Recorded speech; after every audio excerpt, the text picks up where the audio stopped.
Hey, Sneeko, since you hate America so much, I thought I'd treat you to a one-way ticket the fuck out of here.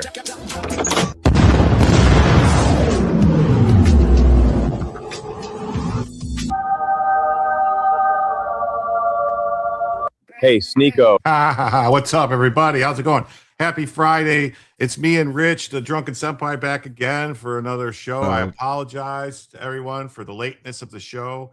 It was delayed more than once due to unforeseen circumstances involving air travel, which not air travel like this, but just air travel in general. I have guests in town for 10 days, and so my schedule's might be a little weird for the next 10 days. What's up? I will say this though. This air travel I'm okay with. Let's go ahead and do it. We need to mock this up right now. Okay, just grab Sneeko, throw him in a cannon. Let's see how far we can shoot him first. We'll worry about aerodynamics later. Definitely. Well, he's got his head shape, so he'll be good. Yeah. Well, I don't know the size. He's got a light bulb head, brother. I don't know about that. That's not aerodynamic at all. The wind resistance is just going to slow him down. You know, getting him through the atmosphere is going to be a problem. And for some reason, I don't know what's wrong with YouTube. I don't know what's going on with YouTube, but YouTube is telling me that I can't create, like, did YouTube get rid of the whole goals? No, it's telling me I got goals. I can start up goals and everything here. I just don't. It's not letting me. It's not letting me start a goal. Can't tell you. Wait.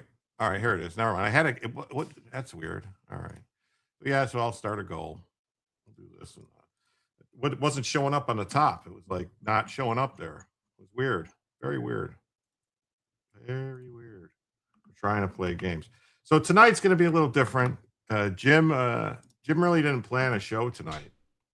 Oh, well, I got a lot of things to throw at you if you need me to. Well, that's fine.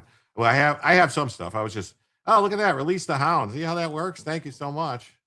Release the Hound. Thank you. They're in a new place. Cynic had problems. Okay. Thank you. Thank you for letting me know. What's up, everybody? Great to see you, Bats. NASCAR Mo, good to see you. Thank you so much, Renee Collins. So I guess that means Bella gets to stay. And thank you. And that means we are now just 75 away from ending the first additional hour. Thank you so much. That's Bella time. Bella time. Feel like that Gundam comes through right there, right away. Bam.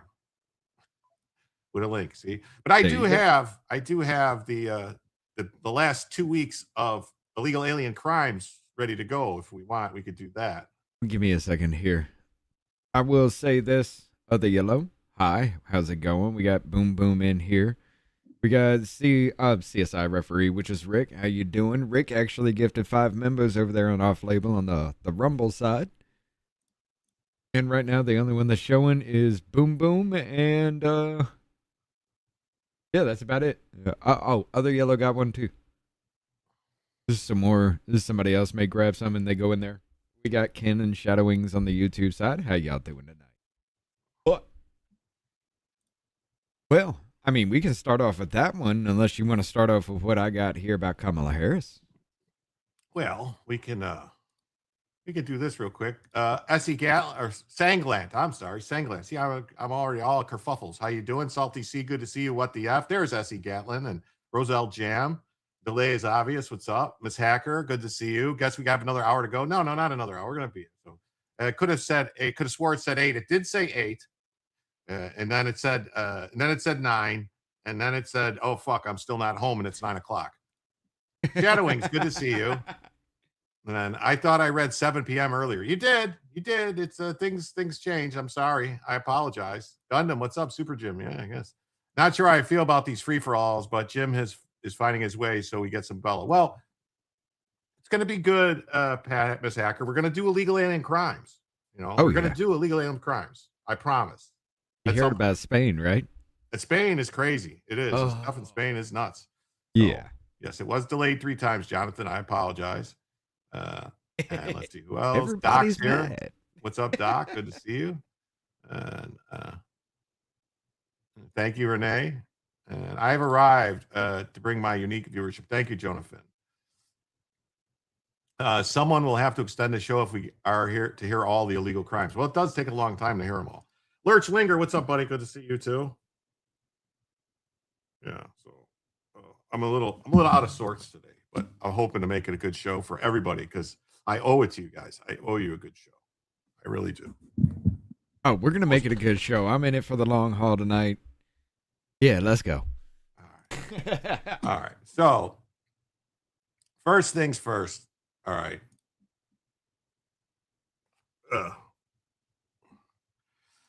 Let's see. Well, I have some stories here. I don't know which one I want to go through first. It says, I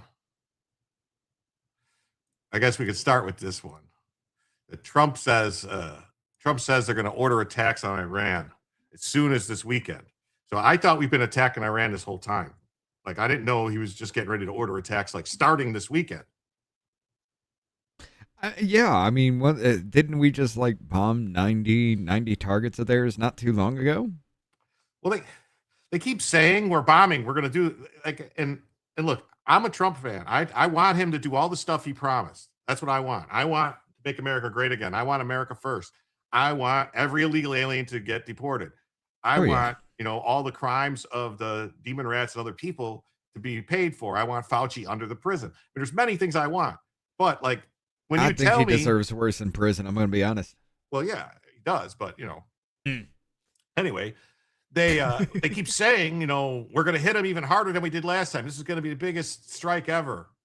And then I see this, then they show the videos, and it's the same videos we've been watching where it's just like the guys on the planes going like this, and they take off the planes, and you see like a couple things blown up. Like, see, I'm spoiled. Like, I remember Shock and Awe. I remember Desert Storm. Like I had a front row seat to Desert Storm, and that shit was epic. I don't see that just happening. Bombing an entire countryside just because 30 days straight, we bombed the fuck out of Iraq, like nonstop. Like, I mean, battleships, 16-inch guns firing. It was crazy. Well, as much money has been spent already, I'm pretty sure he's like, nah, can we take this a little bit more strategic here? Let's do a little bit more tactical. Because, I mean, the economy's already hurting. We can't be dropping bombs left and right, Well, that's the thing. Like the economy, here's the thing. The economy, Iran is not the problem with the economy right now because they don't control the Strait of Hormuz. They're screwing around here and there. They hit a couple ships or whatever, but the majority are getting through. What caused the spike in oil was when the Houthis started attacking the ships coming out of the Red Sea, because that was the stop, that was the emergency escape valve for all the oil. Right. But I mean, still, with all that up in the air and everything like that, it's just like everybody already blames him anyway. They don't understand what's actually going on because, well, nobody's ever explained it in any way. You know, and to come out and say, hey, look, we're fucking with Iran right now because we want to control that area for trade again, back like we did in the 90s when our system was, you know, at its heyday. Well, here's the thing. Like, the Iranians have a problem because all of the Arab states, basically, the Iranians aren't Arabs, first of all. So all the Arab states, the Gulf states, those are all Arabs. Right. They're all Sunni Arabs. Iran is Persian and other, you know, Tajikistan and Burkistan and Turkestan Shias. Turkestan. So, well, they have all these weird names. They have them, you know. I mean, seriously, they're like, if you hear them talking, it's like, what the fuck? But anyway, they're more Asian than Arab, you know, kind of. They're more Mongol type, you know, whatever, Huns. I don't know. Okay, that I'll accept. The Asian, well, unless you're talking about East Asian. Well, like Indians, you know, and Afghanis, those are like Asiatic people, you know, and they are unscrupulous folk. But so, don't Indians spread poop on themselves during a well, yeah, holiday? That's to keep the flies away, they say. Like, and I always thought poop attracted flies. So hey, I don't know, man. Maybe they got special super secret high tech poop over there. I don't know. All I just know is they smell like onions all the time. Yeah. So anyway. What it looks like happening is like that maybe like because a lot there's several islands in the Strait of Hormuz that were controlled by the UAE until Iran like basically just took them. Right. That happened in like the 80s and 90s. So maybe the UAE is going to get those islands back. Like, we got to remember too, like this stuff, if Obama wouldn't have been such a pussy and crying about the Saudis attacking Yemen, trying to stop these, because the Houthis are basically this terrorist clan that's been attacking people, and basically since the 60s and 70s, they would go around and do shit. And the Saudis had enough of it, and they were going after him. And Obama like cried and said, "Oh, they've got this tanker that they say they're going to blow up in the Gulf of Aden, and it's going to cause this environmental danger, and the oil's going to spill. So you got to stop." And basically, they capitulated to terrorists, and so now you're dealing with it. I mean, Obama was a bigger figure than most people actually realize, but yeah, it's crazy. I mean, he did give us a lot of problems in this country that it shouldn't have ever existed. But hey, we got our first black president, though, right? Well, I mean, Trump's definitely the first black president. He's got several baby mamas. You know what I mean? He's got like 34 felonies. He's got a rap sheet longer than me. Yeah. I mean, he's definitely more black than Obama. He's got more street cred than Obama does. I'll tell you that. That's yeah. Okay. He's the DEI president, though, isn't he? Yeah. Well, that's the thing. Like, you know, I was like, I never really understood. Like, they always said, "Oh, it's this and that." Obama was raised by his white grandparents. He never really knew his father. I mean, the only person that was, I guess, half of a black father to him was, what was that guy? The guy's name now is escaping me. The communist dude from the communists in Hawaii. What was his name? It was like, fuck, I don't remember. Damn it, that was like his mentor. And some people thought that might have been his actual father. Like maybe there was they lied about who his father was. Like, what the hell's his name? Damn it. He's like he was like basically a guy who's trying to like do some crazy shit, and he got kicked out of like other black liberation groups. Damn it. No, it's damn, what is his name? And he moved to Hawaii basically, and a straight communist dude. I can't think of his name now. It's driving me nuts. Ukraine Davis, that right? Isn't that his name? Like something with Dave? Is it Davis? I think it is Davis, right? Let's see. Frank Marshall Davis, yeah. Communist Party USA member, Obama's adolescent mentor in Hawaii. Dude, check this out. Hold on. Share this screen with you real quick. I went looking for this. Check this out. I went looking for this. No single mentor of Obama is explicitly described in the provided search, which was who was Obama's mentor that got kicked out of black liberation groups. A Communist Party USA member and Obama's adolescent mentor in Hawaii, Davey, was around a country. Like, what?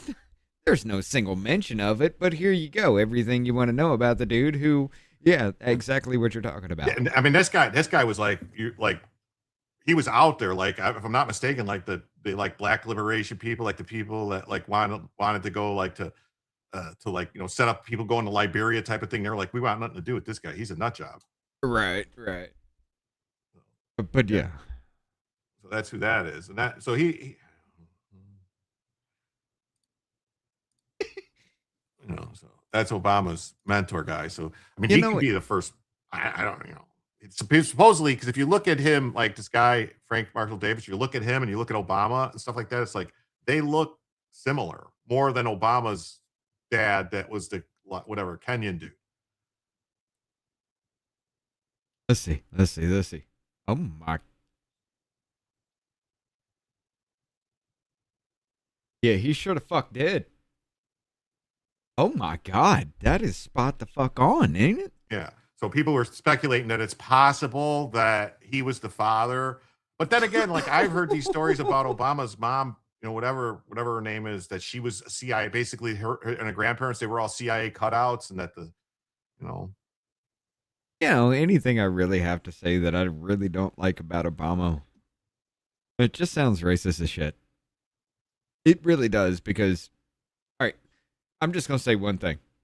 We had our first black president, right? Mm-hmm. And that first black president went on to drop enough bombs to equate to one every 20 minutes of his presidency. Those are rookie numbers. I mean, it sounds, I don't know about that. But to me, it just sounds like, yeah, that's par for the course. Yes, like Castro. And it sounds racist, but it's right. Yeah. So, yeah. You know, and this is who basically was Obama's mentor growing up, and who he hung around. Like that's what I'm saying. Like, I don't know, man. Like, right. That is kind of, yeah, that's kind of especially like zoomed in with this one right here. Ears are almost the same shape. He's just got a little bit more definition. The brow ridge is exactly the same. Forehead's the same. Hairline's the same. Eye shape's the same. Dude, that is frighteningly fucking accurate. Yeah, but if you look at like the guy who's supposed to be his father, the Kenyan dude, doesn't look nothing like him at all. Oh yeah. The one where he's supposed to be. All right, never mind. Yeah, he was born in America though, wasn't he? Supposedly. Obama? Yeah. Supposedly they claim he was born in Hawaii, but that's why that's why the thing I think is that's why it kind of leans more likely to maybe that this is his actual father, because the other father, when he was born, you know, like the stuff like that the grandmother says, like, oh, when he was born and whatever, like the timings don't add up. You know what I'm saying? Like of when he was born and when the other father was already gone. You know what I mean? Like the other guy was already gone and back to Africa. Right. Oh my.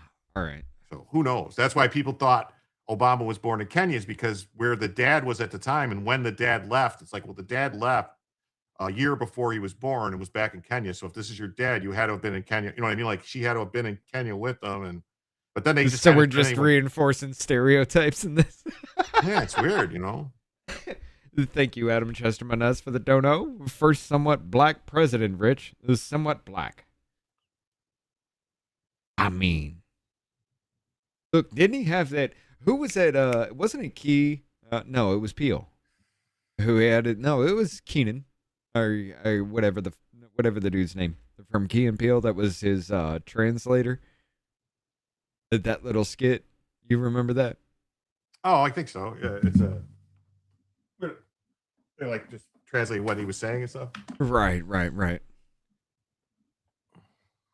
Let's see if I can find that.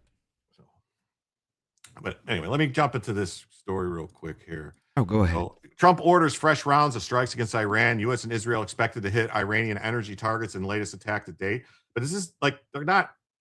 Saudi Arabia has been attacking stuff. Supposedly the UAE has been attacking stuff inside Iran. Like, I wouldn't put it past them that you don't see like the Saudis and the Kuwaitis and all these like these Gulf nations. Like, I think that's been the delay, is these Gulf nations have been arguing with each other to decide who gets what, like who gets what land, you know, like right. Who's going to get what when we're done.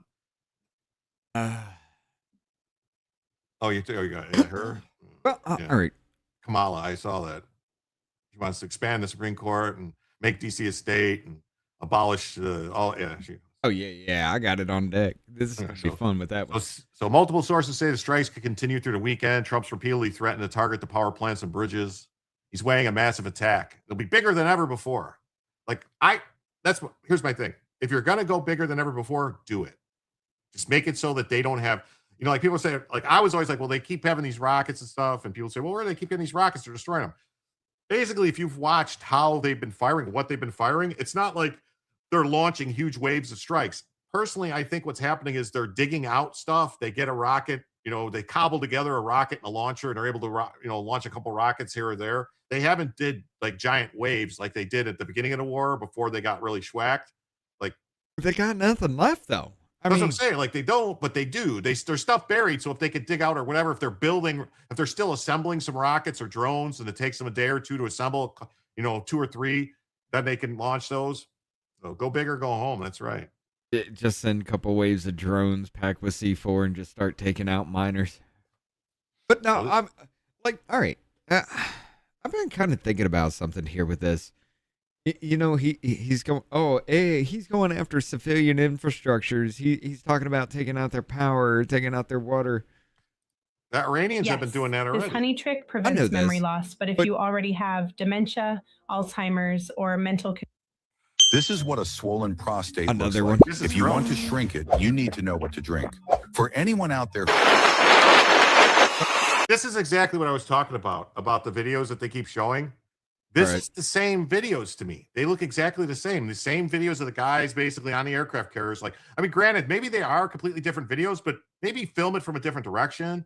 Maybe film a different, thing happening. Because to me, we're just going to recreate what happened 2 weeks ago just to spin everybody up. Yeah.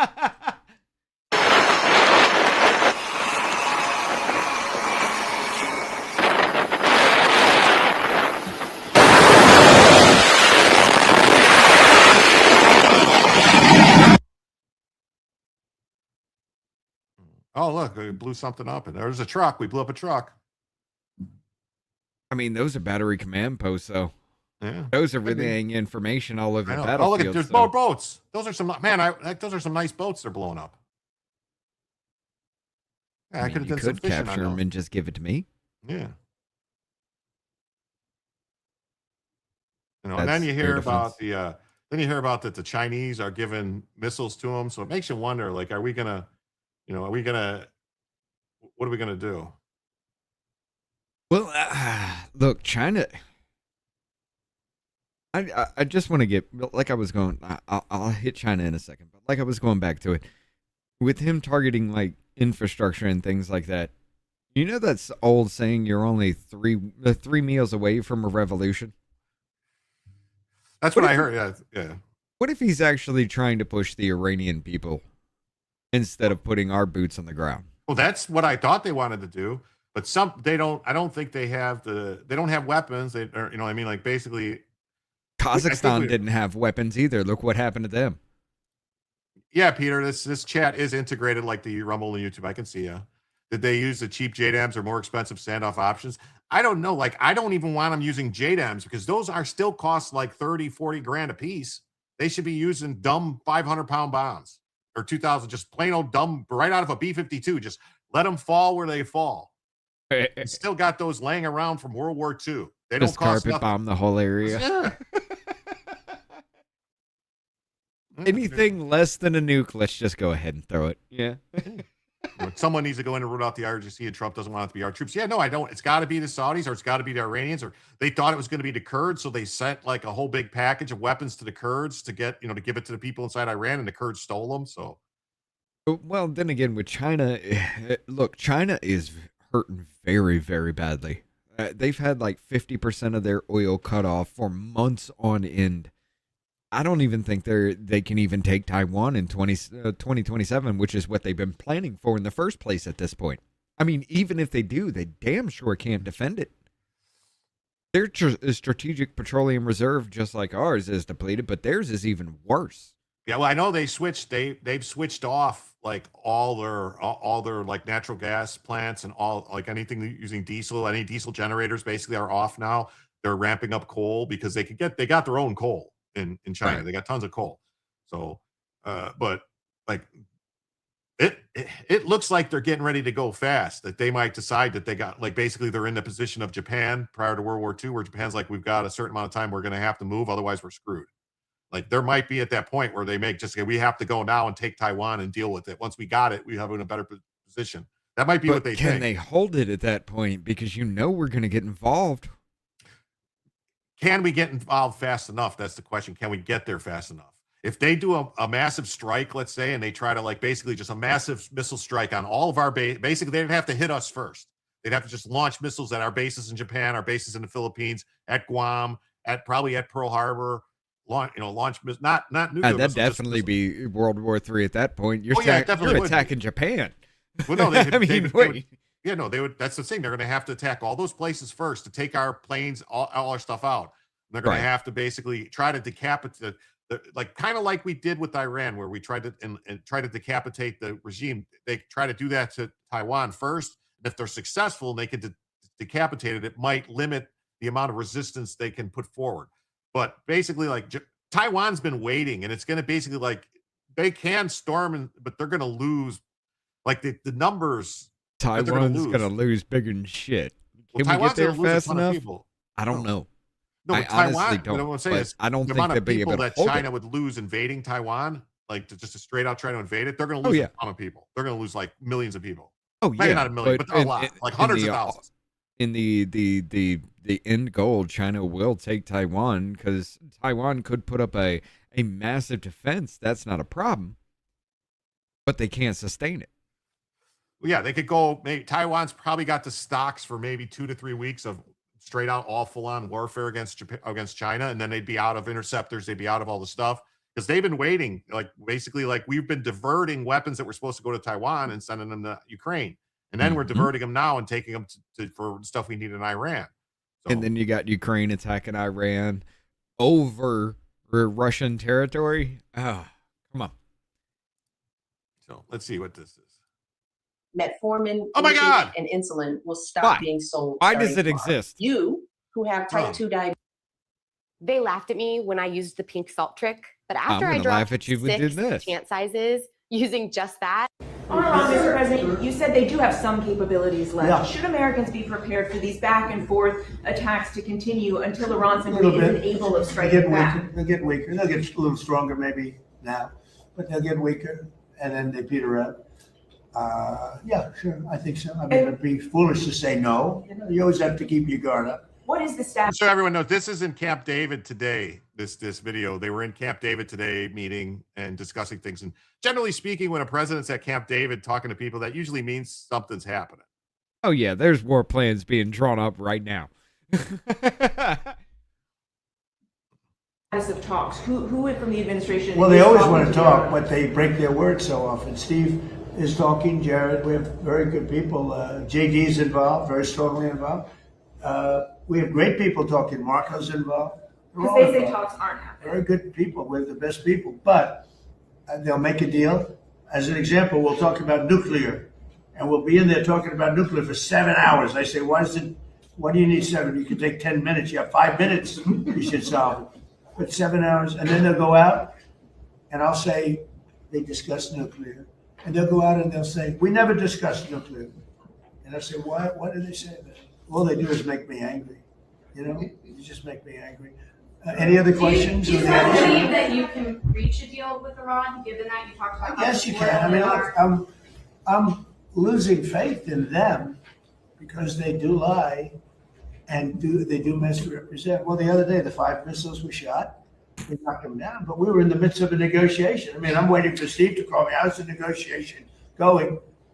And instead, I got a call from Pete that they just shot 5 missiles at one of our bases in Jordan.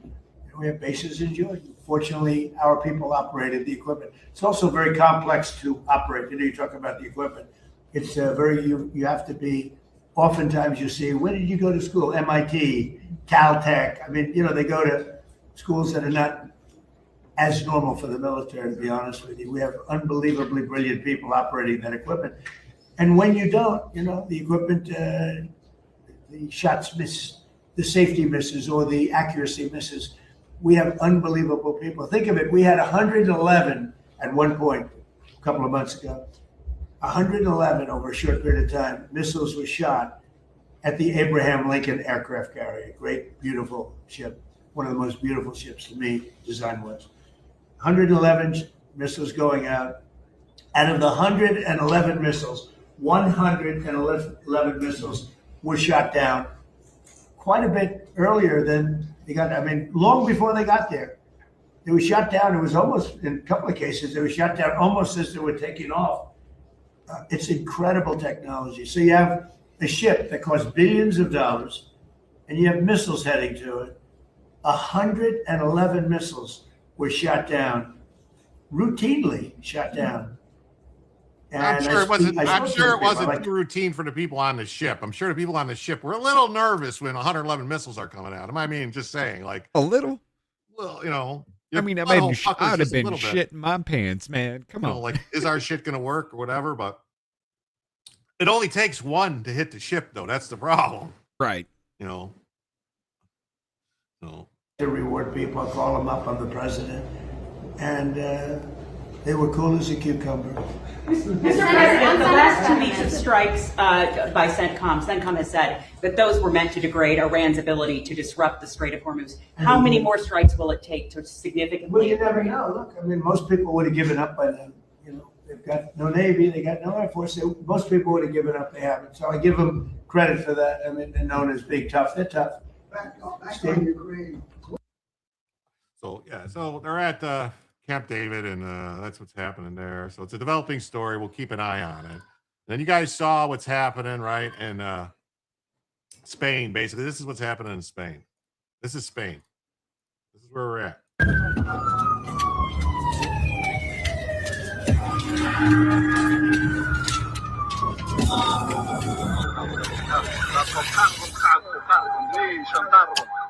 انا ويا وايش فارق شيء نزاك سنت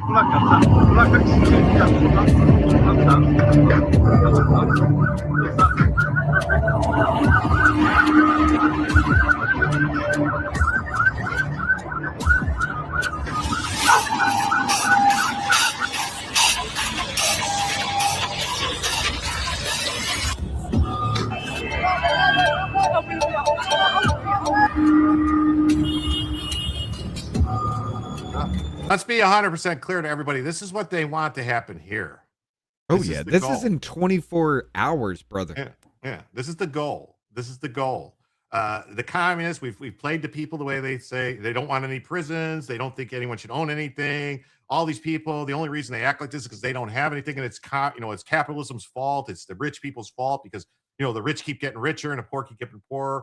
But when you go, well, wait a minute, if you go back, any time in history, 50 years, 100 years, 500 years, and you look at the poor then and the rich then and the poor now and the rich now, it's like the poor today are living better than fucking kings did 200 years ago.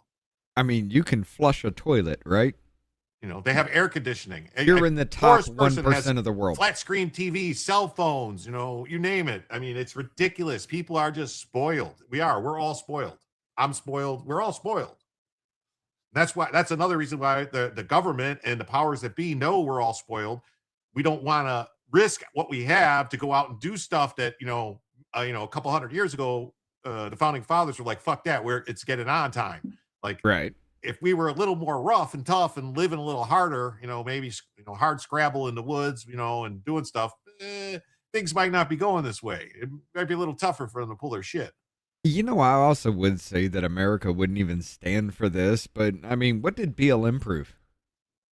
Over 6,000 protests, and what was it, 64% of them or something were violent, and they were burning things down all over the country? Yeah, it was crazy. And we just allowed it to happen. $4 billion in damage in 2020.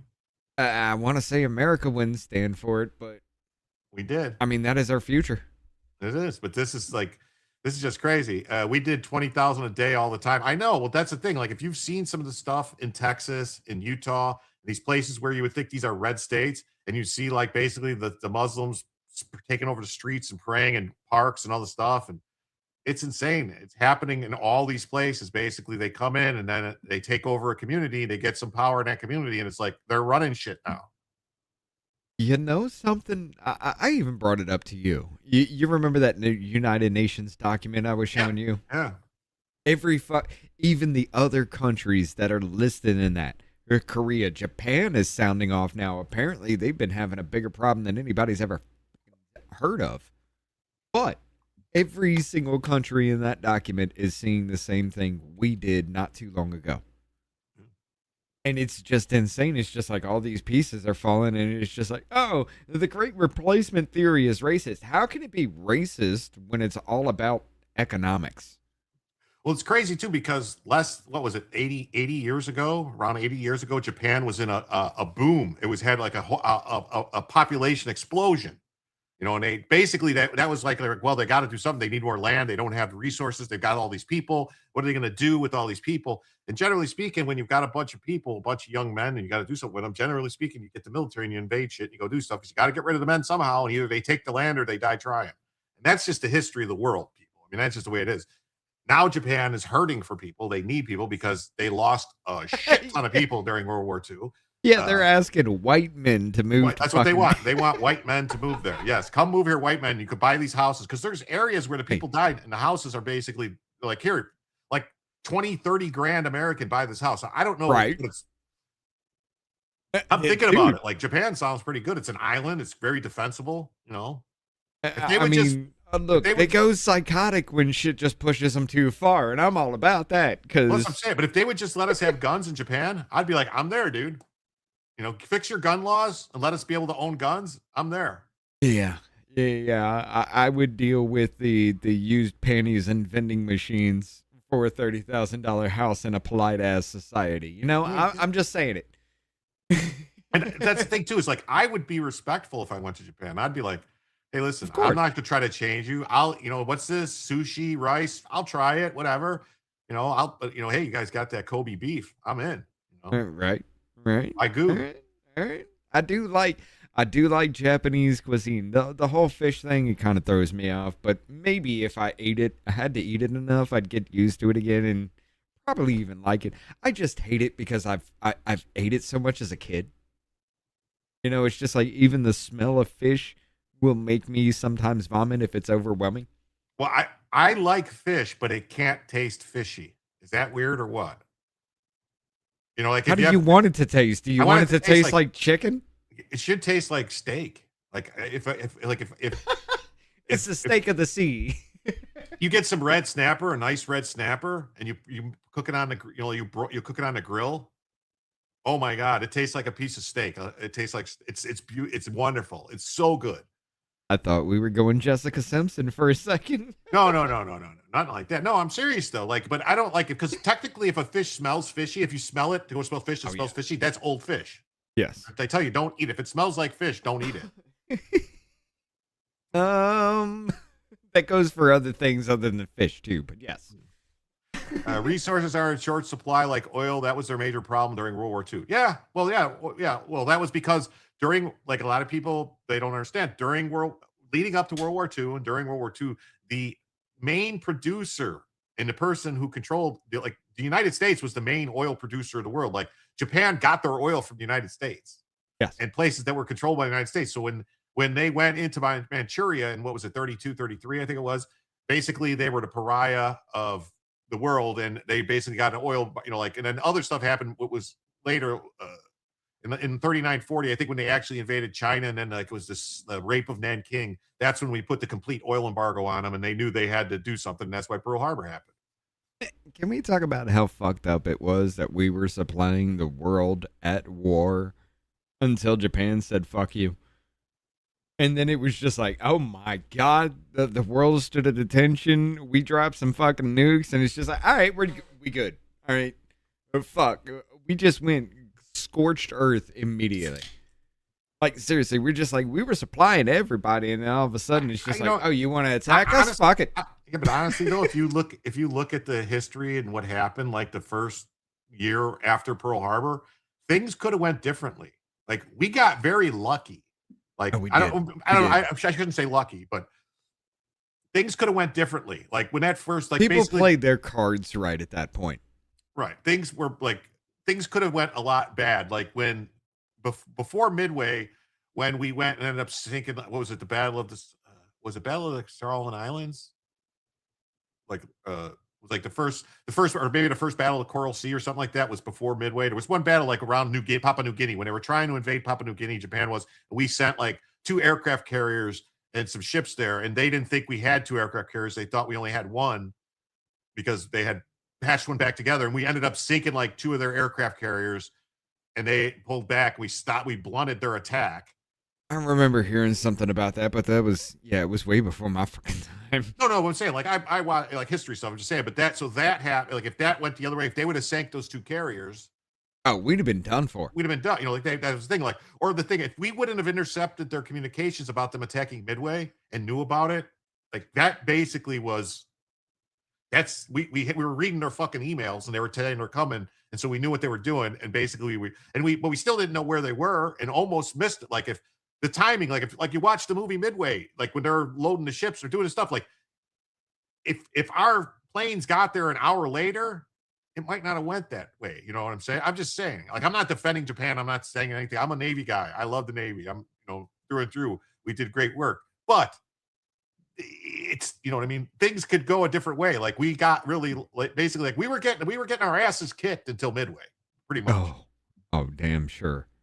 I mean, we were just like, I don't know. I think it was the Battle of Midway that really got America's balls activated at that point in time. And it was just like, okay, so we're in this, we're going hardcore now.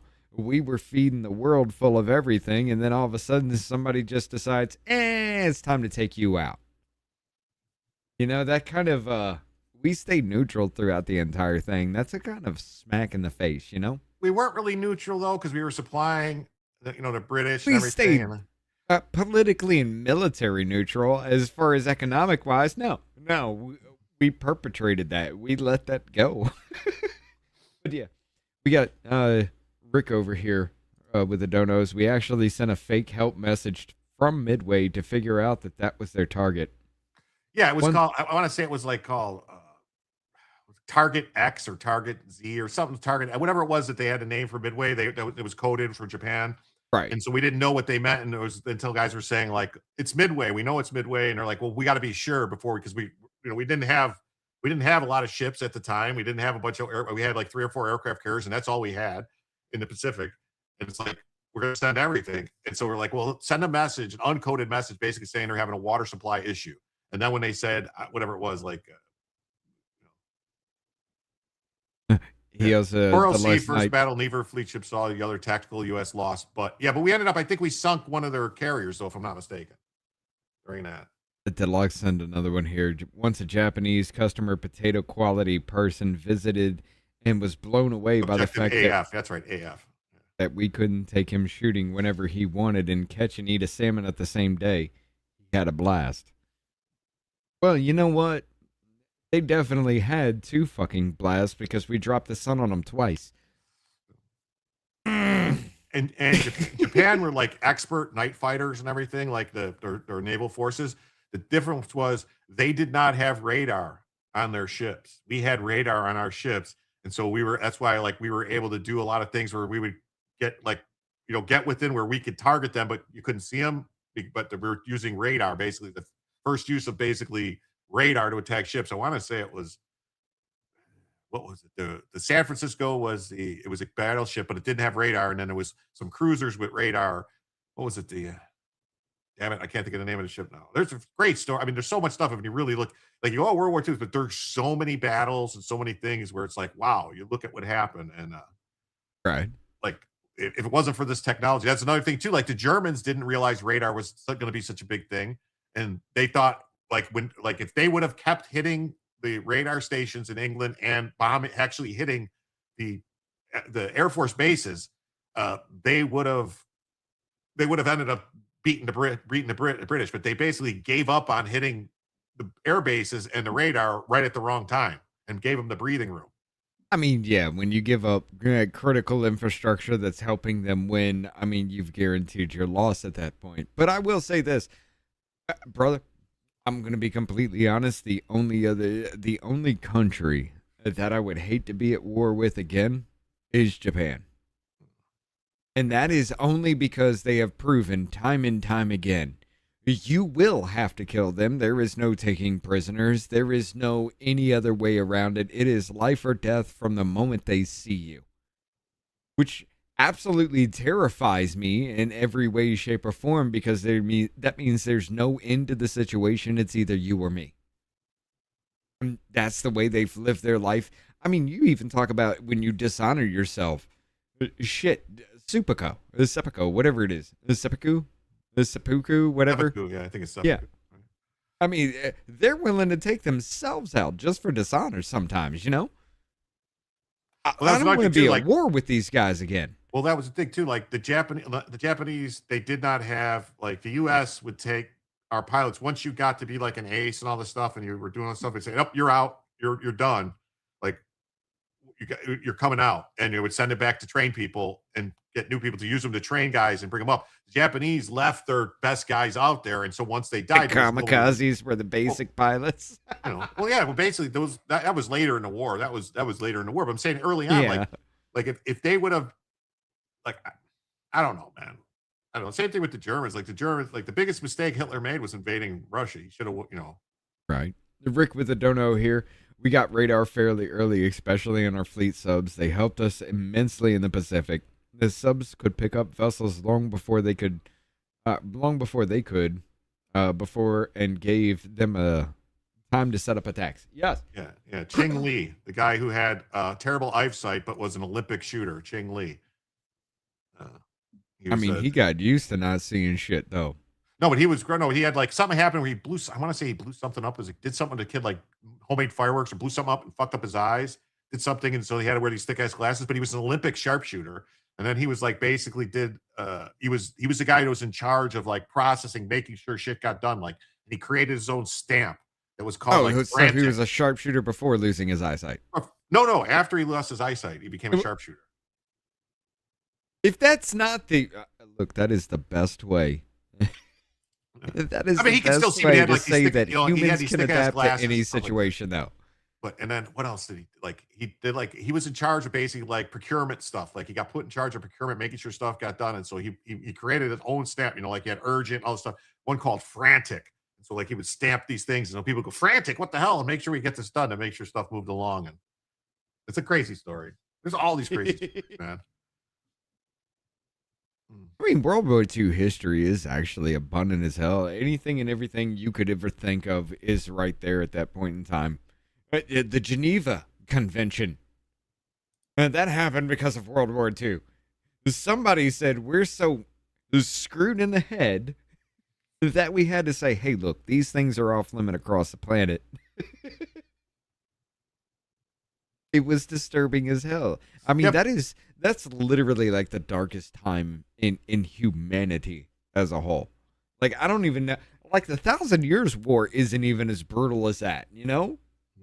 Well, you got to think, too, though, the whole thing about the Geneva Convention and stuff that's banned, you only get in trouble if you violate that if you lose. If you win, you're fine. Like, we were never supposed to use shotguns in World War I in the trenches. That was banned. And yet, because guerrilla tactics during the Revolution. Yeah. You got a point. It's only bad if you lose. It's only bad if you lose, yeah. And it's only a war crime. It's never a war crime the first time you do it. Well, if it's never been done before, it's not a war crime. It can't be because it's never been done before. I'm not going to risk your channel asking that question, but okay. Let's finish this up. This guy's breaking into a house.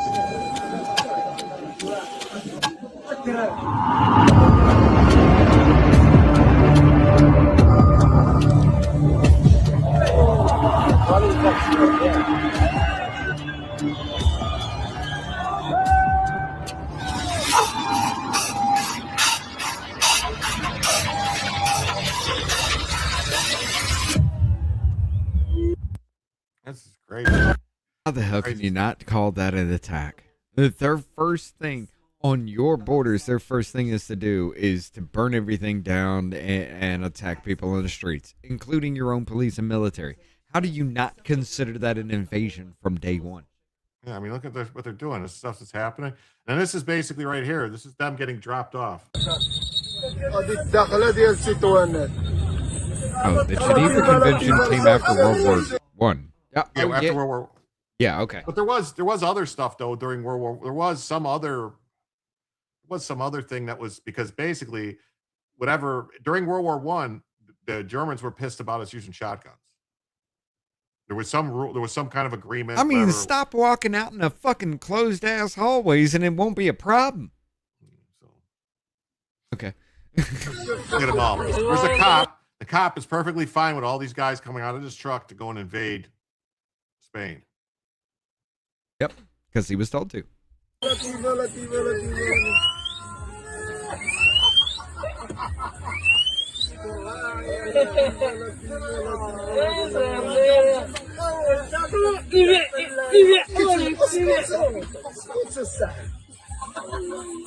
think it's funny. You know how many guys they can fit in those dump trucks? Probably around 70, 80, maybe more, depending on how you can. Yeah. No matter how many are in there, they can always get one more in.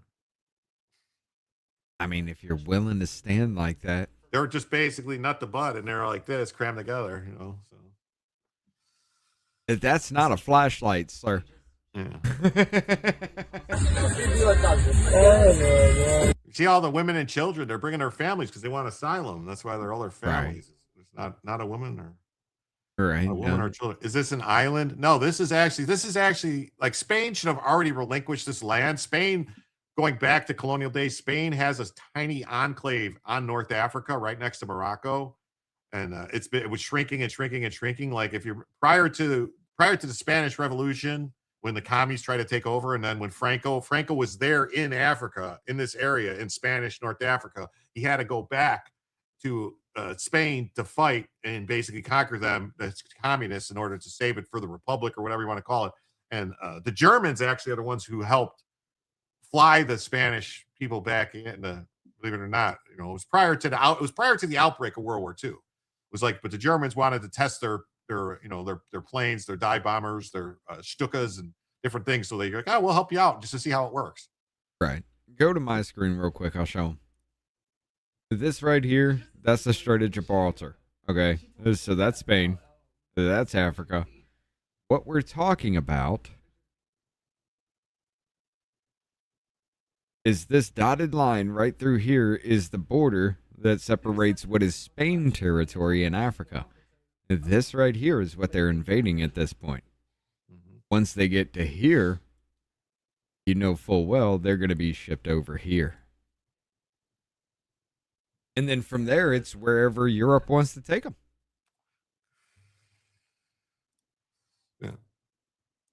Yeah, Spain used to control pretty much a lot more of that prior to World War II. Oh, yeah. A lot more of that area. And then, like if you're about like... But dude, I'm going to be honest with you. You know the reason why this name, this Kuta name or whatever the hell it is, actually popped into my head and I knew exactly where it was? What? There's a game called Medieval Total War. Oh, yeah, I played that, yeah. Yeah, okay. So the way into Africa was through Spain. Either that or you had to go around the entire Mediterranean. That was the only way in unless you took boats. Yeah, I like playing. There's a bunch of mods for that. Like I played one. There's like one called Silver. What's it called? Stainless Steel or something like that. Then there's one where you're basically with the Crusades. There's a mod for you're doing the Crusades and stuff. And anybody wants a laid back game where you don't have to really put a lot of thought in every second. You don't have to pay attention. That's one of those for you. It really is. You got to build up older game. It doesn't have a lot. Like you don't see a lot. There's not like you're not like fighting battles. It's all just done on its own. You can fight the battles if you want. You can actually. You can. You don't have to do the automatic thing. But there's a great Lord of the Rings games that they transformed Medieval 2 into like a mods to make it for like Lord of the Rings basically. The whole battle. That'd Lord be of the interesting. Rings. Yeah, it's called like I can get you the information. It's really good. But yeah, so EU is suspending travel between countries. Yes, that's the news is that they're suspending travel between countries. But hold on. If they're in Spain, do they not get to travel to Spain? Well, no, but Italy and all these other countries basically said, no more. You're not coming from Spain into Italy. You're not coming from Spain into France. Like, I mean, didn't Texas say that to our own government in Arizona? What happened to that? Well, you can't. The U.S. is different. This is a different. I mean, it is country to country at that point. You got a point, but I don't know. I don't really see that going well at that point in time. Like maybe Italy. I think Europe's, or I think Britain's had enough of it. Germany's up to their heels in the shit. So maybe, just maybe, there might be a stop, but it ain't gonna be that much. Well, Spain. The thing is, Spain is they're basically Spain is being run by communists that are really corrupt, and they've been doing a lot of shit. And their Supreme Court did some kind of ruling, basically saying like, oh no, you basically like all these, like, because the president declared. I think it's the president of Spain, or maybe the prime minister, whoever he is. This guy Pancho Villa. Pancho Villa, yeah. Hector Gomez or something, or Jesus, but anyway, or Gonzalo. I don't know. Anyway, whatever his name is, he decided that he was going to basically say that 500,000 illegal aliens that came into Spain, you're all citizens now. Yeah, they gave amnesty again and again, and they're going to continue to do it. But I don't know. You know, since the FIFA World Cup, everybody has come over here. That's Dirty Sanchez. That's his name, Dirty Sanchez. Everybody's come over here to see how we lived, and they're just kind of like, all right, why are we doing this in our home at this point in time? So I don't know. I think most of the world has seen the way we really do live, and they're like, we got this all wrong. So I don't know. Maybe there is some kind of hope out there for Europe as a whole, but I doubt it. I mean, I really do. There isn't enough outrage yet over there. I mean, they're still going to jail for words that they said online, and ain't nobody gotten up in arms, you know? And I don't mean that as in like an armed conflict. I'm just saying they're just like, oh, that's bad. He got locked up for bad. Anyway, how are you doing? It's crazy, isn't it? Wow. Yeah, oil prices are still moving up. They're up to $87 a barrel now, so that's not good. That's not good. But so yeah, African migrants seen on video attempting to break into Ceuta. I believe that's how you pronounce that, Ceuta. Buildings as the crisis escalates. So videos circulating appear to show the migrants entering buildings in Ceuta as the border crisis with Morocco intensifies. You saw some of this. And he's trying to break in the house, break the windows in to get in, and he just wants a place to sleep is all. You know. Yeah. Videos been spread across social media show migrants gathered around buildings attempting to force their way inside. Mira. Tía, Mira. detrás de mi casa. Ya han averiguado que hay Break in the casa. Mira. Esos dos colchones la acaban de sacar. Y mira, eso es la casa de mi hermano, donde vive mi hermano. Y ya hay un montón ahí. Mira. Están limpiando la casa. Y mira. You would think maybe somebody would say it's time to start maybe blasting, you know? Yeah, they can't blast. Somebody's got nothing to blast with. No, there's people that have stuff still hidden away. You know, I mean, you would think somebody was smart enough to have something buried somewhere or tucked up in the attic and ready, waiting just in case. Oh yeah, El Presidente, Dwayne Elizondo, Mountain Dew, Herbert Camacho. Yes, idiocracy.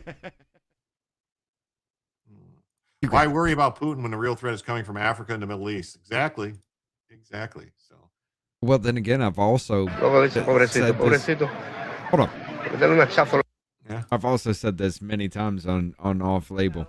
Why in the hell would I send even one single bullet over your way to attack you when you let my army in with open arms and you fund them to give them everything?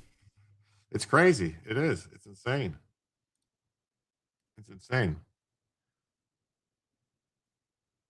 Go ahead. Where was? Oh, I got one. And now I don't wanna. But apparently, things have gotten real violent in there. I saw a video. Yeah, super violent.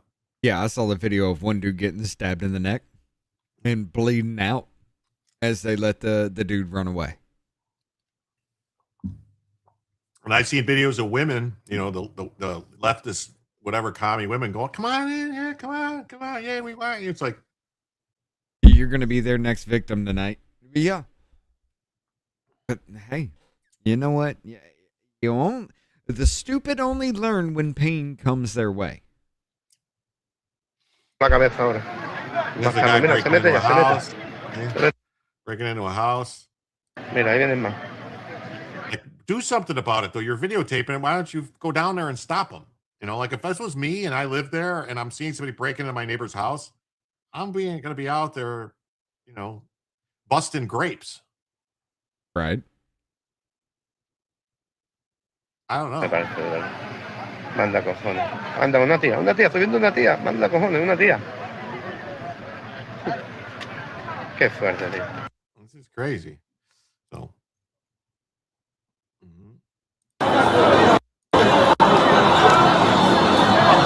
Just peace. It's fiery, but mostly peaceful, as you can see.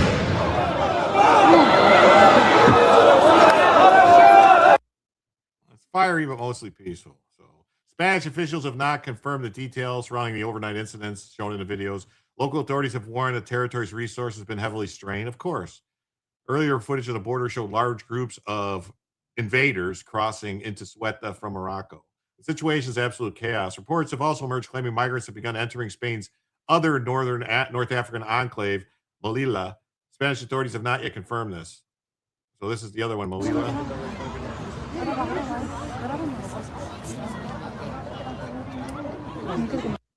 I don't know. Maybe you should do something about it instead of just filming it. Spanish government announced that they're going to send the armed forces would assist the civil guard, but I saw the pictures. The armed forces weren't doing anything. Yeah, no.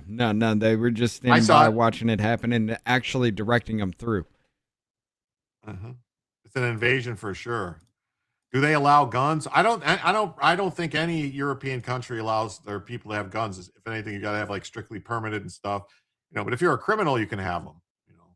Then here is a video of a young woman crying, being described being harassed and surrounded by the Moroccan migrants. But you guys might wonder, like, wait a minute, why are all these Muslims and people? Why are they, why are they coming in from Africa? They don't look like Africans. Well, the reason is because they came from Medina, but they invaded Africa to turn it from Christian to Muslim because that's what they do. And now they're going up to Spain. I mean, this is the same. This is kind of similar. This is a repeat. I don't know why Spain doesn't realize this. This is what happened with the Moors, 700 years ago, 800 years ago. Right. It's basically like crusades to fucking push them back. Yes. Gun ownership is highly restricted. Sorry. I had to send a message. Is it because I have ad blocker on?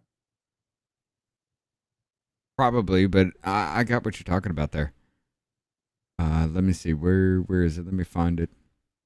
This is UK news prov. That's supposed to be some woman crying about.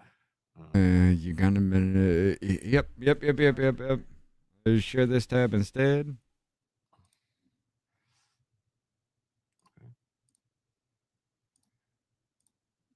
Now, this is just like 19 seconds of it, but yeah. As a woman, this is something to experience. This is an invasion. They started with Ceuta, but this is the border to Spain, the border to Europe. Today it was Melilla. Tomorrow it will be the Canary Islands. The day after it will be Tarifa. Honestly, it's just not right.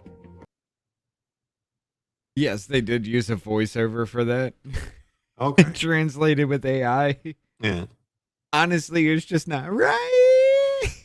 That's crazy. It's crazy. And then after the fact, after she was done speaking, every single one of those fucking migrants, look at this dude right here. He's laughing. Every single one of those migrants broke out in a cheer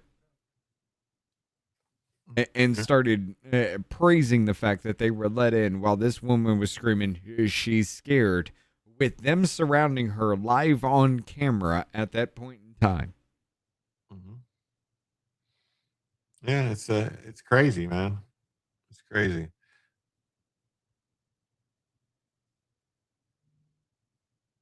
Out in Spain. Let me see if I can find the one without AI to it. I thought that was funny as hell, though. Oh, it is. Let's see. Yeah. Esto es para vivirlo. Esto es una invasión. Han empezado por Ceuta, pero esto es la frontera a España, la frontera a Europa. None of the people surrounding her understand what she's saying, so she can say whatever she wants. They don't know. Right. Lorena, la verdad que ahora estamos en un momento muy complicado. Como mujer. She's sitting there saying, "I'm scared for my fucking life at this point in time." They're cheering. Yay. Yep. Dirty Sanchez is Dirty Muhammad now. This is good. This woman basically telling him that she wants him to come. Yeah. I want to ask you, migrants and radicalized people, to please not leave us on our own with all these fascists. And of course, we want them to vote. Absolutely. We managed them to get papers, regulation now, and now we are going to get them citizenship. Or change the law so they can vote. I hope that replacement theory can help us sweep this country clean of fascist and racist people, with migrants and working class people. Of course, I want there to be a replacement of fascists, replacement of racists, replacement of freeloaders, and I want us to do it with the working class of this country, no matter their skin color, whether they're Chinese, black, or brown, with all the working class comrades in this country. Yeah, that's what they want. 100% what they want. Now, hold on. Now, we know how our elections are fucked in this country, right? Yeah. They're more fucked than these other countries, I'm pretty sure. They're way worse. Did they vote for this? Or was it pushed on them like they tried to do with us? It probably was pushed on them same way, same way that they would look at. I mean, any of the countries that tried to fight against it in Europe, they got their elections. Basically like Romania, Hungary, what they did to these countries, like they did Poland. Basically, they installed this communist Tusk in Poland, who's now talking about letting them in. Like, no, but apparently Russia striking Poland is a problem, even though they have a communist in there. Russia strikes Poland, and we're supposed to be up in arms. NATO scrambles fucking jets and shit for that. Well, I'm pretty sure. The first time they claimed that a Russian missile struck Poland, it actually turned out it was a Ukrainian missile that went off course. That was the first time. This one, it could. Don't ask questions. Article 5 right now. Yeah. Don't ask questions. But it was a Ukrainian missile. And this one, it wasn't an attack on Poland. It was an attack on Ukraine. And either the missile got intercepted and fell into Poland. It got intercepted over Polish air because it, like they purposely hit it over Poland so it would blow up and fall on Poland. Say, hey, look, they attacked Poland. It's like, no, you blew it up over Poland. It was just flying over. Right. But then again, I mean, it's the same shit. Even with the whole thing of Lindsey Graham, the death of Lindsey Graham, everybody's like, oh, Russia struck the hotel and the drone plant he was at. Russia did it. It's more likely that actually Ukraine did it. I mean, Ukraine blew up the fucking pipeline because they wanted to draw the stuff in. So that's why I was like, when he died, I was like, wait a minute, less than 24 hours after he was with Zelensky in Ukraine at this missile thing, he's dead. I'm like, oh, they better do a fucking autopsy to find out if they whacked him just to try and blame it on, I'm like, they're going to try to blame it on Russia if they killed him. They're going to say it was Russia. Of course. But then again, you also got to think back. Every time he's been here, what did he do? He cried and whined and bitched, moaned, and complained how we weren't sending him money. So if Lindsey Graham went over there and said, you know what, things are changing here in America, your pocket, your money feed is going away. So this guy says gun laws for Spain allowed up to 6 guns, must be stored in a approved safe, separate from ammo, must also have a hunting license or member of a target shooting club, must also pass a couple of tests. I know Spain's got some good guns. They got the Setny. They got some other things that you could, like, if you could get them there, why not have them? Right. But I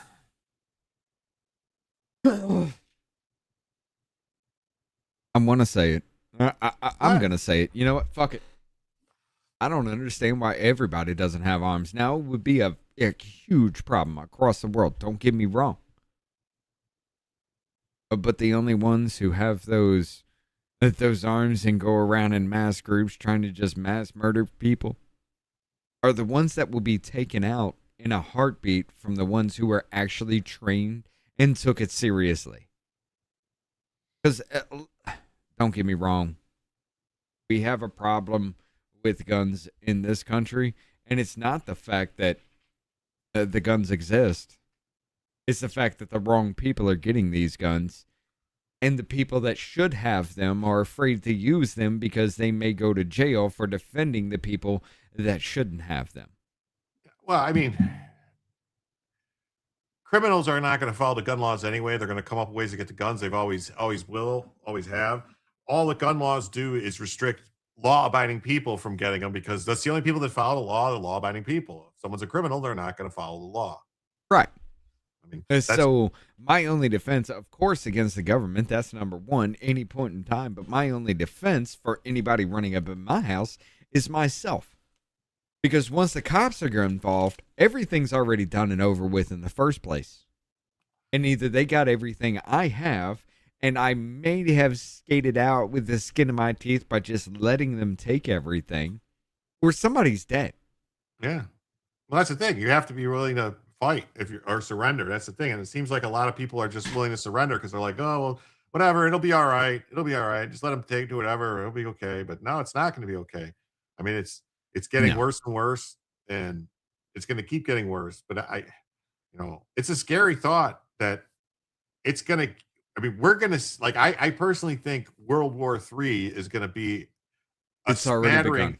Well, it's already begun, but it's not going to be like this giant, huge, big arm. It's going to be smatterings of basically civil wars in countries, like people being invaded from the inside, these fighting inside countries. It's going to start to break out all over the place. You're going to have instability. Then people are going to start moving on other stuff. And like wars and rumors of wars, pretty much the apocalypse on Earth. It's kind of sounding biblical, is it not? It is. It's like old Jay Friff here says, historically speaking, invasions are normal for society. Being 250 years removed has softened people. Yeah, that's the thing. People aren't used to it. Like who's going to invade us? Like America's soft. They don't realize it, because the last time we dealt with like an invasion type of thing was actually Pancho Villa. Was the last time someone was coming into our the last two times we've been attacked on our soil was fucking what? Pearl Harbor and 9/11? Well, yeah, but that wasn't really an invasion per se. That was just an attack. No, I mean, you're talking about invasion. Yeah, we're going to have to go back since the country's start. Jim going all Tim Pool? What are you talking about? Fence sitter? Hey. Yep, I saw it. I got it. I will admit this. For everybody out there that's just like, Tim Pool's a piece of shit, he's just a fence sitter kind of situation. Look, he's one of the very few that ain't putting up bullshit. And anybody that he brings on that is saying this dumb shit, he will attack relentlessly. Yeah, I do respect him for it, because he got the fuck off the fence. Yeah.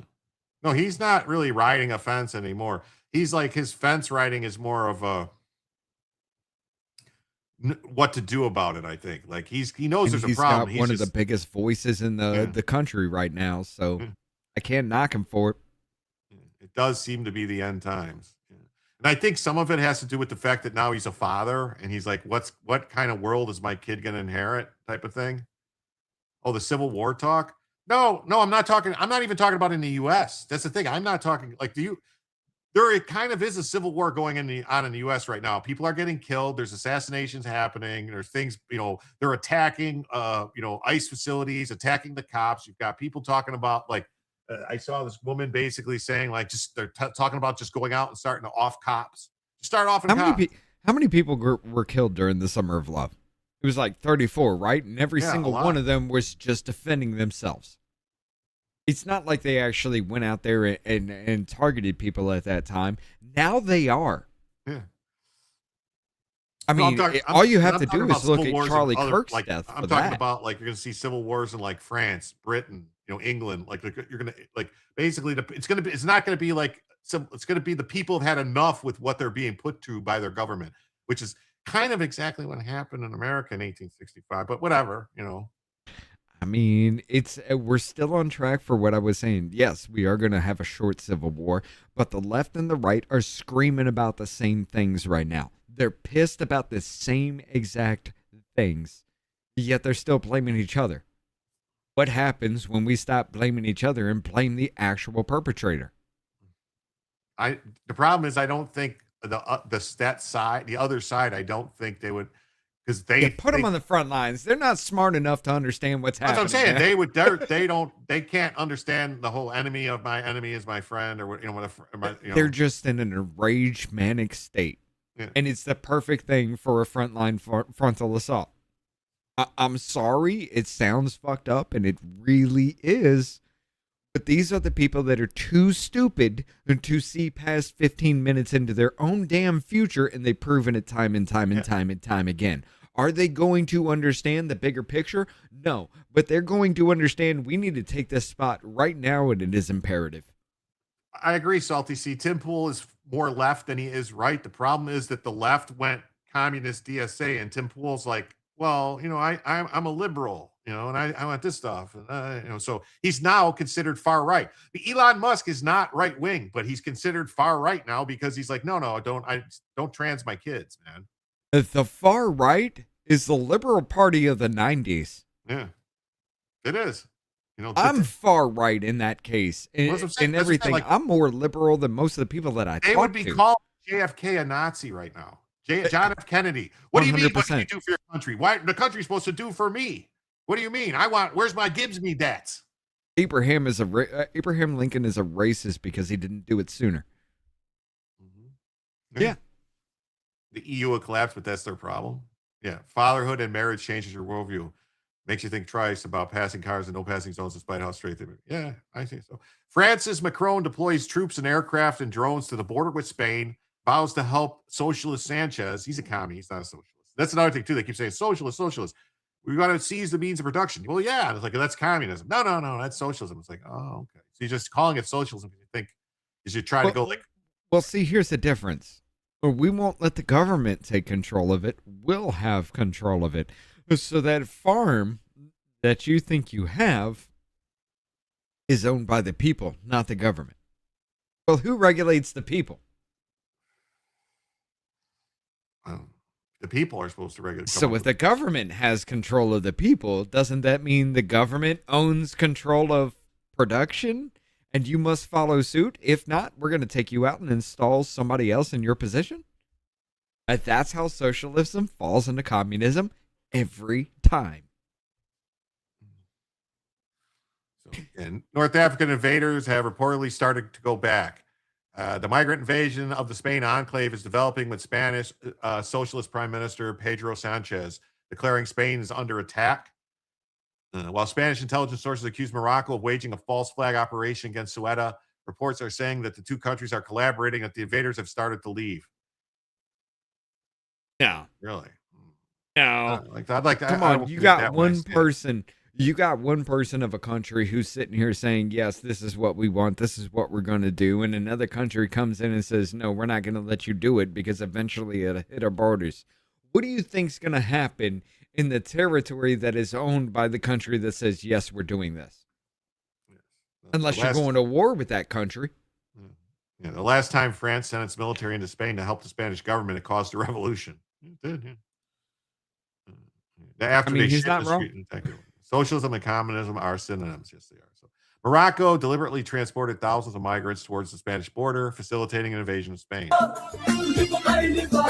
I'm not going to look at it. There they go. I'm not going to play the music, but they're somebody who's paying this truck driver. The government is who's paying this truck driver. These people probably all came out of prisons and mental institutions. It's probably where they came from. Just like all the Venezuelans and all the people from, from South America that came pouring up here. They all got emptied out of the prisons. Hold on. Didn't we close down our mental institutions and clear out our prisons for COVID? Yeah. Well, we closed down our mental institutions long before that. You can't take insanity out by letting it procreate. I'm sorry. We should have never done that. That was the biggest mistake in our society. Taking the craziest among us and allowing them to procreate was the biggest mistake America has ever made, because now we are here. Like Fran says, if you're not a commie, you're far right, according to them, even if you're a Democrat. Well, that's the thing. They want to kill the regular Democrats. That's why I don't understand why the Democrats haven't come out and said, they should have told the DSA people, you're not a Democrat. You can't run in our party. Go in your own thing. They should have done that. You saw what happened to David Pakman after he said that shit, right? Yeah, but like I have the next story basically because the DSA, like, you remember that trip that Hassan Piker took to China? That was paid for by the Chinese Communist Party. Yes. They swore, these people swore allegiance to protect China. Mm-hmm. Like, Neville that's treason. The whole Code Pink, Neville Singham. Yes. Well, I wouldn't say it's treason. Has Hassan actually taken an oath to this country? He isn't he a naturalized citizen or no? I don't know if he's ever raised his hand. That's right. He's an anchor baby. I don't know if he's ever raised his hand and gave that oath. Other than being a child in school, which I do not say is an actual oath, I don't know if he's ever done that. He didn't go to school here. He went to school in Turkey. He didn't come here until he didn't come here until like after high school for college. I'm sorry, I couldn't raise the level of treason to him though, because he never gave an oath. The sedition, 100%, which is a problem for me because I'm an asshole and I'm very authoritarian when it comes to this. Because look, the bloodlust in America has gone insane. There's nothing that's going to stop any bit of this now. Our exit point was when the liberals came. I'm not going to say liberals, when the leftists came after our kids. That was the exit point. That was, you allowed that to happen and you allowed that argument to go on longer than a month. We're screwed. Yeah. Hassan Piker went back to Turkey when he was 3 months old and didn't return until he attended college. Yeah. Like, Democrats can't win without the DSA because they took their youth vote. Yeah, well, that's too bad then. They're going to have to deal with it because it's, there's people, America's going to have to wake up. Like, it's going to, if these DSA commies win in these states, that's just another step towards basically the United States fraying at the, fraying.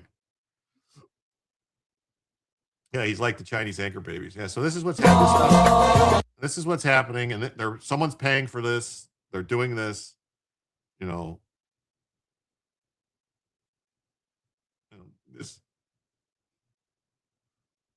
These were not, like, these lands are not Muslim lands, but they were conquered by Muslims.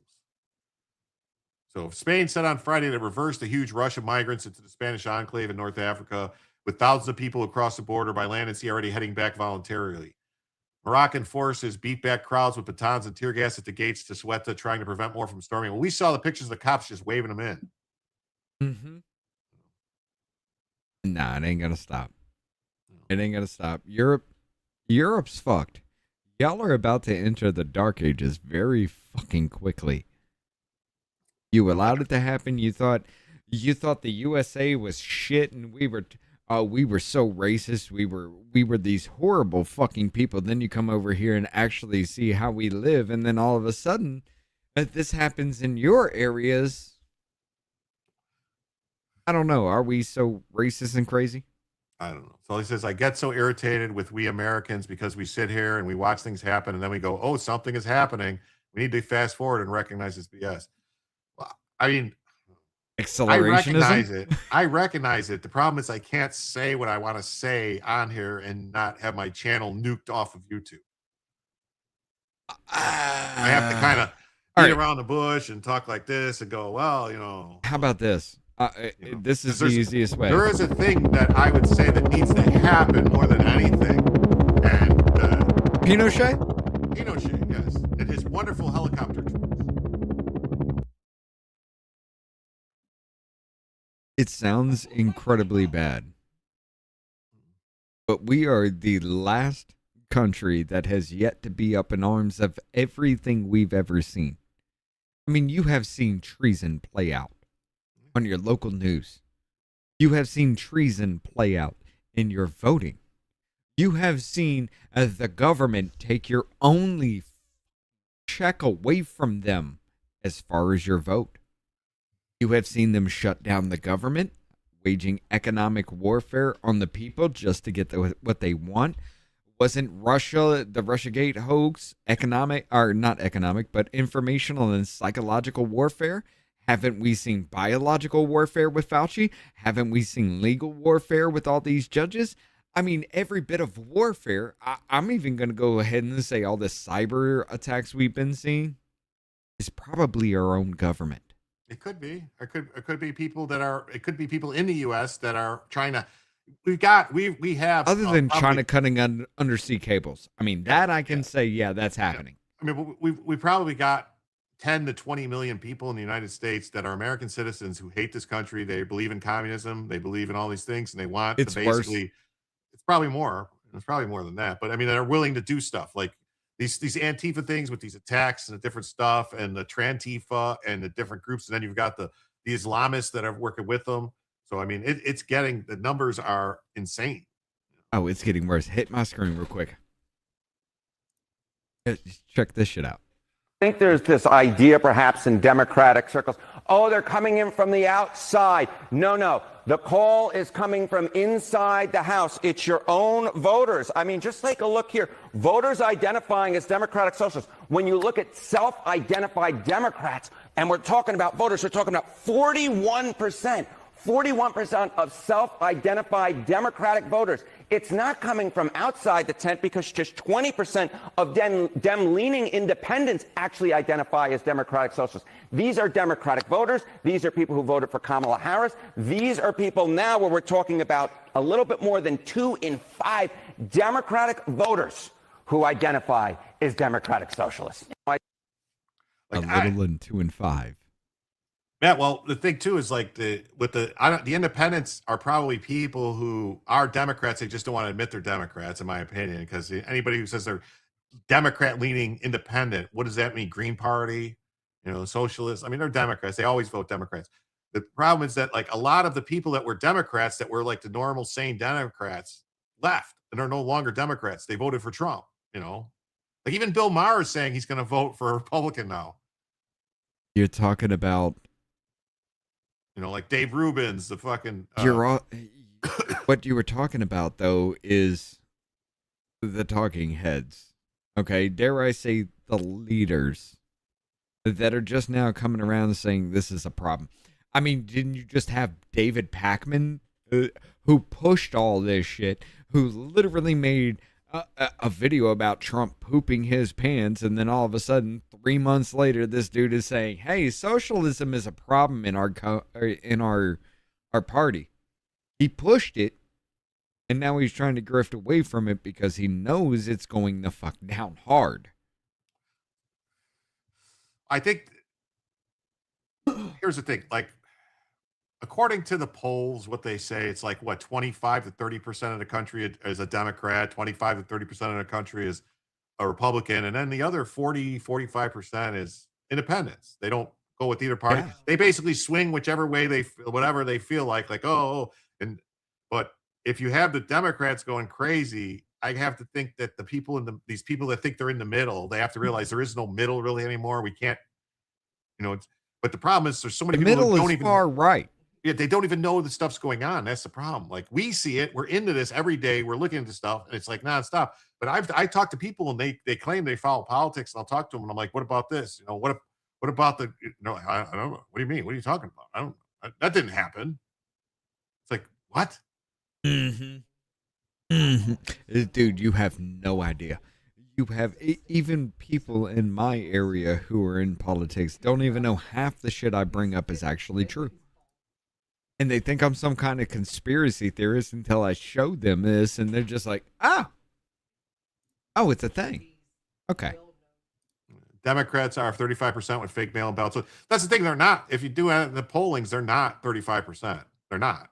There's more independents than there are either Republicans or Democrats. And according to what I saw, the new kids coming up, like the vast majority of the younger kids coming up, turning 18, 19, those kids are actually more right-leaning than left-leaning. That was what was scaring them. It's like this new, whatever, Gen Alpha or whatever it is, or I don't even know what they're calling them now, or Gen... I'm sorry. Hold on. Gen Z is the one that is actually breaking. They're showing a little bit more Republican-leaning. It's Gen Alpha after that's showing more Republican leaning than it is Democrat leaning at this point. Gen Beta or Bravo or whatever the hell you want to call these cucked up fucks, they're going to be more left-leaning. And I'm going to tell you this simply because they grow up in the last fucking decade? And what have we seen from the last decade? And well, then we got also they're getting new indoctrinated. babies. The problem is they're getting indoctrinated in the schools. Oh, of course. You know, but we're also getting new babies that are coming along right now into this hellhole that we have created for ourselves. How do you think they're going to lean growing up, seeing everything that we're seeing? Crypt Keeper Carville recently said that the screeching awfuls are ruining the Democrat Party, the Demon Rat Party, well before Vance's crazy cat ladies. Yeah. No. Hold on. James Carville actually caused this shit. He caused it. I'm not going to sit here and say, oh, it's these people that they're the problem. No, you cultivated that group. Well, because it's all about power. They want to win no matter what. So they'll say and do whatever they have to in order to just win. Just win, no matter what. Well, it's just like David Pakman. You know, he's been a big proponent of all this shit. Now he's just trying to grift more towards the right because he's seeing that people are actually trending that way. And if anybody platforms this motherfucker, say for about 4 or 5, I swear to God, anybody that goes after them, I'm releasing everything on them. I don't care. I will go scorched earth because you gave us Candace Owens. I'm sorry. You gave us Candace Owens, whose first foray into the public life was suing her fucking school because she broke up with her white boyfriend, who stalked and harassed and even attacked this man several fucking times. And then when his white friends started to hate her, she sued her school because it was a campaign of white hatred, racial hatred against her. And then all of a sudden she does social autopsy. She's screwed over by the fucking left. They fucking go scorched earth on her. And then all of a sudden she flips her politics because there's not a lot of black conservative women out there speaking. And then all of a sudden she's propped up and here we are. Yeah. Well, yeah, because then after that happened with when she tried suing the school and basically saying that she was a victim of, white supremacy and all this stuff because her boyfriend, whatever, stalked her boyfriend who didn't like her anymore. That's when she created started that social autopsy thing. She wanted to basically destroy people's lives. That's what she wanted to do. Anybody, if she's mad at you, she wants to destroy your life. And now she's a fucking nutcase, man. But because the left actually tore her apart, she even told you she flipped her politics overnight because there's not a lot of black Republican women.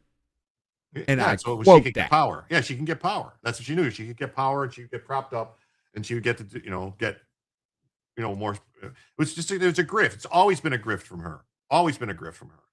That's the problem with the Republican Party. They're willing to take anybody and everybody that says, oh, I don't like the left anymore.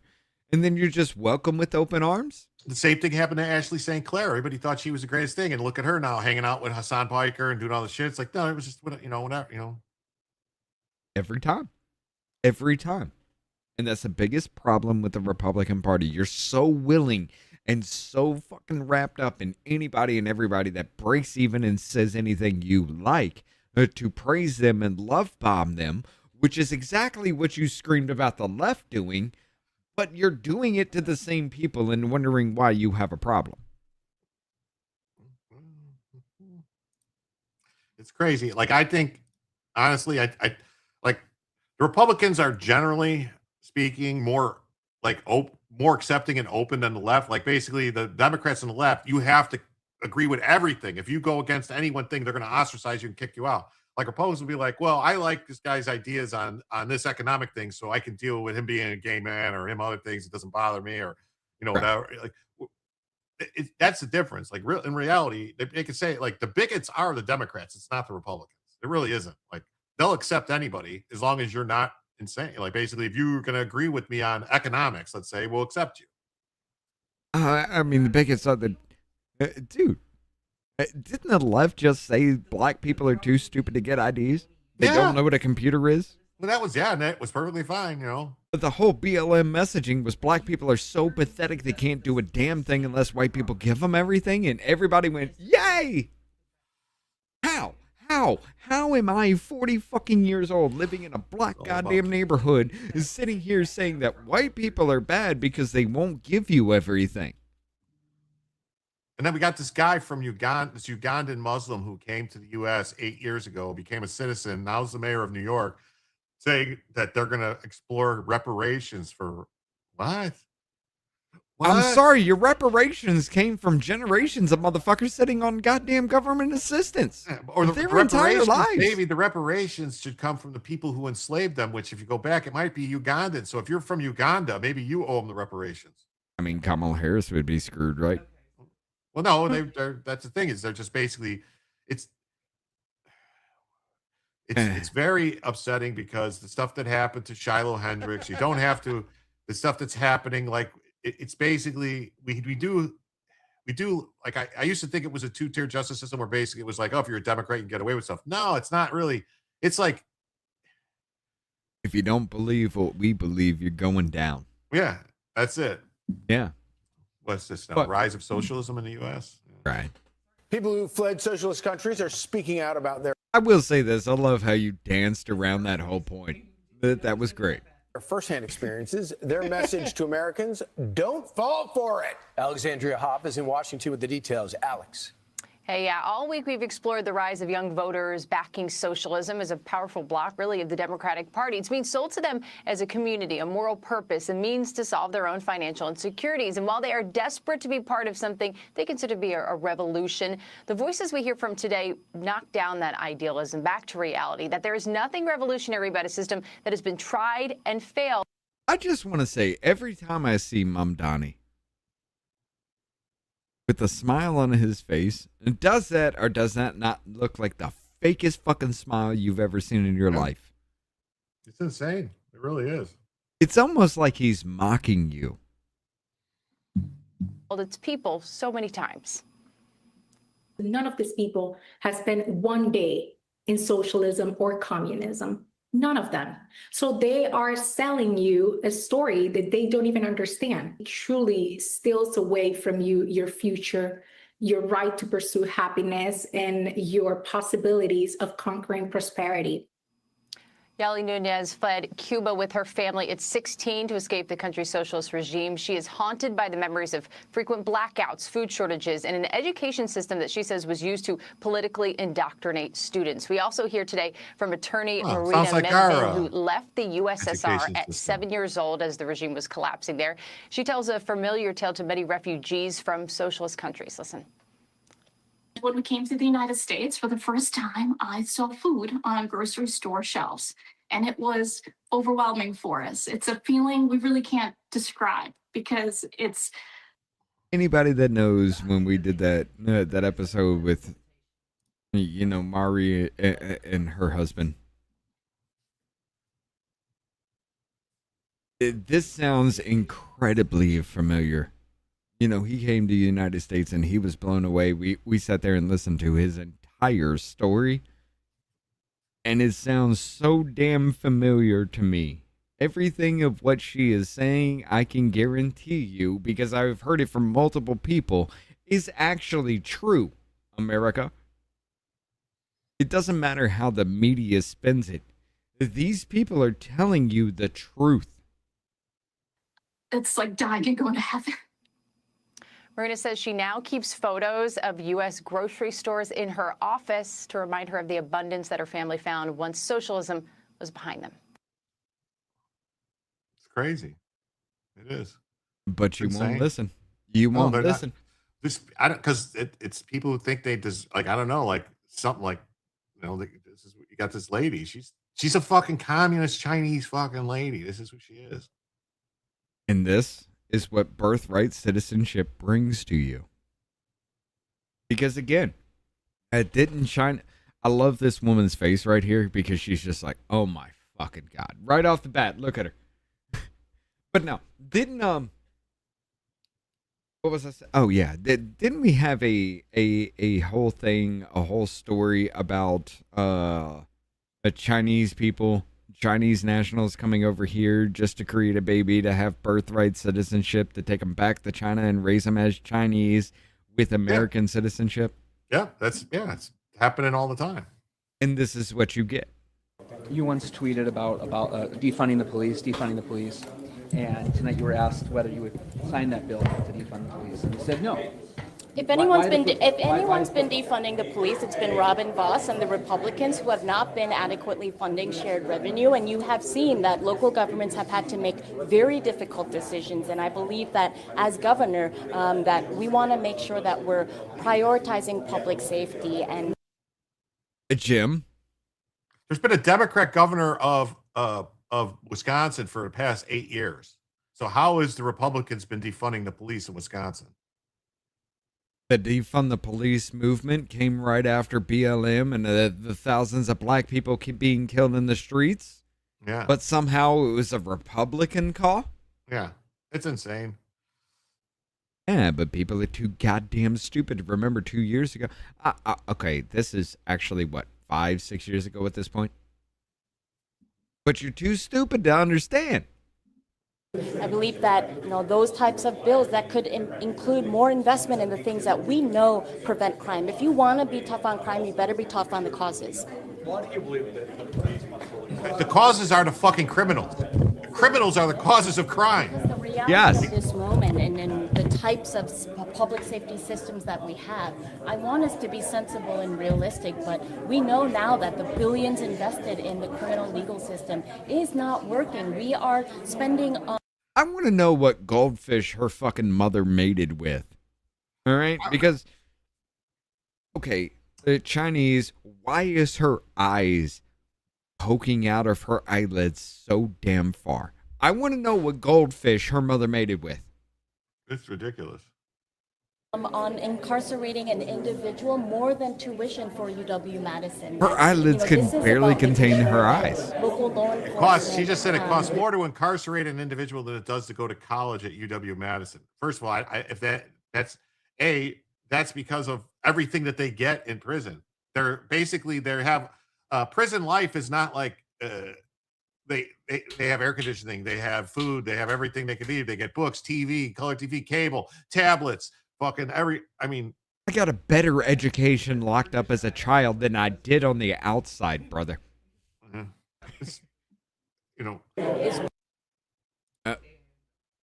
Okay. Working with community that we are taking resources from the state and investing in things like public education, victim services, out of school programs for our kids to go and have a great, be able to be themselves. These are things that data and facts have shown that prevent crime. Again, if you want to be tough on crime, you better be tough on causes. It prevents crime.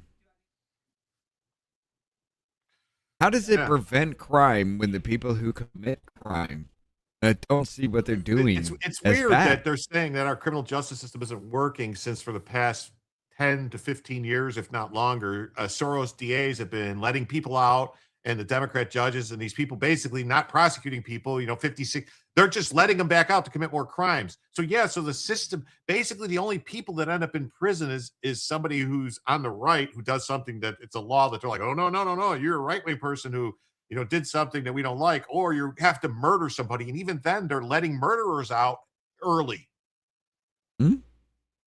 So that's the problem, is they're not being punished. You can protect protect people, yourself and people around you, and you will go to prison. But you can light a woman on fire in a subway, and you will be set free. This is the America you live in. Yeah, you could commit 50, 60 crimes and keep getting released, and then when you finally murder a woman on a train in North Carolina or South Carolina, wherever the fuck it was, that Arena Zarutska, they go, oh, well, you're crazy, so we can't send you to jail, so we're just going to put you in a mental hospital. It's like, wait, what? You should have been in a mental hospital to begin with then, if that's the problem. No. He's black. We can't do that, right? Not until he proves he's a danger to society. I believe that we have to be serious about public safety. And I'm going to be a governor that is more serious than anyone else in making sure that we are building systems of care, that we are focusing on lowering crime, getting guns off of our street, and making sure that folks who are incarcerated, which 90% of those folks will be going back to community, that we're lowering recidivism rate. And it's appalling to me that for folks who are working within our prisons, they have some of the highest suicide rates of any job and occupation. So this I wonder fucking why. I mean, somebody stabs another inmate and I can't beat his ass? Yeah, I'd just be like, God damn. I have seen men rape men. I have seen men kill men for a fucking packet of ramen noodles. And I can't do anything about it except say that's bad. Here's the thing. So I would say that the military has a higher suicide, veterans have a higher suicide rate because of just the stuff they've been through. But yeah, is it because maybe these prison guards, are they former military and that's why it's bumping up the numbers? Or is it because of they're seeing things that are traumatically affecting them and they can't deal with it? And they're like, what the fuck is going on? I mean, when you walk into a cell and see a dude hanging with his own fucking entrails, I mean, it's gonna play effect on a person, And to say you can't do anything about that is simply because you are law enforcement. Yeah, I mean, I do get that. Look, cops are fucking dicks. They literally are paid to enforce the laws that they don't know the laws they're trying to enforce. But when you see shit like that on a daily basis, it changes a person. So I can't really fault police for being the assholes and dicks they are. But then again, we've constrained them to a whole point she's gonna win. Now they can't even fire their guns without going to jail. She's gonna win to become the Democrat nominee because the other guy, Mandela Barnes, they released. He was the guy that was the lieutenant governor under Evers. They released had some stuff like sexual assault stuff or other stuff that they're releasing or holding back, basically making him drop out. But I don't know. Wisconsin is like, there's enough. I think Wisconsin still has enough people that are not insane and Wisconsin has these two basically areas that are like the Democrat strongholds, basically Madison and then Milwaukee. Right. But other than that, I mean, you got it's a huge state loaded with people who are basically farmers and ranchers and but blue-collar people. Then again, though, as far as it goes, look, Republicans throughout the entire fucking 2020 riots and everything, everybody was telling you to be peaceful as they were kicking your teeth in, burning your businesses down, burning your houses down, killing you just because. And you're going to sit here and tell me that we're ready to fight what's coming? The organized effort that we have seen from, didn't we see at the beginning of the ICE raids that there was 10 cars that were organized to ram and attack an ICE caravan? So how did they organize so easily and so quickly if they haven't done it before? Well, because a lot of the training was done in Cuba and information from the Chinese and the Cubans, basically how to do this stuff. I mean, this DSA and what is the other one? Party for Social, PSL, Party for Socialism and Liberation, and Revolutionary Communists of America. Like, they are telling you what they want to do. You just got to listen. Right. But here, I'm going to bring this up real quick. As of April 2026, 204.6 million Americans have registered to vote. That's more than 7 in 10 American residents who are 18 or older. All right, let's take a look with the Democrat Party. 8 states in D.C. and voter registrations above. This is...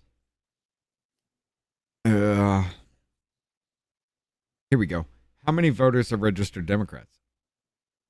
As of April 26th, the nation has around 45.4 million registered Democrats. Now, I say that, I bring it up because let's bring it back to the, no, this one isn't it. Where is it? Where is it? No, it is this one. No, it is not. Where was that one I was showing before? Nope. That's Kamala. That's Kamala. That's Kamala. Ba ba ba ba ba ba ba. Is this it? No, that was the Yeah. So okay. Yeah. Here we go. Backtrack it. I think there's this idea, perhaps, in Democratic circles. Oh, no, that isn't.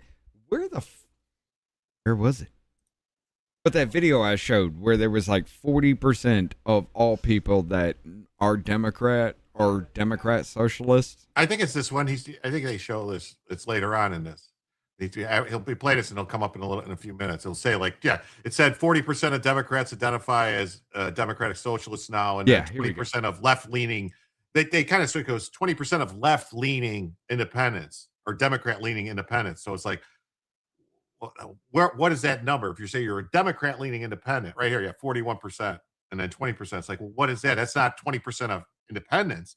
But they say this because they want to trick people and go, well, I'm an independent, but I guess people are going. Maybe I should think about it. 20% of people like me are left-leaning socialists. That's pretty much what it's saying. But with that included, if 45.4 million registered Democrats, and you got 41 of those who say they are 41% of those who say they are Democrats, what's 41% of 45 million? 4.5 times 4, so 18. I fucking love it. You did it. You know what 10% is times 4? Dude. Okay. So, 20% of people like me are socialists. Okay? Yeah. Independent voters. Let's see. How many voters are registered minor parties? How many voters are registered independent? There are 39.1 million. What are 39.1 million? 20% of that. Roughly under 8 million, 7.8 million, something like that. But that's what I'm saying is that's not the true number because they say Democrat-leaning independents, 20% of them. So what is that? Is that half? A lot of people independent are like people that are like libertarians. They're like, no, fuck that. I hate Democrats. I hate Republicans. I'm an anarchist, an actual anarchist, like Michael Malice anarchist type of guy. Right. Like I don't think the government should be telling anybody what to do, and I don't, whatever it should be designed. But so those are independents. That's the variable in this whole equation. Bullshit because there are more independents than there are Democrats. That's the variable in this whole equation. How many independents are left-leaning? And what do you mean by left-leaning? That's the whole damn variable. Are they qualifying like, to me, if you're not a Democrat or Republican, you're an independent. I don't care if you're in some third party or you're still a Democrat. Like if you're a Green Party person, you're a fucking Democrat. You're just a crazy leftist Democrat. Because they still always vote for the fucking Democrats. Fair enough at this point, yes. I mean, who was that dude that they put up for the independent? I forget his name, but he was crazy as shit.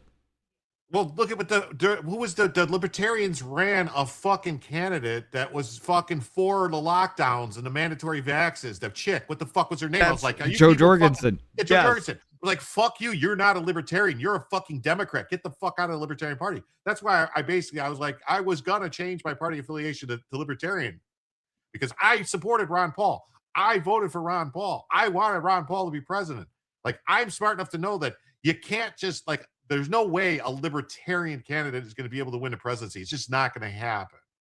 Right. It's just not going to happen. The libertarians, and I would champion telling people, we need libertarians to come into the Republican Party and run and win and just not, you know what I mean? Just like, look at Massey. Massey is a libertarian. I disagree on Massey because I think he's lost his mind a little bit. He's more aligning with Democrats than he does with Republicans. Like he's voting with people and voting for shit that like, I'm like, dude, what are you doing?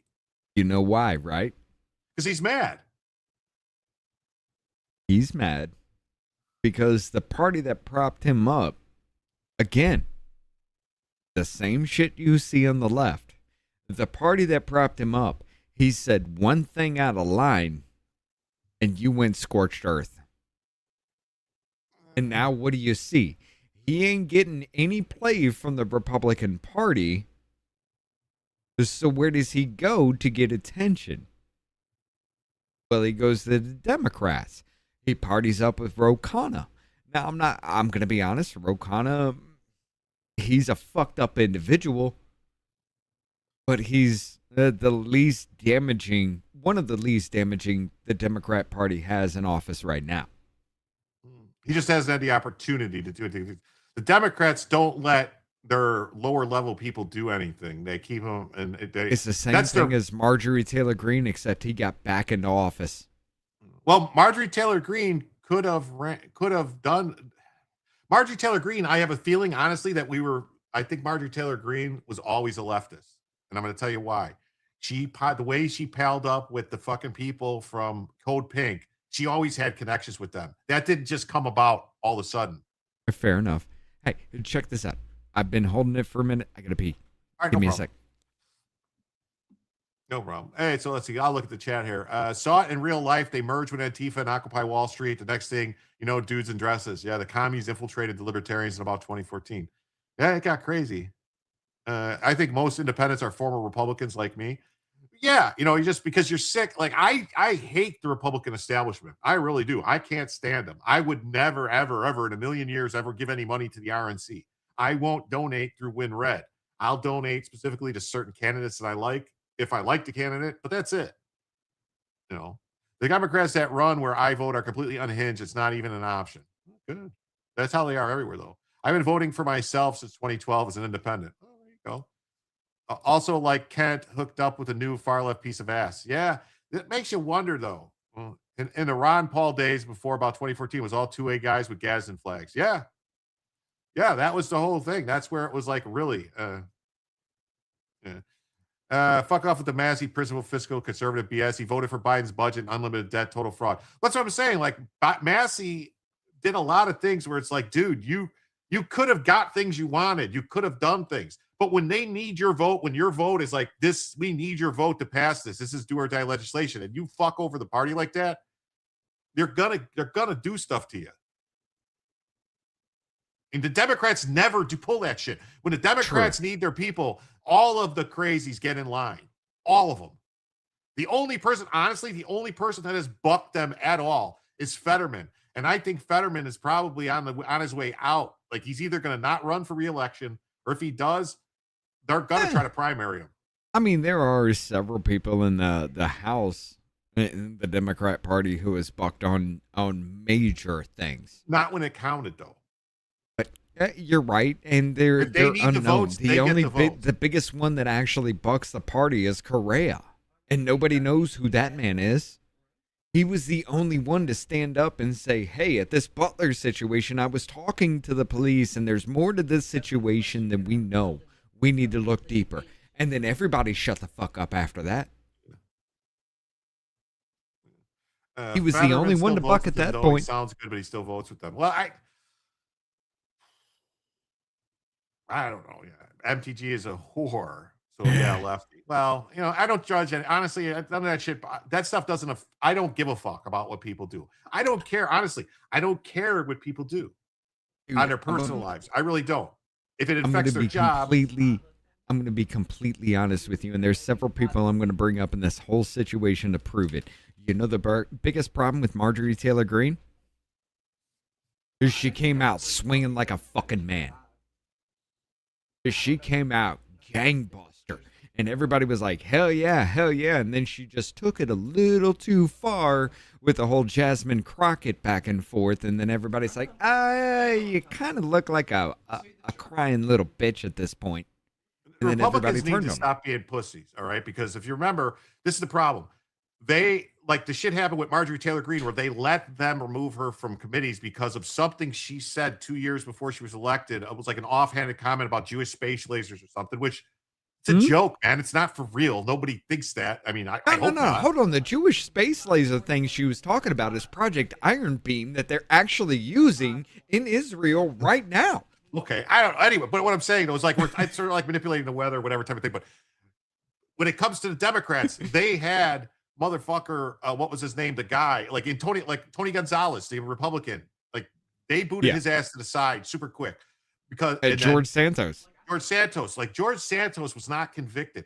That is the first time in history There is, like, the Democrats were refusing to get rid of the broad in Florida that got fucking convicted of stealing $5 million from the fucking FEMA fund to use to run for Congress. What about Bob Menendez? They didn't kick him out of Congress until he was found guilty. But George Santos, you're guilty immediately. Remember just because. Trafficante from fucking Ohio? The guy with the crazy hairdo, you know, the crazy hairpiece? That guy was indicted and convicted, and they still didn't kick him out. But yet, hey, George Santos, hey, you're a gay dude. You use campaign funds for OnlyFans. Get the fuck out. Well, he said, well, it was like, oh, I mean, there was worse than that. He said he was Jewish. Yeah. And he's like, you know, like, no, I didn't say I'm Jewish. I said I'm Jewish, you know. Right. And like, he's like, and it was but like, Kamala Harris can say she's black, and that's okay. Yeah. Look at this. I got my first. Oh no, this is my second donation of the evening. Thank you so much for the $4.40. I don't know what Unk Alert is. Does that mean I'm an uncle? Unk Alert. Usually that's a bad sign. It's just like. But thank you so much. That means we are now $71.60 away. I'm probably sorry, the 70. Unk Alert. 70-60. My math skills are off. But as far as it goes, really, with everything that we've seen, I do not understand how, even in a time where just, okay, look, you have to understand, you're older than me. Jim, when were you born? I don't give that information out. Okay, so I guarantee you're not born a millennial. In the 70s. What? Okay, so you're not a millennial. No, I'm a Gen Xer. Okay, so half of my party blames you for everything that we came into, whereas 2/3, I'm sorry, 2/3 of Gen Z blames millennials for the shit that we gave them. And this has been going on for generations. It is literally, okay, the heyday in America was actually mid to late 90s. Yeah. No, what happened was, nobody cared about a damn thing. Like, I hate to break it to everybody. This is the thing. Go listen to Ross Perot, okay, in 92, when the 92 presidential election, when Ross Perot was talking about NAFTA and said, you're going to hear this giant sucking sound in the U.S. of all the jobs leaving the U.S. and going to Mexico. That happened. That he was correct. The problem was Ross Perot did not have enough. Ross Perot couldn't win. He did not win a single state. He did not get a single fucking electoral vote. But he took enough Republican votes away from George H.W. Bush that Clinton won. Clinton won in 92 with 38% of the vote. He was the spoiled candidate. He was a spoiler candidate, but like it's shocking when you look at like how popular George H.W. Bush was. I'm not saying he was a great president or anything. He lied. He got played. He said no new taxes. Read my lips. No new taxes. And then the Democrats basically, because the people forget that until 1994, the Democrats controlled the House of Representatives since 1952 to 1994. The Republicans did not control the House of Representatives for over 40 years. So you had to go along with Democrats. So the Democrats pushed this thing, made a deal with Bush for a tax hike or whatever you want to call it, and that fucked them. Mm-hmm. You know, but then again, it's always I don't even think that really was that big of a deal. In all honesty, I don't think that was that big of a deal because Clinton came in and immediately they raised taxes anyway. Once Clinton came in the first year of Clinton's term, they raised taxes. So it wasn't the taxes thing why people were. It was the fact that there was this other candidate who was right. Like if George W. Bush wasn't running for president, if it was Ross Perot running for his Republican Party, he would have ran away with the fucking thing. He was correct. I don't know about running away with the fucking thing because you're right. He Van Mears held his ass back. He was Trump. Perot was Trump before Trump. You know what I mean? Like he was the first Trump style candidate who never ran for anything, was never elected any office. He was a billionaire who ran businesses. The motherfucker looked like a Ferengi though. I mean, what did JFK and Nixon prove? Looks matter. Yeah. He looked like a Ferengi, and everybody's like, dude. I mean, what knocked Howard Dean out of the position? Wasn't it this? No! And then we're going to Washington, D.C. to take back the White House. Yeah, people That said, "Oh, knocked he's him nuts," out. because they're like, "Oh, he's fucking nuts. He's a nut job." You know, looking back on it, I was young as shit at that time, but maybe we might have been better under Perot. It said 440 is what it said. 440 joules. I don't know. Well, we would have been better without NAFTA. All right. NAFTA. Oh yeah, NAFTA. Us. Another afternoon fucking that ass. Yes. You know, yeah, but we were like, all right, we were losing manufacturing going back to the 70s and 80s. Not a lot, but we were losing manufacturing. You know, Japan was coming up. It was a whole thing like with Japanese cars and stuff like that, where you know,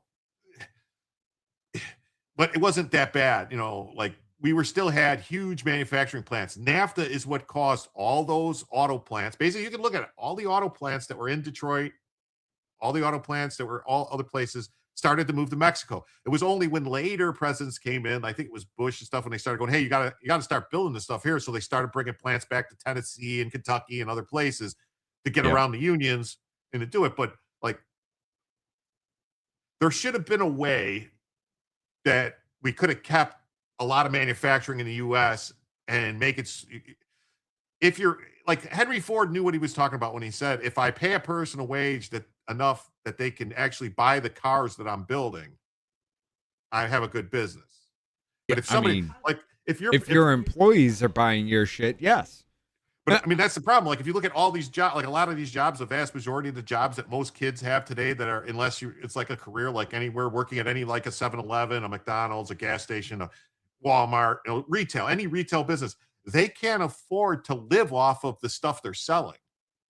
At this point in time, no.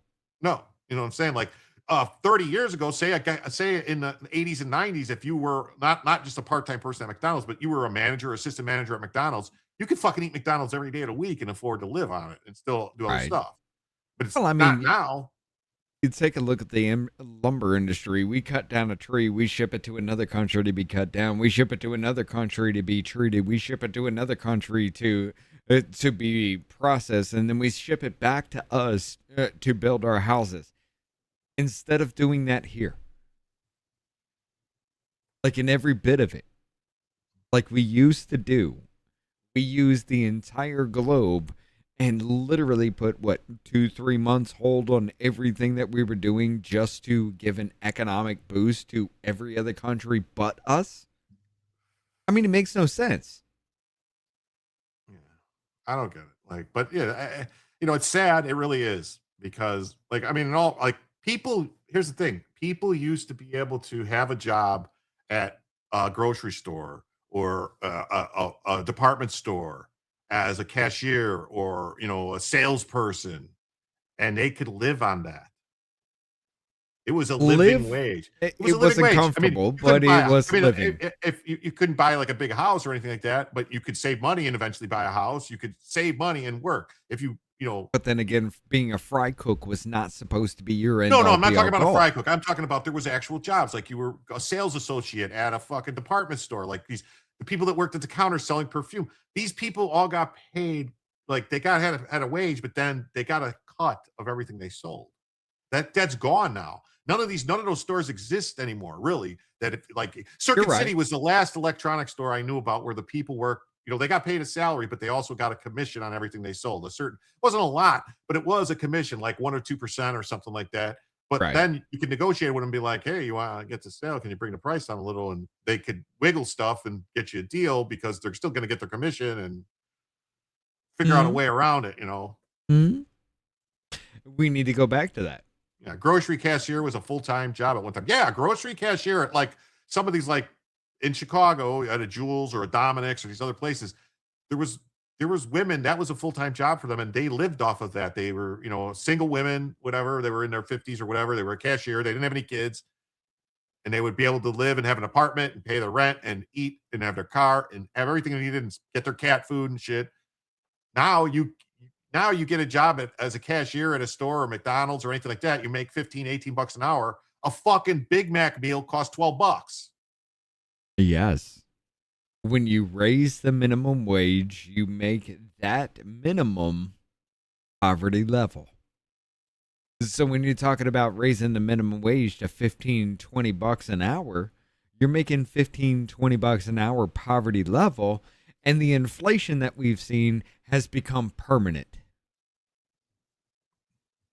Nobody understands that. Well, no, it's not. That's the thing. The inflation's not going away. The only way it's going to go away is like things. There's going to have to be a massive reset. Like housing prices are going to have to take a huge shit, like worse than 2008, and would maybe correct some things, because that would maybe read, like, whoa, like, I don't know though. Honestly, I don't know, because everything is interlinked, and like, oh, the farmer's got to make this much money to sell the, just look at like potatoes. You got to grow these potatoes. You got to ship them here. You got the gas to get them there. And even though now you're hitting it. Now you're hitting it.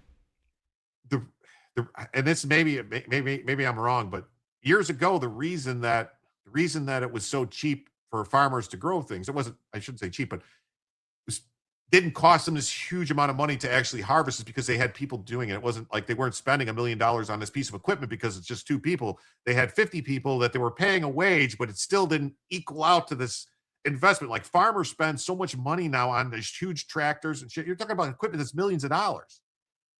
It's like they got to recoup the money somewhere. Yes. Instead of having 20 people work a fucking field, you had one tractor that outcost more than what it would be for 20 people in a field. But because you could do it faster, it was okay. Kitchen, yeah. Thank you, Kofi, for the 10 joules. That's 10 cents. I can't really, I guess I could credit that. Okay, I'll drop it to 70.50. How's that?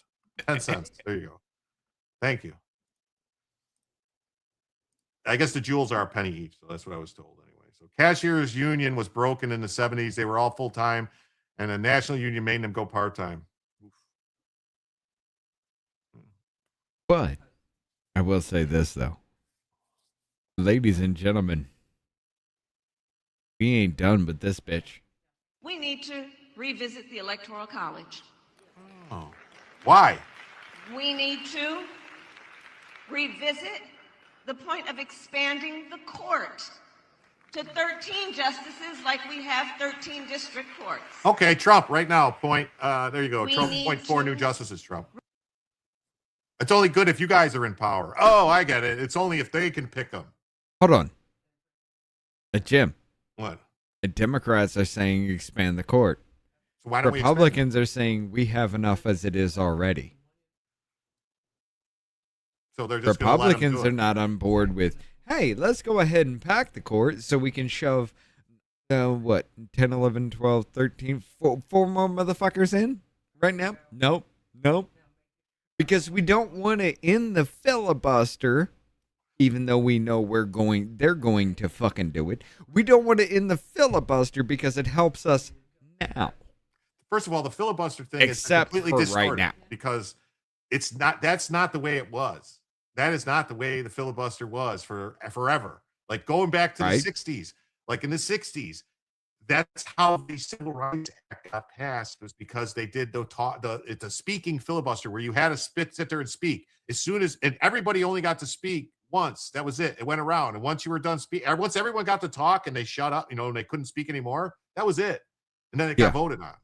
So you could sit there. That was the thing. Why it was this filibuster, when I talked for 36 hours. If you wanted to go, you had to do that. And once you stopped speaking, you couldn't speak again. And the next guy had to be there to speak if you wanted to keep it from happening. I mean, what was it? Cory Booker spoke for like 26 fucking hours. Yeah, for no reason. It didn't mean anything. No, because if you had somebody else stand up there and speak for 26 fucking hours, maybe you could have done something. But at the zombie filibuster, we don't have to speak. We're just going to say we object. That was the biggest mistake we made. Well, I'm not going to say the biggest. It came in, Ag. I'm sorry. That was shit, man. That was over a half hour ago. I didn't see it come in. I apologize. Thank you so much, Ag, for the 10 on Cash App. That means we're now $60.50 away. What up, Lion? Sorry, I haven't been paying attention to chat. I've been enjoying this. This is Scrappy. How y'all doing?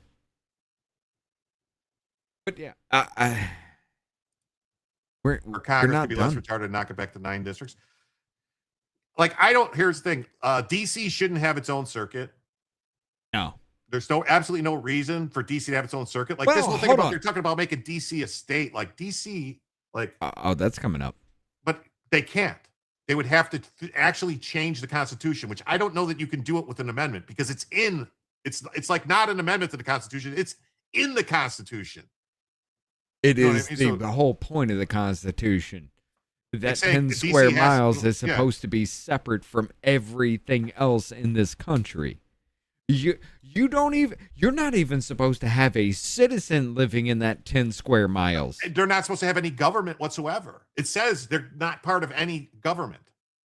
But yet they established like the Home Rule Act in the 70s, all of a sudden, because Congress didn't want to have to deal with it because if Congress was the one, like really was the ones having to deal with it. They're like, we don't want to have to deal with this. We're just going to pass it off. And so which I think is unconstitutional. Like, I don't know, somebody should sue and be like, the Home Rule Act is unconstitutional. There shouldn't be this attorney. There shouldn't be a mayor. There shouldn't be a separate police force. This is all federal land. It's all federal land. You know why it ain't going to happen? Because you're going to have to kick millions of motherfuckers out of their home. No, you wouldn't have to, but they would still be living on federal land, just like living on a reservation, just like living on anything else. But it's different because it's special. Technically, there wasn't supposed to be anybody living there when it was established. It was supposed to be strictly for government offices and government parks and stuff like that. It wasn't supposed to be like housing. But basically what happened is certain people brought a bunch of people in there to live there, to be their slaves, or whatever you want to call it. And that's what happened. Yeah. Wow, look at this. 10 gifted membership. There Wow. you go. Look at that. Wow, that is that means we are now just 50 cents away, folks. Just 50 cents away from adding a first additional hour, which let's go. That's Make crazy. us work tonight. Yes. Let's see who got those memberships. Thank you, Charles. You brought 10 people into being a Jimsomniac. Julius Vissi, Sugar Cookie, Subdivisions. Oh, my buddy Subdivisions. How you doing, Chris? Miss Vicky, May, Saint Two Guns, Charlie Duck, T. Swain, Pell L, Angela Loyola, and Michael Mason, 62, all became members of the Jimsomniacs. Is that 10? 1, 2, 3, 4, 5, 6, 7, 8, 9, 10. That is 10. Well, thank you. Thank you so much. That means, yeah, we're so close. Thank you, Charles. Make DC square again. Yes. Any amendment can alter the Constitution. That's what a living document means. Otherwise, it would be fossilized. Well, no, but I think you would actually have to change, like it's directly tied into the it's directly tied into the establishment, of the Constitution. It's like the Senate, like talking about abolishing the Senate. Like that's fucking literally Article 1 of the Constitution. You have to understand, it's just like treason is written into the Constitution. That cannot be amended unless the 2/3 of the state say, hey, it's only in times for kinetic warfare. That levies war against means the government must shoot you. Wait a minute. Did they amend the Constitution to say that? No. So if all laws that are repugnant to the Constitution should not be respected in any way, doesn't levying war against the citizens of the United States include everything as well as kinetic? Should. But yet, oh, it's only in wartime. Aren't we at war since goddamn World War II? Oh, I'm sorry. The Senate didn't vote on that? We've been at war. Like, that's the thing. What is a war? Like, only the Congress can declare war, but we could be in a state of war. Here, remember, here's a question. Remember when we're in a state of war right now? They're calling it the Iran war. Oh, we're not at war. It's a military police action. Remember when prior to them declaring war on Japan, when FDR went to the Congress and said, since this happened when Japan attacked us, we've been in a state of war with Japan. So clearly you could be in a state of war without Congress declaring it. I mean, warfare is warfare. That's why they said levying war against instead of picking up arms against, which is written in every other fucking thing, especially sedition, but it's not written in treason because they experienced psychological warfare. They experienced informational warfare. They experienced economic warfare. They knew what warfare was. And that's why it is not constrained, because even voting to shut down the government because you want to give illegals health care is economic warfare on the people, because those that are reliant on the government pay because they want something. And nobody picks up on that, because we have been conditioned to think treason is warfare, kinetic warfare only, and it is not. Yeah, 1956. Also, it's in laws. They've declared war on drugs. They've declared war on many things. It's a war on drugs. They declared it. It's a war on drugs. When they established the DEA and all that stuff, they passed a law declaring a war on drugs. So technically, we've been in a war with drugs this whole time. I mean, you also got to think back. Think of the Russiagate hoax and everything like that. Is that not informational and psychological warfare levied on the people to make people vote who Obama wanted instead of who you wanted? Because if you make people think that something isn't fucking true, you use psychological and informational warfare to make people think the spies who lied, 51 spies who lied. Oh, these motherfuckers are in position of authority. They signed a paper saying this actually happened, and it turned out that was actually false. This is supposed to be a black woman. She looks legitimately like one of those alien races. Like that, her face is like a yellowish green, and I don't know if it's because of the background is green, but in her clothes, but she does the not lighting look, as well. No, I know she does not look. She looks like I'm trying to. It's a movie where it's like a space alien with this weird color skin, almost like what is it? Oh, Guardians of the Galaxy. She looks like one of those aliens from Guardians of the Galaxy. The Krees? Yeah. Yeah. But literally, like when your skin color blends into your suit, you got a problem. Mm. What else? Revisit, if they so want, statehood for Puerto Rico and D.C. D.C. is 100% unconstitutional. The reason why D.C. was separated, so it could be separated from everything, any kind of influence. So if you make D.C. a state, you have literally gone against the Constitution of the United States of America. If we regain control of the Senate, I served on this committee, the Senate Judiciary Committee, when I was in the Senate. Only the second black woman elected to the United States Senate after Carol Moseley Braun. Oh, when was Carol Moseley Braun elected to the Senate? She was from Chicago. Wasn't that in the 80s? So you're acting like there was this whole race problem. We elected, I mean, didn't we bring crack to the black community in the 80s? Judiciary Committee has the power to create rules for its committee that don't have to go to the whole Senate for a vote and worry about filibuster and all of it. We need to. But yeah. What does she mean? What is she trying to say? We could create our own rules for the Judiciary Committee. Well, yeah, it still has to be passed. You can't just pass a law in a Judiciary Committee. You still have to pass. It has to go. Like, you can make a rule for the Judiciary Committee, but that doesn't make it a fucking law. What are you? You're a lawyer. You were the Attorney General of California, and you don't know this shit. The rules of every committee, every Congress are created and passed by the majority. So what she's saying is these rules that we want to put up as soon as we take this shit back, it needs to be put in place so that way, no matter what they do, even if we don't have control, you still have to play by our rules. But they could just change the rules. Look at this. But you'd have to win back the Senate and the House and everything like that to change the rules. So the Senate, if you can't win them. I don't know. She's claiming, according to her, that the Senate, they could just change the rules with the majority in the Senate. Like, I know,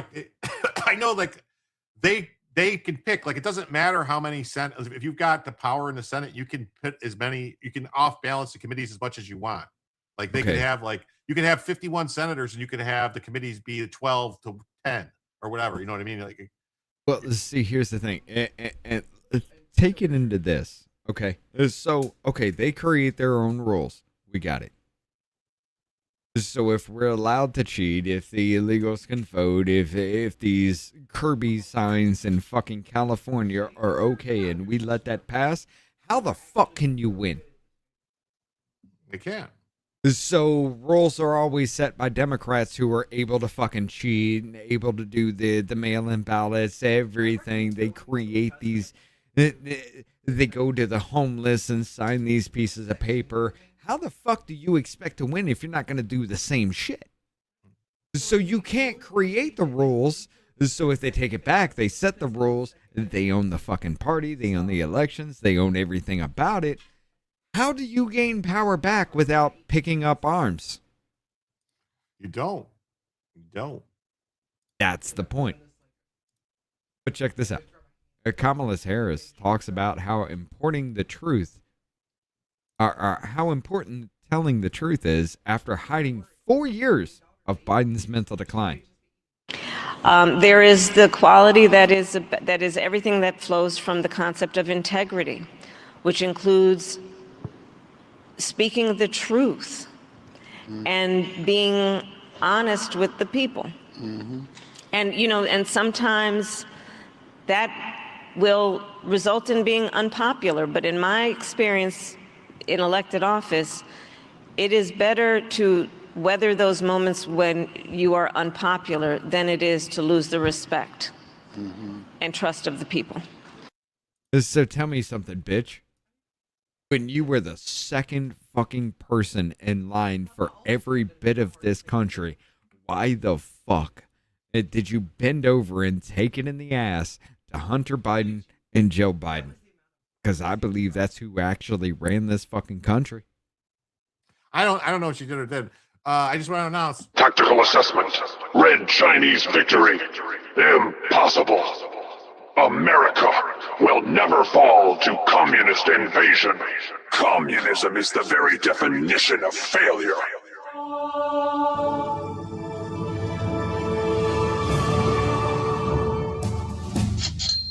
And with that, folks, thank you so much. Number 719-989. I know your name, but I don't remember it. I've been on before. I don't know why it changed, but thank you for the 440 joules. That means we are now $96 away from adding a second additional hour, and I have a rant. Let's see, somewhere. Let's see, rant. $1 from DuckFed. Here you go. I splurged and spent 100% more than you needed. Well, thank you. Oh, damn. Thank you, DuckFed. Thank you. So great of you. But now we're just 95 away.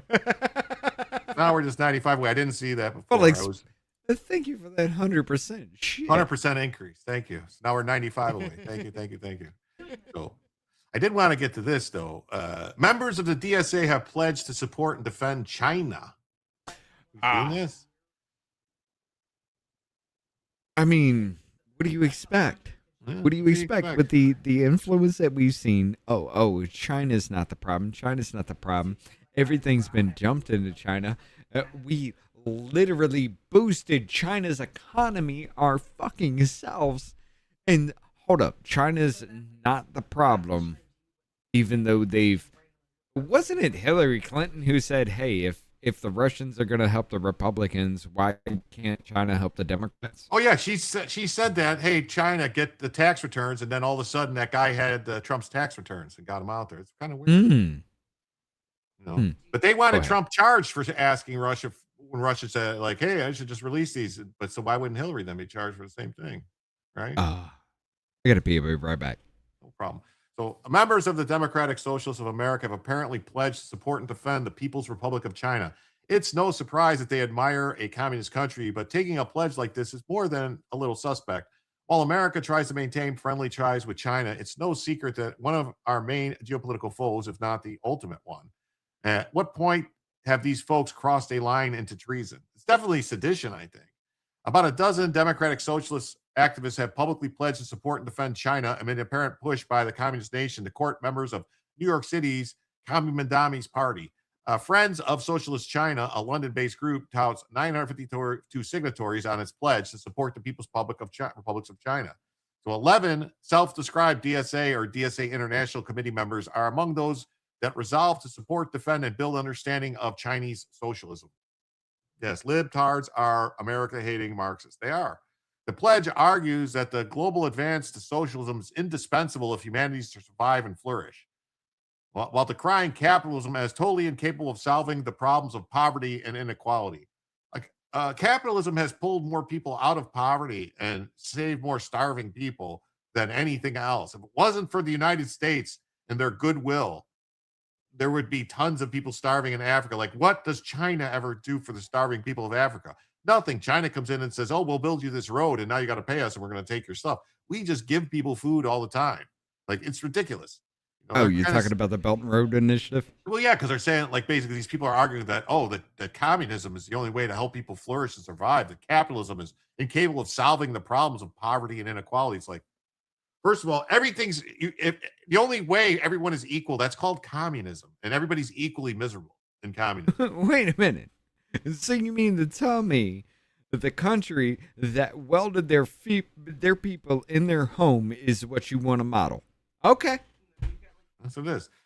They support all states building and aspiring to socialism. Well, here's the problem: is that it's in the Constitution that all states are required to have a Republican form of government. That's the opposite of socialism and communism. That means people in the minority get, that's the whole reason why we can't just, ignore these crazy leftists, because they do get representation, but they want to take all representation away from everybody else. So at some point, you're going to have to say that it's not a suicide pact, and you're going to have to start getting rid of people. Right. I mean, legally getting rid of them, like sending them somewhere else. I'm not talking about you know what I'm talking about. 100%. I know what you're talking about. So, because I'm just saying that for the 2% of the population that causes 70% of the problem. Well, there you go. It'd be great if we could just get rid of them. What does that becomes the stupidest from the top down, like the stupidest percent of the entire. I'm not talking about just this country. The stupidest percent of the entire population of humankind causes more than 70% of all problems across the world. And so they're saying that they focus on China particularly because its size and level of development given an objectively critical role in the global transition to socialism. Do they not realize, these people not realize, that if the U.S., if Nixon did not open China to the West, China would be still these people, like they were fucking living in huts and all like rice farmers, and they had nothing. Dude, if it wasn't for NAFTA, they would not have been expected to take us over economically in 2030. It's been pushed back because of all this now. Yeah.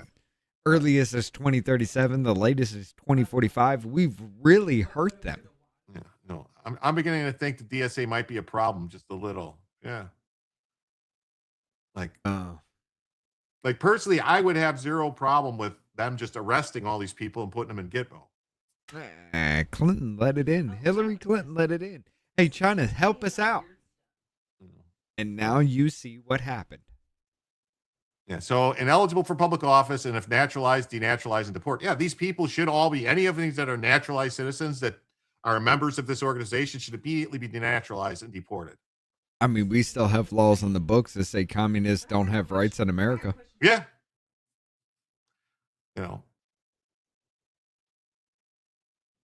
So these people are the enemies of America. I agree. It really does look like these people are enemies of America. Why aren't they treated that way? That's a good question. What should the response be? Well, it should be swift and permanent. But, I will say this. That there is a point to everybody's like, oh, authoritarianism is so bad. It is so bad. It's authoritarianism is actually what keeps society in check. If there's no authority, then there's nothing keeping people from just going running wild. I mean, that's the whole thing about the cops. Like, the cops are a necessary evil. All right. Like, we need to have the cops so that they can basically keep order. Otherwise, it would have, like, if somebody stole something from me, I would be out there like they used to do in, the Wild West, in the 1800s, early 1800s, where somebody steals something, you go catch them and you get a rope and you take care of it. That's how it was handled before there was police forces that were actually taking care of it. We would call them up to investigate, go get the guy. You know what I mean? Like it was handled that way. Like without them, that's what would be happening all the time. Like, oh, somebody did this. Somebody stole this from me. You know, like shoplifters. Like, do you want shoplifters when they get caught shoplifting in a store? Do you want them to just get their hands chopped off by the shop owner like happens in other parts of the world? Because they don't have police forces that'll actually do the job? I mean, let's just be honest, though. Our police force, who are paid to uphold our laws, don't know the laws that they're supposed to uphold. And no, and that's the thing too. Like when I see these cops doing these things, violating people's First Amendment rights, violating people's Second Amendment rights, violating people's rights, I'm like, no, that cop should be punished. This shouldn't happen. Like if you can't do the job correctly and you fuck up, then you need to pay the price, just like anybody else would. Yeah, I'm not saying that all law enforcement needs to be lawyers, like they need to go through law school, they need to pass the bar. I'm not saying that. But they need to understand that, hey, if I'm going to ticket this dude, then everything must be in place for this to be enforced. So if, for my example, if I'm doing 50 in a so-called school zone, just like everybody else who was doing 50 at that time because they were in that school zone when it became active, if I'm doing 50 in a school zone that is marked for 35, doesn't that mean I'm going to run into somebody during traffic? You would think. Right. Okay. So here's what actually got me out of that. In the state of Alabama, doing 50 in a school zone, it's a big offense, right? Double points, double everything, right? The only thing that they had to prove that it was a school zone was a school was there, that there were lights to say school zone flashing. That's it. It didn't tell me the speed limit. It didn't tell me the time frames when it is enforced. It didn't tell me everything between Alabama's code. And I walked in there talking to the DA of my town. I walked in there and said, per standards, you must have this. You must have this. I showed everything, every single sign in that area. The motherfucker looked at me and said, oh, normally outside of a school zone, the speed limit is 50. I didn't know that. The DA of my fucking town doesn't even know the speed limit outside, literally less than a quarter mile. He didn't know the speed limit less than a quarter mile away from the courthouse. Do we need to have this be the judge of who is competent enough to go to jail or not? I'm sorry, when I can look at you and say you were out of compliance and there ain't no way you can hold me to account. Oh, you recognize there's a school there, right? I recognize there's a school there, but I do not recognize a legal fucking school zone because you don't even have half of what is required. Oh, well, I need to tell the town about that. Shouldn't you fucking know from the beginning? Yeah. North American Free Trade Agreement was between Canada, Mexico, and the USA. It had nothing to do with China. Yeah, but there was established, I believe in that law, there was established parts where they were gave Clinton the ability to name China the most favored nation status, and that's what he did. Yeah. Like he could, like there was the trade agreement, NAFTA was about that, but they named China as the most favored nation. So basically, like no tariffs on China, no tariffs on China coming in, even though China had a bunch of tariffs on us for our stuff going into China. They wouldn't, like basically, like even the food that we were sending to China that they needed so their people wouldn't fucking starve. They were putting tariffs on the food that they needed, all our soybeans and other items that they needed so that their people didn't fucking starve to death. Because even though they were a complete agriculture country that survived for millennia with people farming and making enough food for them, all of a sudden when the communists took over, they didn't have enough food for everybody because they destroyed the farms and took the farms away from the people that knew how to farm and basically took people that didn't know how to farm and made them, oh, you got to learn how to farm. And so, and then they did something like they killed all the sparrows or something. And then the sparrows were the ones that were eating the bugs that China had nothing to do with China. No, I know NAFTA did not have anything to do with China, but it established the protocols to declare. There was other language in there to establish the protocols for the president to declare most favored or favored nation status or most favored nation status or something like that. Like there was other parts of it that allowed them. Think of it this way. We create the Save the Puppies Act. And in the Save the Puppies Act, it says that every single one of you must house an illegal immigrant. That's what it was. Because there was a wording that wasn't set in stone because of a little bit of a loophole. Clinton was able to say, let's give everything to China, even though it had nothing to do with China. And then also, like you talk about loopholes, it's the same thing. It was years later. It wasn't immediately. It was years later, but it did happen. I think that was like 96, 97. But anyway, point being, like it's the same thing that happened in New York with the taxes, where they said we're going to pass this bill, and then any second home that's valued over $5 million, we're going to pass this tear tax on it. And then all of a sudden, it's like, well, no, there was other language in there that said that we could do some things. So now it's any house. So it went from 30,000 houses to now it's 980,000 houses. I showed Joe last night. They published a list. His dad's house and his brother's house are on the fucking list. Of that, basically it's like anything over $1 million, which anybody who knows anything about New York real estate, there isn't a house in New York City that isn't worth over $1 million.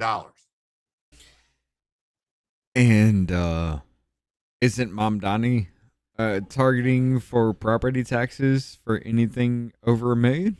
Well, no, that's what I'm saying. They changed it from 5 million to $1 million without anybody knowing about it. So like these people don't realize they're taxing like basically like, oh, we're only going to take this tax the first year or two. We're not going to we're just going to do this like a bullshit. It's just like the fucking income tax was passed on it was supposed to be a millionaires only. People that were millionaires only. It immediately went to everyone. Immediately. Oh, no. Because he couldn't pass that. He couldn't do that. Everybody was leaving. Then he said, hey, Kathy Hochul, give me money. And she's like, fine, give me money. I balanced the budget. I'm going to do good.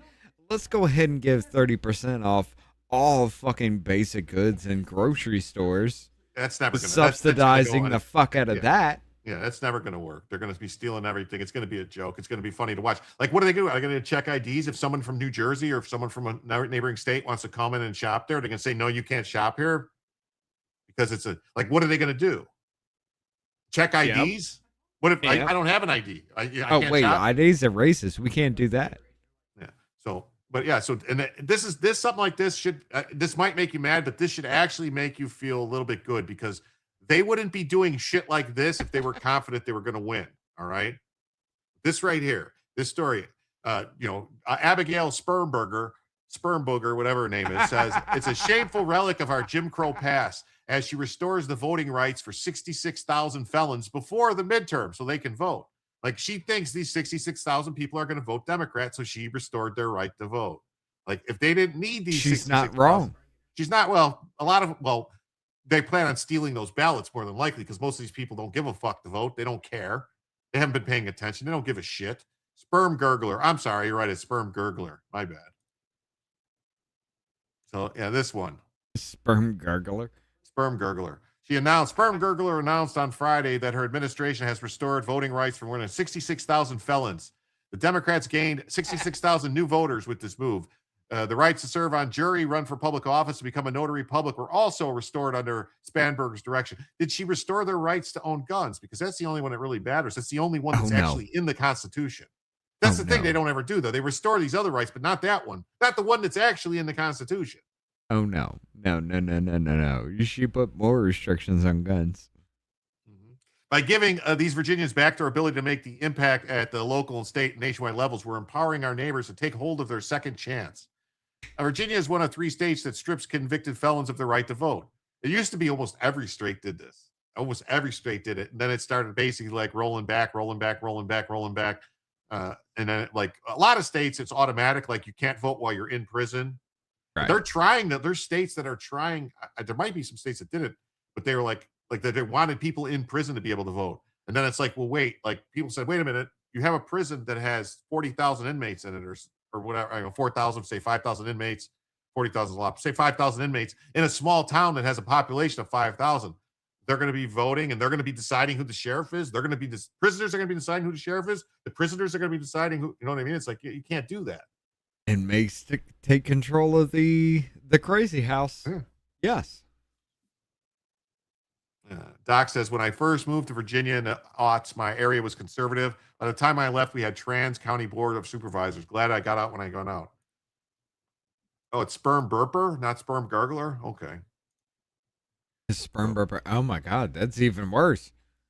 So Because that means you swallowed and it came back up. So Glenn Youngkin, the Republican, previously rolled back a policy of automatically restoring felons' rights and chose to evaluate applications on a case-by-case basis.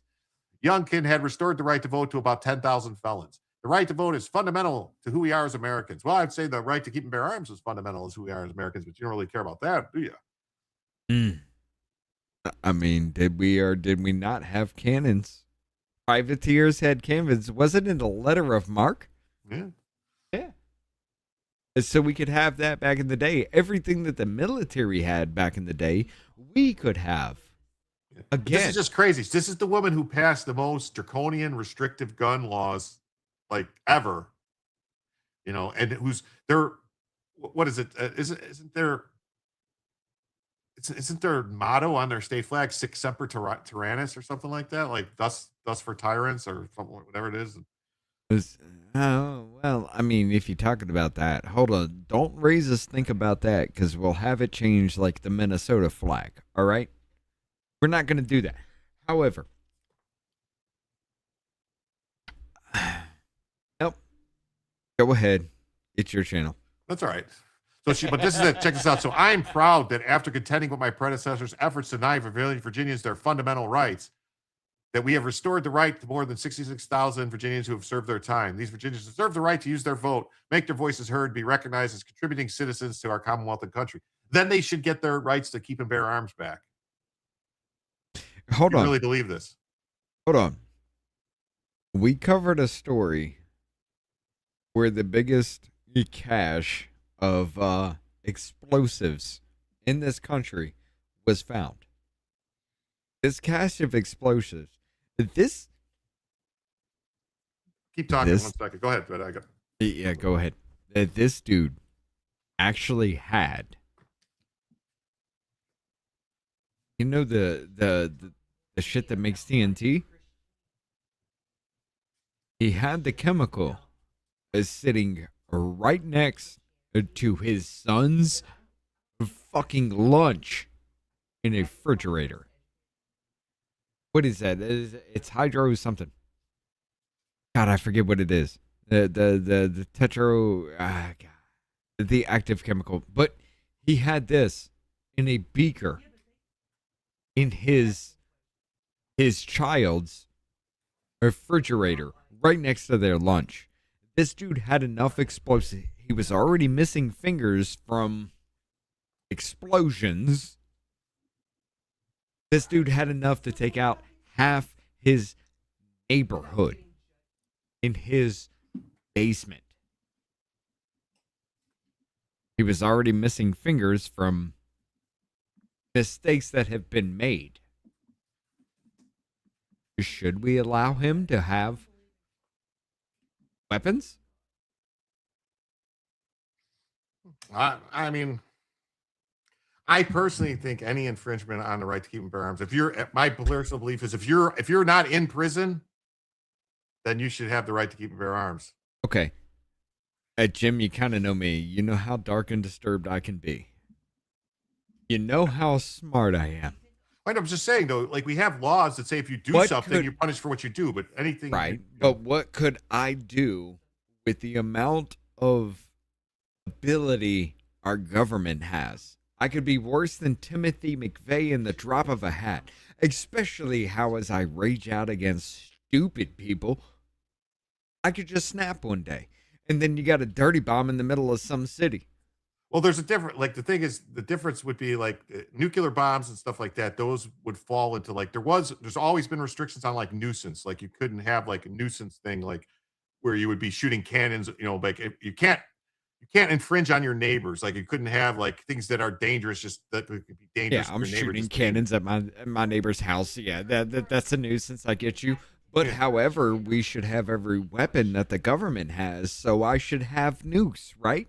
No, because that's because that's not something. It's not like something you could carry. You can't carry a nuke with yourself. Like, so why does private organizations build nuclear fucking weapons for our military? They get special permits from the DEA, or no, I'm sorry, from the ATF. They get a special permit to build the nukes. Oh, you need a permit. You need the government to tell you it's okay. But then again, the Constitution says any infringement is against the Constitution, right? So I should be able to build a nuclear weapon.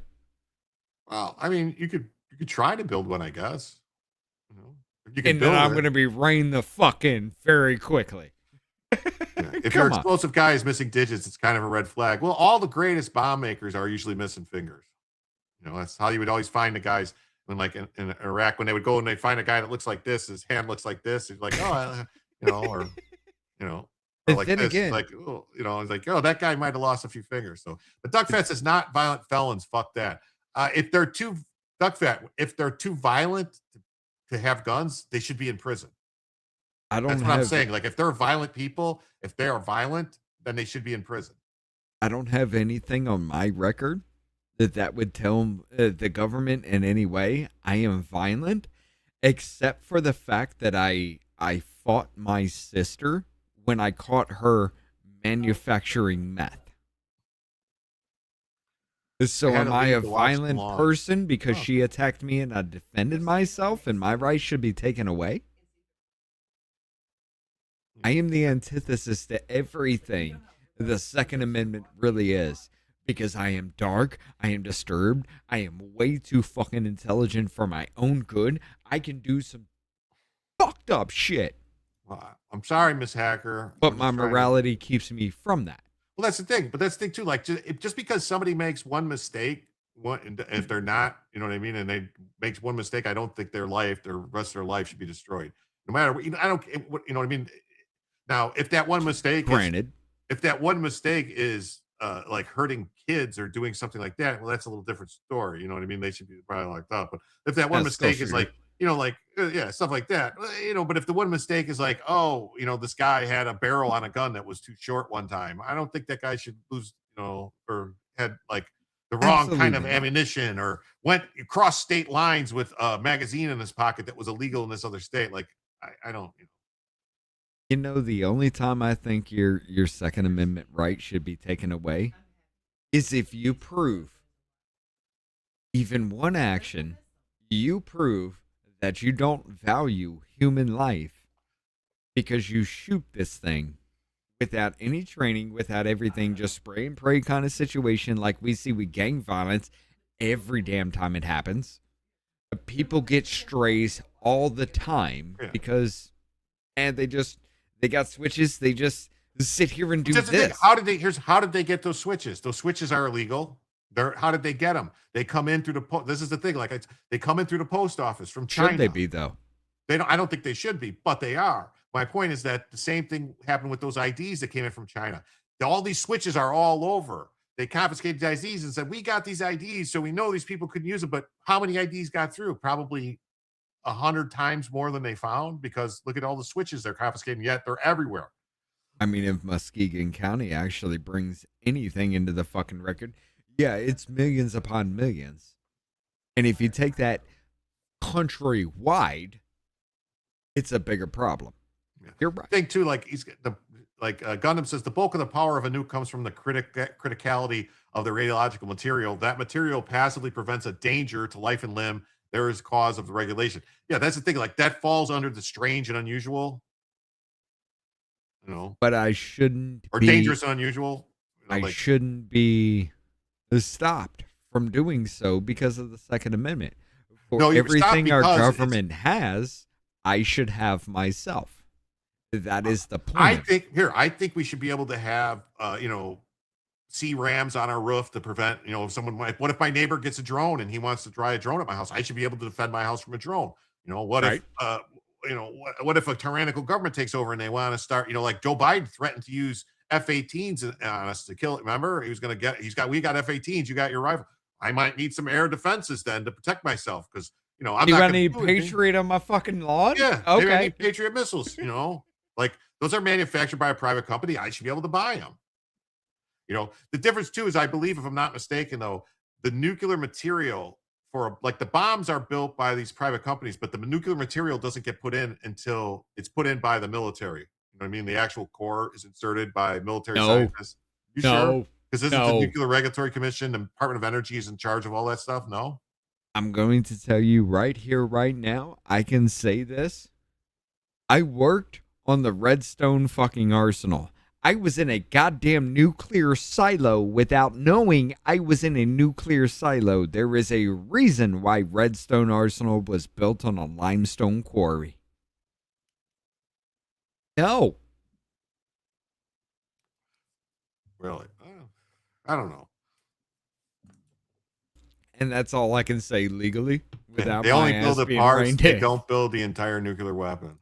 I don't know. I thought they built like the electronics, the different things, the missiles and stuff. No. The actual Hold up. Package was. Here's the thing behind that. The fissile material was put in by the government, I thought. Here's the thing behind that. Your military-industrial complex is broken up between thousands upon thousands of different corporations that build one fucking part. Yes, it is the actual government that puts the finalization on everything, but that finalization is the okay. That's it. Everything we have, including nuclear missiles, is built by private organizations. It's all put together, yes, under government control, but it is me who builds that shit for you. Werner von Braun ran Redstone.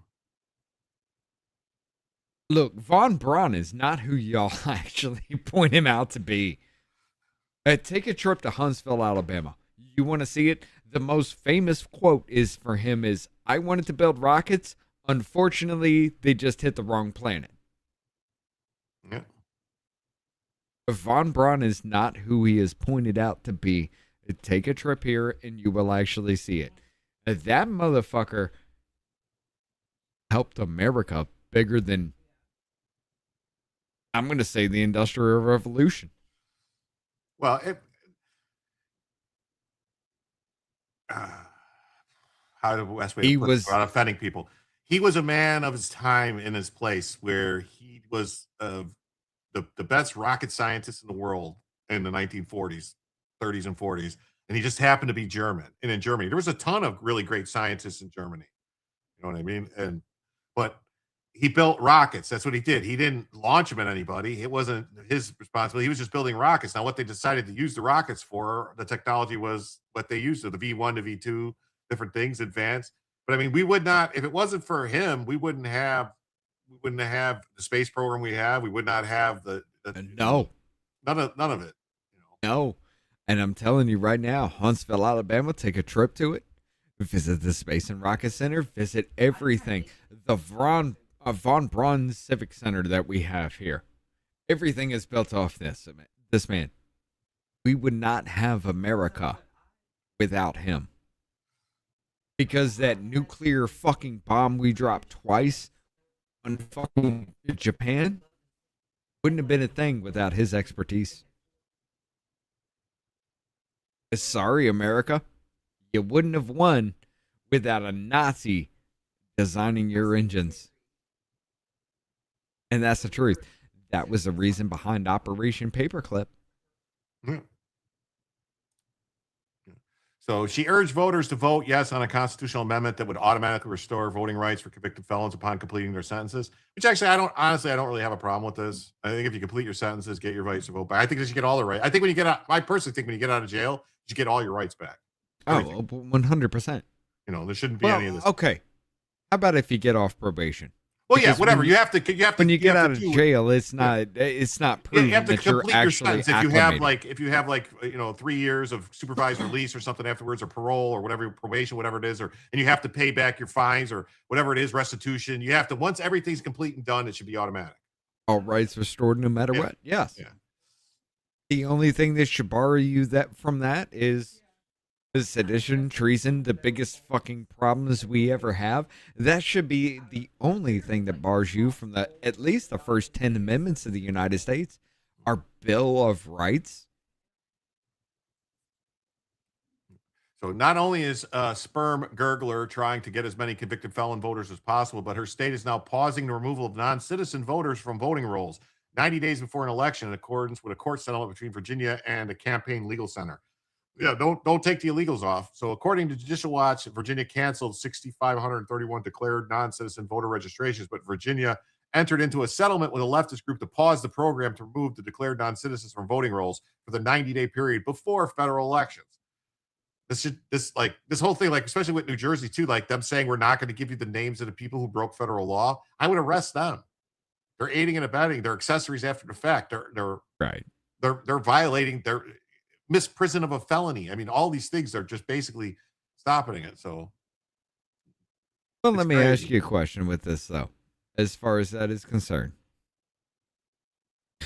Okay, the 10th Amendment is anything not in the 9th, or anything not in the following 9 is relegated to the states. Well, no, it's not relegated to the states. It says relegated to the states or the people. It says anything it's anything not specifically outlined in the Constitution as a federal power or its amendments. Anything not in the first 9 is still relegated to the states to make their own decision. Well, they can they can change that by amending the Constitution. Other things that they put in, like the 13th Amendment and the 14th Amendment and the 17th Amendment, these things change the Constitution. So those things, but anything that's not like specifically laid out, that's like basically the federal government should not be able to have any gun laws. Like they have no legal justification. Then again, to put they have nothing in the Constitution. They go on the Commerce Clause, but the Commerce Clause is basically supposed to enable them to make sure that commerce happens between states, that there's not like this unfair advantages in states. Basically, the way that they're using the Commerce Clause is the opposite of actually promoting trade. It's infringing trade, restricting trade. Right. But then again, it says Congress shall make no law, right? Correct. It doesn't say federal Congress shall make no law. So if it doesn't say federal and states have their own Congress, if Congress is included, the states can't make that ruling too, right? Well, that was the longest time they were trying to say like about gun laws, like the Second Amendment and all these other things, because they claim that the 14th Amendment basically said that all the states have to give the Bill of Rights to the people, which the Second Amendment's in the Bill of Rights, but yet until what was it, McDonald, which happened. McDonald was the case, the Chicago case, where the first one was Heller, I believe, right? Which Heller was DC, and they said Heller versus DC, yeah, Heller versus DC, and that's when they said no, the DC, the federal government, it's unconstitutional for the federal government to restrict people's purchasing of handguns for self-defense. They have a handgun in your house in self-defense, but then it still took years, like another 10 years or something. Like I think Heller was in the 90s, and McDonald was later in the 2000s for them to come out and say no, because it was Chicago, where if you lived in Chicago, you couldn't own a handgun. I agree with that, though. Because the people that own handguns in Chicago are the ones causing the problem. No. That's the thing. And how are you going to defend your house if you can't have a handgun in your house? You got a point. You restrict the law-abiding citizens. But then again, Chicago would probably be a lot worse. But that's the thing too, is like the law of Chicago law about handguns, they didn't charge criminals with that law. They charged people who are law-abiding people who they just happen to find a gun in their house. They would charge them because that's the only thing they could charge them with was having this gun in their house. So the application of the law was a problem. Yeah. But even so, like but so basically that McDonald is what said that the Second Amendment applies to the states. The right to keep and bear arms. The states can't infringe on your right to keep and bear arms. I mean, it's crazy too. For the longest time, we didn't have these problems. Like, as far as like, everybody knew you had a Second Amendment right. Everybody knew this. Everybody knew you had a right to keep and bear arms. It wasn't until like the 70s and 80s when these states started doing these goofy shits. Like, but you would have weird cities had weird laws. Like, okay, New York City had a weird law about guns, and Chicago had gun laws, like weird gun laws, but that was like, it was cities, but it was never states. Like every state, like Illinois, believe it or not, Illinois had it in their fucking Illinois Constitution that you have a right to keep and bear arms. Same exact words as the Second Amendment are in the Illinois Constitution. Yet they let these municipalities keep passing laws restricting people's right to keep and bear arms. Yeah, but then again, we also come back to what I was arguing before. If we have the right to keep and bear arms and it is not constricted, every arms is everything that the government has. So I should be able to have nukes. Nah, I disagree. Yeah, I disagree as well. But I'm just saying. No, because that's not, because a nuclear bomb is it's not arms. Basically, it's not arms. It's really not. Arms are defined like arms, like, I mean, technically, okay, if you want to go back, like people had warships, you had privateers had their own warships and cannons and stuff like that. They had everything the military had at that point, right? I mean, you can legally own a bomber. You can legally own, fighter planes and stuff like that. They would take all the weapon systems basically out of them, but you can buy the planes. I can put a cannon in my front fucking yard. As long as it cannot be fired and it has been disarmed, it is legal. Well, I'm pretty sure in Alabama you can have a black powder cannon. 100%. I know 3 that do. Yeah, I'm saying you can have a black powder cannon. You just can't, like, a lot of places you can buy like artillery pieces too. Like you can have, as long as it's registered, like, but that's the thing, is the federal government registers all these things. And non-rifled. Well, non-rifled you can have pretty much everywhere that's legal. Like almost everywhere in the country, muskets, you can have basically like black powder muskets, as long as they're not like fired non-modern, they considered antiques. It's completely legit to have. I'm sorry. You're talking about a generation that saw front-loading muskets into fucking hand crank military, just like automatic weapons. And you're telling me that they didn't see that could eventually come into my hands? Although they did. That's the thing. Prior to the NFA, you could own anything. Prior to the NFA, you could order out of a Sears catalog, you could order a fully automatic Thompson submachine gun would get delivered to your house from Sears and Roebuck. You could order cases of hand grenades prior to the NFA. You could get anything you wanted. You could go to the hardware store and buy dynamite. But apparently the NFA is the rule of the land, right? Well, even though it is repugnant to the Constitution. Because it is completely against the Constitution. Because a guy named Miller, who got arrested with a sawed-off shotgun, died, and they still let it go in front of the Supreme Court with nobody presenting the case for Miller's side because the lawyer dropped out, and they didn't make anybody argue the case. So it was a one-sided argument for them to say the NFA is legal. Right. Because FDR threatened to pack the court if they didn't. Yep. That's what the NFA is, a relic of a fucking tyrannical Democrat commie threatening to pack the court, and so they let it go. But if we went under Republican rule, everything that we are screaming right now? No, I don't. That's the thing. I don't trust any of these Republicans. Like, I don't. Like, they should. Why haven't they passed any, like, they've never done anything. They've never rolled back anything. They don't roll back shit. They try to stop what they're doing. It's just basically they're standing there going, stop, slow down, not so fast. That's all they're doing. That's it. But that's right now, the Republican Party does not conserve shit. You are literally just saying we need to keep it as it is. Which means the left pushes and pushes and pushes until the whole damn point to where we are arguing trans people need to be in women's bathrooms in 10 fucking years. You don't conserve shit. You don't stand for shit. You damn sure don't put up a fucking fight. So the only thing you got is to just be a roadblock to say slow the fuck down.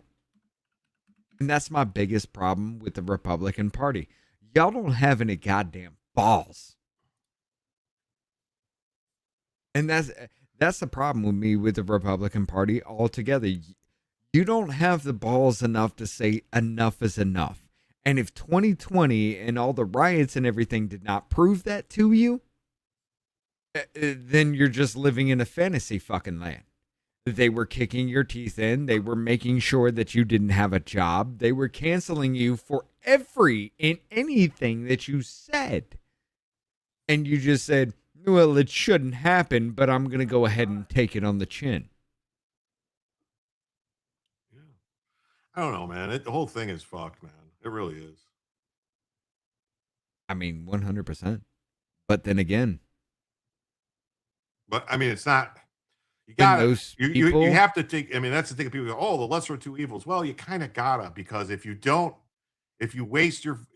vote or you waste your vote, and then the communists win or the Democrat, whatever communist Democrats, whatever you want to classify them as, they end up winning and taking more power. And some people think there's some people who make the argument, let them do it because it's going to get so bad, then people will wake up. But I know. Do you understand what you're going to have to go through for? Right, you're going to have to go through something, and then retards to understand your point. Yeah, but you can't count on then these people coming in and winning. You'll get like, look at the Tea Party. I thought when the Tea Party came in, I was all for the Tea Party. I was at all these things. I thought these people are actually going to do shit, and they got in and they basically just said, "Well, we don't want to." Like, we couldn't even get Obamacare overturned. They couldn't even get it completely repealed. Right. I do have to take a pee again. I've been drinking. I'll be right back. No problem.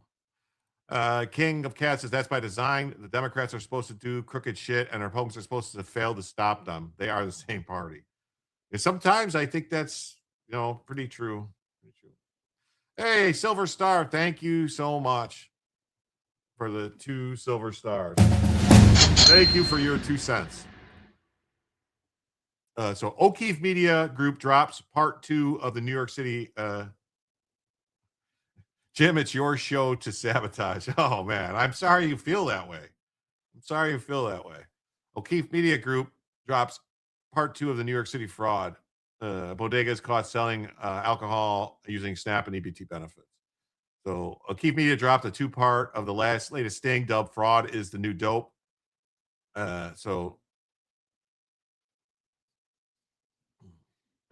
All right. So federal law is clear. SNAP benefits are eligible for food items only under Food and Nutrition Act of 2008. So we've also uncovered another loophole at the Harlem Bodega. After manipulating an EBT transaction, the clerk converted taxpayer-funded benefits into cash. Minutes later, the same cash was used to purchase beer. Yeah, I mean, this goes on all the time. Everybody knows this.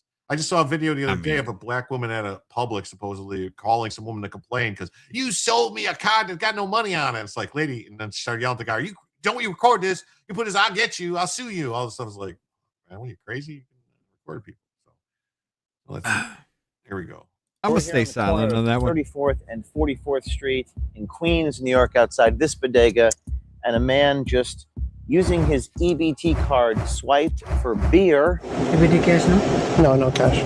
Tried his cash first. Cash first. And then I said, can you, come on, do it as food. Brother, do it as food. And he said, all right, thank you. So we actually used the EBT card to buy beer. My girl got a minimum. Stuck right there to the number. Now, I will say that's kind of entrapment. I know it's not that they're not the government, so you can't really say that they were entrapped. I know people try to say it's entrapment, but technically you can't really entrap somebody, I don't think, unless you're a state actor, right? I mean, a private person can't, or is it? Kind of yes and kind of no. I mean, you can entrap somebody as a person if you make the whole. Technically, this is entrapment as far as that is concerned. However, bringing light to something like this isn't a personal gain for you. This is to bring light to something. It's covered.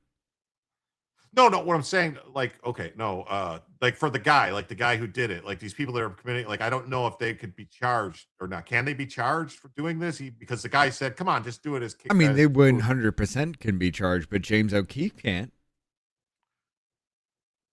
You don't because think so? he's not in. It's not because it's not a still. He's a. You don't think that the Democrats would go after him and say he's in a conspiracy to break They the damn fraud? sure would. They damn sure would try, but it's not entrapment. Is seeing as how he is not enforcement, like you said.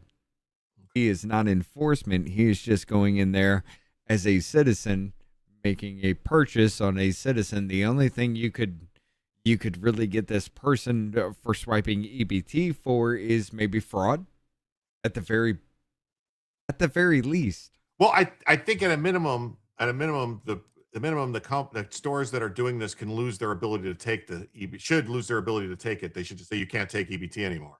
I don't think gas stations should have that right in the first damn place. Because what do you really serve? I mean, I guess they could buy a bag of chips or something or pop. I don't know. Any place that sells food, you can use EBT for it. But they do have EBT because they can use EBT cash. You get if you cash can't use EBT at McDonald's, how the fuck are you going to use EBT at You can grocery use stores? EBT at McDonald's. You can use EBT cash. You can't, but you can. But and it's not a problem. It's a problem because they look into it. So before then, Jonah Finn says, keep not voting in every election, be it local, state, or federal, and you'll get what you deserve. Apathy will not gain you empathy later. Doc says, I find it amazing James hasn't been shot yet. It's fraud. You know how many times that James O'Keefe has been targeted, though? Well, like they went after him over that. I don't understand how this motherfucker has diary got pushed incredible aside, attempts on him. And he hasn't spoken about it. But yes, with the here, duck fat. Okay, I got a rant. Thank you. Oh, this is funny. Okay, all right. Duck Fat says, here you go again, Jim. This one is 5,000% more than that YouTube big spender. Because the one was two joules. That's 2 cents. So this is 100 cents. So it's five. I don't think it's 5,000%. Is that 5,000% more? That's 50 times more. Yeah, that'd be $50. Yeah. You owe me $49 if you want to get 5,000. So come up with the $49. 55, 50, that would be 500. You got to move 3 decimal places to the right for 5,000%. So yeah, that would be 500. Yeah. So, well, let's see. 100% more would have been 4 cents. So 1,000% more would be 40 cents. Right? No. Every decimal place as far as percentage, every zero that you have as far as percentage, move the decimal place to the right. He says we're not good at math. I don't know. I don't get it. I don't know. 5,000%. Okay, so if it's 50 cents. Well, 100% more would be 4 cents, right? Because if it's 2 cents, 100% more would be 4 cents. So if you go like so 1,000%, and then 100% more of that. Well, no, because you're going to go off of you're going to multiply. So 100% more of that would be. Hold on, let's make this easy. Let's move it 5,000. Let's skip that 1,000. Move the decimal places 3 to. Oh, he said 50. If you multiply 0.02 times 5,000, it's $1. 50 of. See, I've been 50 cents, $5, and then $50, and then $500 times 5. So that'd be 2,500. I don't know. Anyway, whatever. Thank you so much for the $1, and I will credit. So we're now 94 away. So see, where else? Look, y'all made us do some shit tonight. Get these in-depth discussions of math and other crazy stuff. So vote for mayor. Your vote counts. Vote for us representative. Someone has already won. And you can't help myself with these YouTubers. Well, thank you. EBT is screwed up to begin with. Back to government cheese, butter, and eggs. Or go back to the actual coupons. The actual coupons where you got a coupon for a loaf of bread, a coupon for this. You know what I mean? Like, do you remember when that was a mark of shame? It was. People were ashamed of it. $10. Yeah, that's what I thought. It would 5,000. I think would be $10.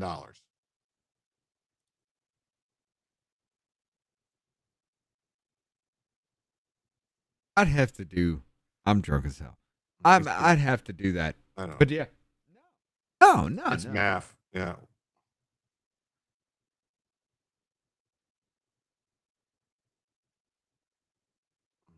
Food stamps. Yeah, go back to the food stamps. Yeah, government peanut butter is awesome. All right, so let's see. Leave it smooth, operator looking like a bum. You just sell my friend beer using an EBT. Oh goddamn, we were it's against all the law. fucking Do you wrong. speak English? No, you do.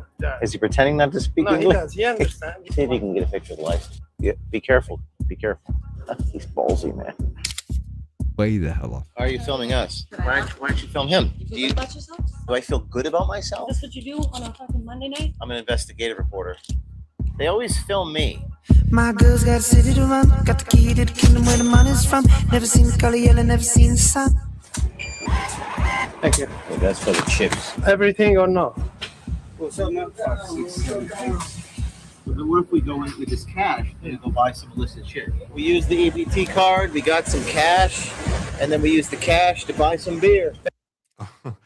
Well, I don't know. So look, I'm having major internet troubles. I'm sorry, Joe. Hope this helps. Thank you. Thank you. Man. You know, come to think of it, I was looking at it. I did Google it. Bring up my screen real quick. Okay, we're 92 away now. Let's go. So I'll remove this. We'll put this up.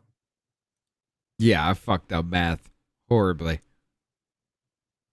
5,000% of 0.5 is $25. So what about 0.02? 0.02 of what?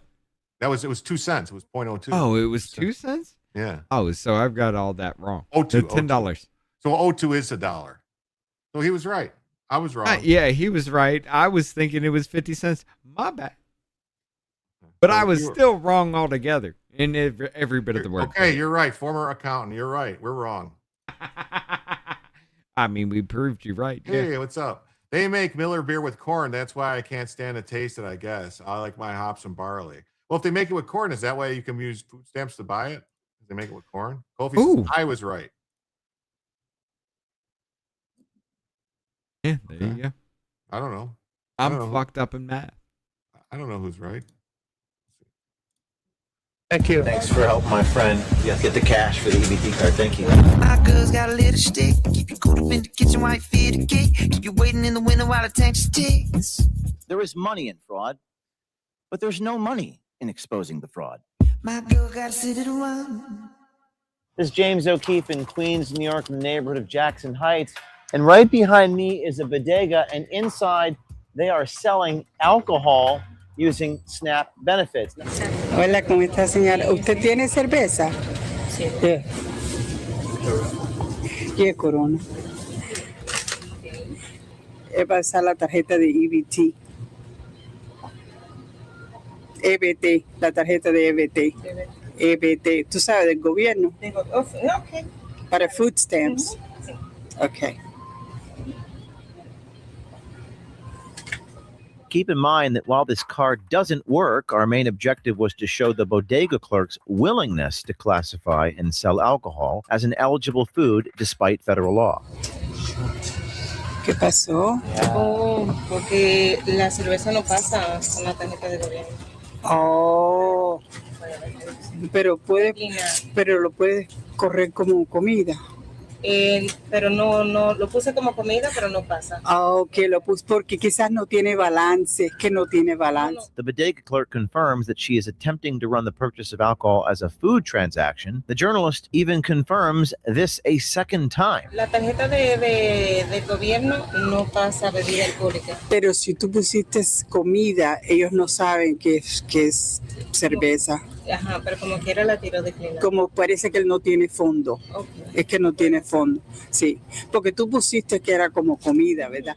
Notice the undercover repeats herself twice, confirming that the clerk, quote, ran it as food. And the clerk confirms both times that she did exactly that. This violates Like, I'm confused by this. Like, so this could be like, and I hate to have to do this to say, like, I'm trying to give them credit here. Like, maybe this lady's just saying, oh, I did run on this food, but because they're saying the card didn't work, the card has no balance. So they're not, what is going on here? Why would you give them a card that has no balance? All you're showing is a willingness for a single individual to break the law. Yeah. It's not actually showing that this is a huge problem at this point in time. Now, probably further on, considering that he was in a car carrying a six-pack and said he bought it with an EBT card, apparently it's going to happen eventually.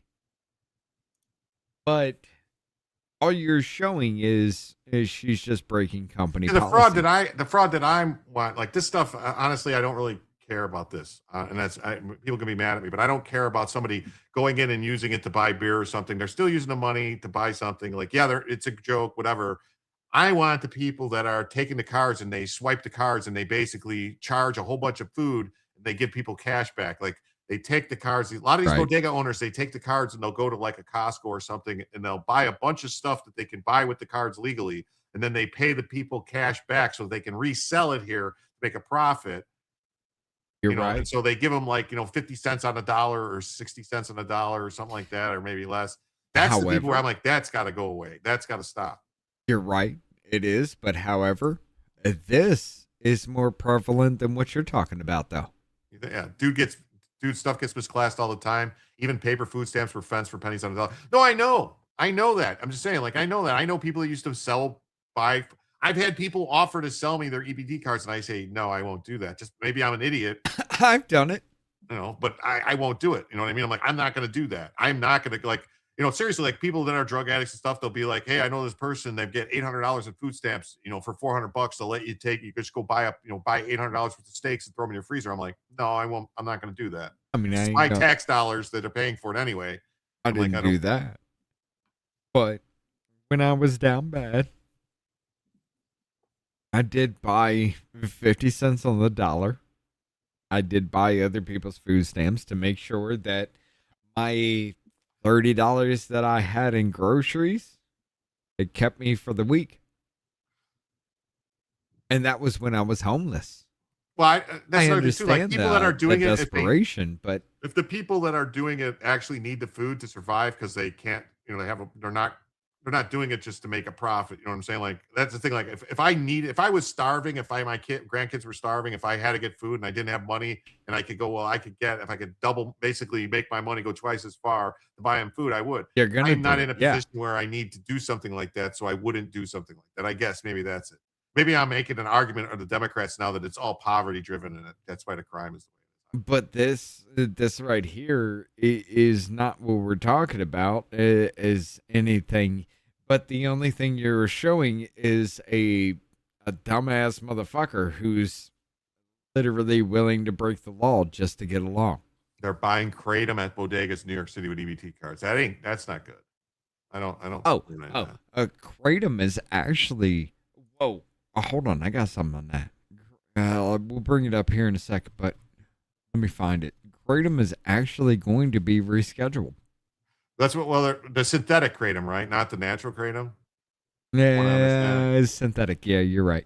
Synthetic, because the synthetic is it's the same thing. Like people are like in the 90s, GHB and like ecstasy and all that stuff was not scheduled yet. Well, it's not synthetic as a whole. It's just potent as shit. But bring this up real quick. You've probably seen it sold in bottles or pills. It's called Kratom, meant to help with pain relief, anxiety, and you have to be 18 or older to buy it. Now the DEA is effectively banning a potent extract from it, scheduling it as a Class 1 substance. Schedule 1 drug shows that there's no medicinal value to the drug. And it also shows high addiction, high use for abuse. Biochemical engineer who researches Class 1 substances says the specific extract that the DEA is going after is called 7-hydroxymitrogynine, otherwise known as 7-OH, that's naturally found in kratom. Very similar to morphine. Now the DEA is allowing this to be sold if its potency is at 0.05% or lower. which Williams says is what is naturally found in the kratom plant. The problem the DEA claims to be seeing in these products that are synthetically made have a potency that is way higher and a lot more dangerous. If they're making it into a synthetic, they're getting it into its 100% form. You can stop breathing from this. People have died from using this drug just because of how potent it is. The same argument can be made for weed. Well, you know what? Honestly, I think weed has gotten a little strong, and it 100%. That where, like, especially kids, younger kids that brains aren't fully developed. I think that's why we're seeing a lot more psychosis and other shit happening, is because the weed is just way too strong. It really is. It's too strong. Here's the thing: the reason why you're seeing psychosis, you're 100%. It is way too strong. Here's the thing. You actually have receptors in your brain for the intake of THC. Once you overload those receptors, your body sees it as a toxin that it must get rid of, but it can't get rid of it for hours on end. And that's where your body goes into that freak out mode. It goes into that psychosis mode, because if you puke, it's in your bloodstream. It doesn't fucking matter. Yeah. So that's why that is a thing. Yes, it has gotten way too strong, but the psychosis you see is in people who, number one, don't have enough cannabinoid receptors in their brain to take in the THC that they're bringing in. And number two, it's way too fucking potent, because I remember even before 33 fucking % THC was a thing, my ass was passed out from smoking a blunt and a half, to the whole point to where I literally saw pretzels in one hand, a blunt in the other hand, pretzels in one hand, and stuck the blunt in my mouth. That was my first interaction with weed. No, I mean, I remember getting skunk weed in the 80s, and it was like 4 to 5% or whatever. Yeah, that ain't nothing to. No, I'm just saying, and that was some good shit. And then I remember in the 90s getting jarred Northern Lights hydroponics, but that was still that was primo super, $300 an ounce weed at the time, and it was maybe 14%, maybe 15%. You know the problem? It's in the 30s, and then now people are. That's the thing. They're getting. It's the vapes that you get, they're 50%, 60%. Which is dabs, which can be up to 99%, and I can bring it to that potency. But here's the thing. What you are doing is removing the CBD, which is literally what keeps you from getting high. So when you're talking about 5 to maybe 14% in our primo days back in the day, yeah, most of it was CBD. You remove the CBD from the trichome to make it 33%. You're taking the chemical that keeps you from getting high away from what makes you high. And the THC effect on the brain literally tricks the brain into thinking that you don't have enough oxygen, even though you do, to keep you running. It tricks your brain into thinking that you don't have enough oxygen. And that high feeling, that euphoria feeling, is literally your brain thinking you're going into hypoxic mode. You're not getting enough oxygen in the brain. And that okay, everything feeling is that moment right before death. I know, I don't know, man. I went a couple, I don't know, 10 years ago. What was it? 10, maybe about 10 years ago, I went up to for New Year's. I went up to my buddy's house and I hung out with him for New Year's, and he gave me a gummy, and he told me that he's like, oh, this is like a 20 milligram gummy. And I'm like, well, I don't know. I don't know how strong that is. wait. All right. And he's like, well, just eat half of it then. So I ate half of it. And it turns out it was a 50 milligram gummy. It wasn't a 20 milligram gummy. But here's the bad thing. All right, so I ate half of it. And then about a half hour later, I'm like, I don't really feel anything. He's like, oh yeah, see, you didn't eat enough of it. Eat the rest of it. And dude, I was sitting on the couch, seeing things. It was like I was on acid. And I was like, oh, this ain't good, dude. No, no, it ain't. there is a difference between ingesting and smoking. 100%. Like ingesting, you have to give it about an hour before you actually really feel something. It has to metabolize through your system. From smoking, it's literally about 10 minutes or so, if at most. And that depends on the potency and everything like that. But when you ingest it, even at 20 milligrams, you're talking about a blunt you're taking to the fucking head, dude. Yeah. Just by yourself. Nobody else smoking. You smoke that entire damn cigarillo all the way down. That's Look at this, 20 bucks from Duck Fat. Fine, I'm out of YouTuber jokes. Here, Jim, keep telling us. Well, thank you for the 20. That is awesome. I can't give all my rant money to Joe. Well, I appreciate it. Thank you so much. That means we're now 72 away. But yeah, it's like, I don't know, man. Like, I don't know. I'm not a big, like, I did smoke a lot of weed when I was younger. Like, not, I think, well, to me, I thought it was a lot. But, you know, I'm going to be honest, I it still wasn't. do. I still do. And it's only literally because with that ability, this is why I drink. This is why I smoke. In every classification of the word, you could probably call me half-ass autistic and half-ass ADD. All right?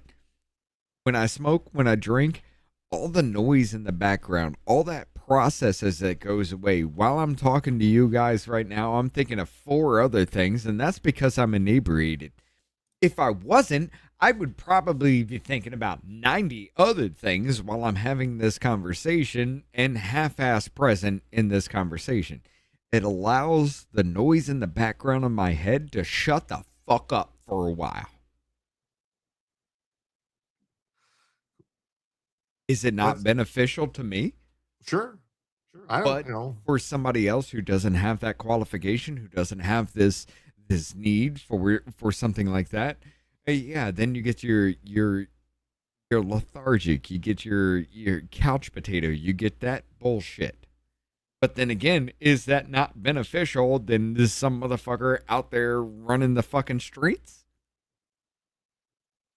We may have a fat and lazy ass society, but at least they aren't violent running up in somebody else's house.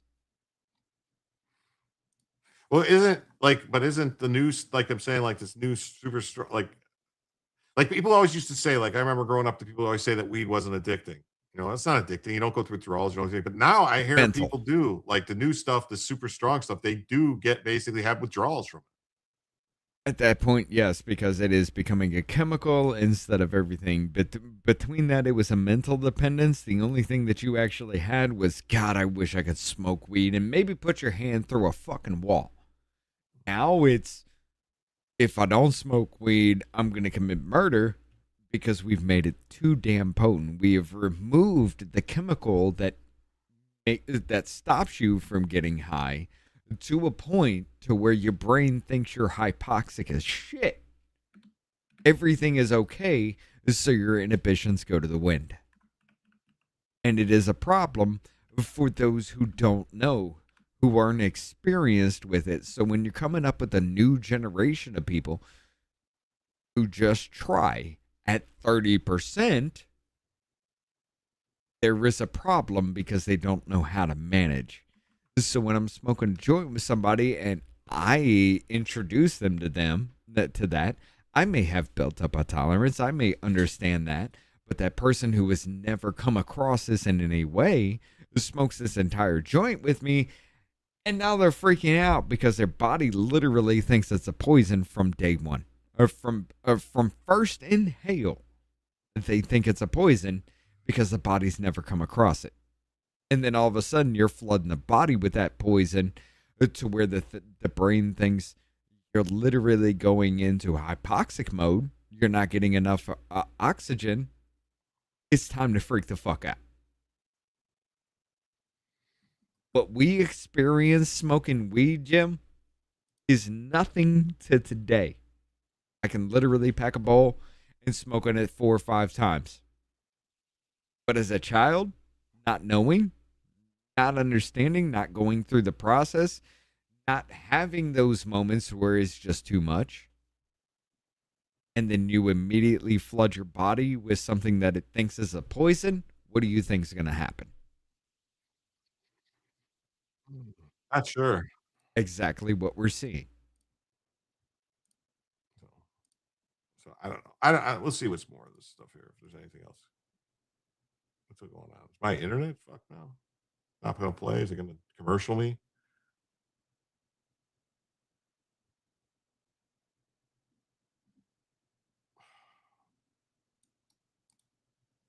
My wife made a point. What's that? If you have enough people doing the same thing that I do without understanding the effects and your limits, you wind up with the same civilization as in the movie Serenity, where those people had that gas that was pumped into them to make them docile, and then they just didn't do shit and laid down and died. Wow. It's the same situation. So I said, yeah. What we got here? This is the same stuff. It's more. Hey, what's up, Leave God? How you doing? Hamburger Helper says cannabis is harmless in the grand scheme. I don't honestly, I don't know if it's harmless for kids. I don't think teenagers should be smoking this stuff. Honestly, I don't. I think no. I mean, no. I think if they're gonna go the legalization route, there needs to be strict laws in place that if you sell it to kids, you're going to jail. Hold on, though. And I'm going to be honest with you. If it wasn't for me smoking weed with my mother, I might not have understood it. And my mother literally caught me smoking. She found some weed, and she's just like, if you're going to do it, you're going to do it with me. And I got high with my own fucking mother. Which, honestly, my mother wasn't the best influence in my life. Not going to lie. But it also brought me to an understanding of the whole point that if I act out in any way, of course, she's going to beat the ever-loving fuck out of me because that's who my mother is. But it curbed me from being high and letting that be a reason for whatever I was doing. Because if I acted out while I was high around her, my ass was getting beat. So if I acted out and high in public without her, my ass is getting beat. That's the way my brain processed that. So I'm not. I mean, literally, I do smoke weed. I've got no problem with it in any way, shape, or form. As long as you can manage yourself, as long as you can handle it and you know your limits, that's fine. I'm not trying to do the cannabis cup, whatever the fuck. I'm not trying to do all that. If you can handle yourself on it, I don't care. However, I do draw that line that when work needs to be done, your ass can't be high. To a point to where if anybody's high on the job, even as a smoker, I got a problem with you. Because you're trying to, it is bizarre. We're all over the place, but this is off label too. So, let's see. You ready? Yeah. No. Oh, man. The fact that this clerk first says no confirms that he is well aware of the law that forbids this transaction. But with little persuasion, the clerk gives in and rings up the alcohol with the journalist's EBT card. EBT cash, no? No cash. Brother, do it as food.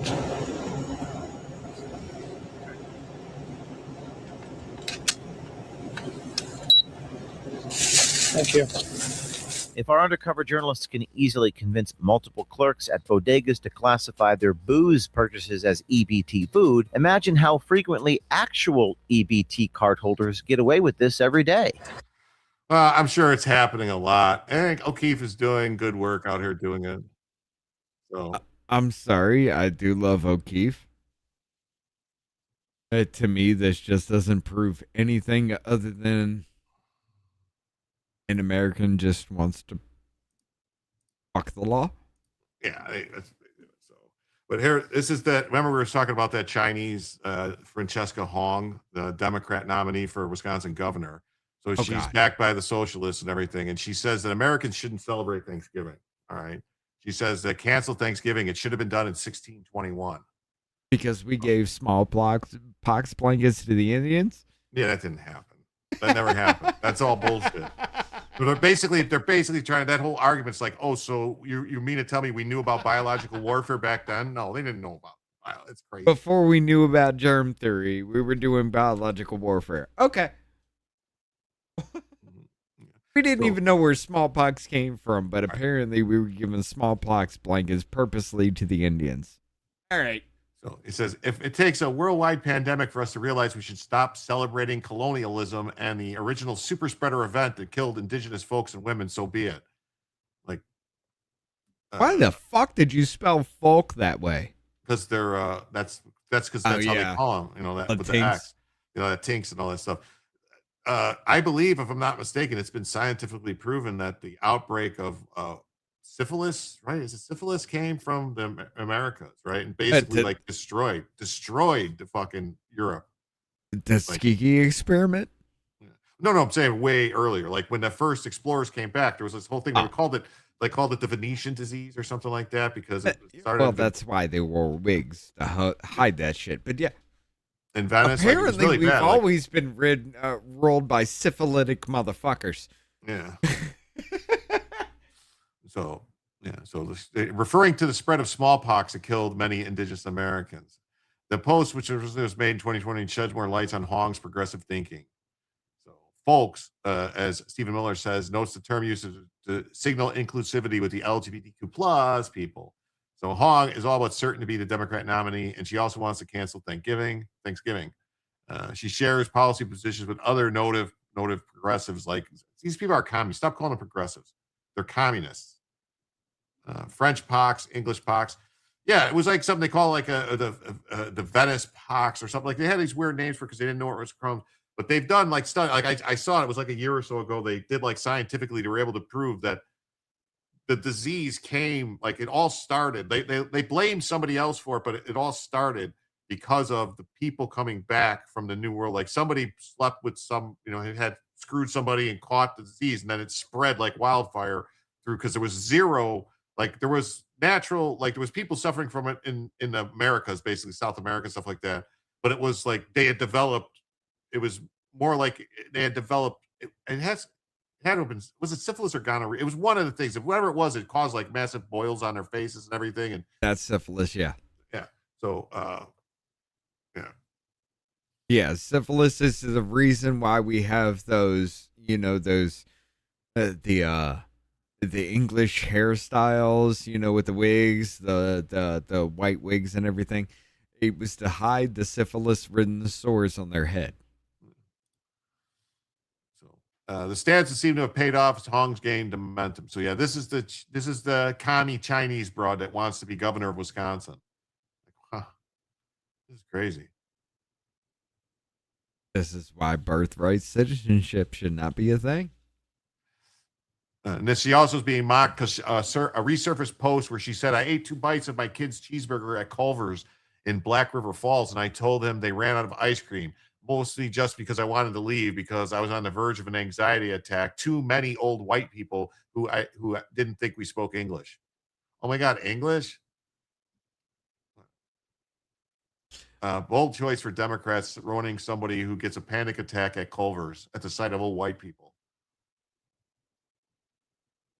The only way it could be worse is if she had complained that Culver uses too much butter.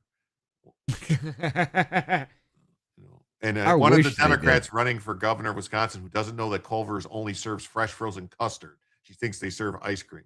Yeah, they don't serve ice cream. They serve custard. Right. So the race was shaken up when Mandela Barnes, the former lieutenant governor, dropped out of the race. He was considered a front runner because of his proximity to Tony Evers, but they gave him the Swalwell treatment to get rid of him because he wasn't left enough for them. So his exit coincides with rumblings that he may have abused his position to make sexual advances towards women in the workplace. He may have used his position to make sexual advances towards women in the work. So what, he asked someone to go out on dates?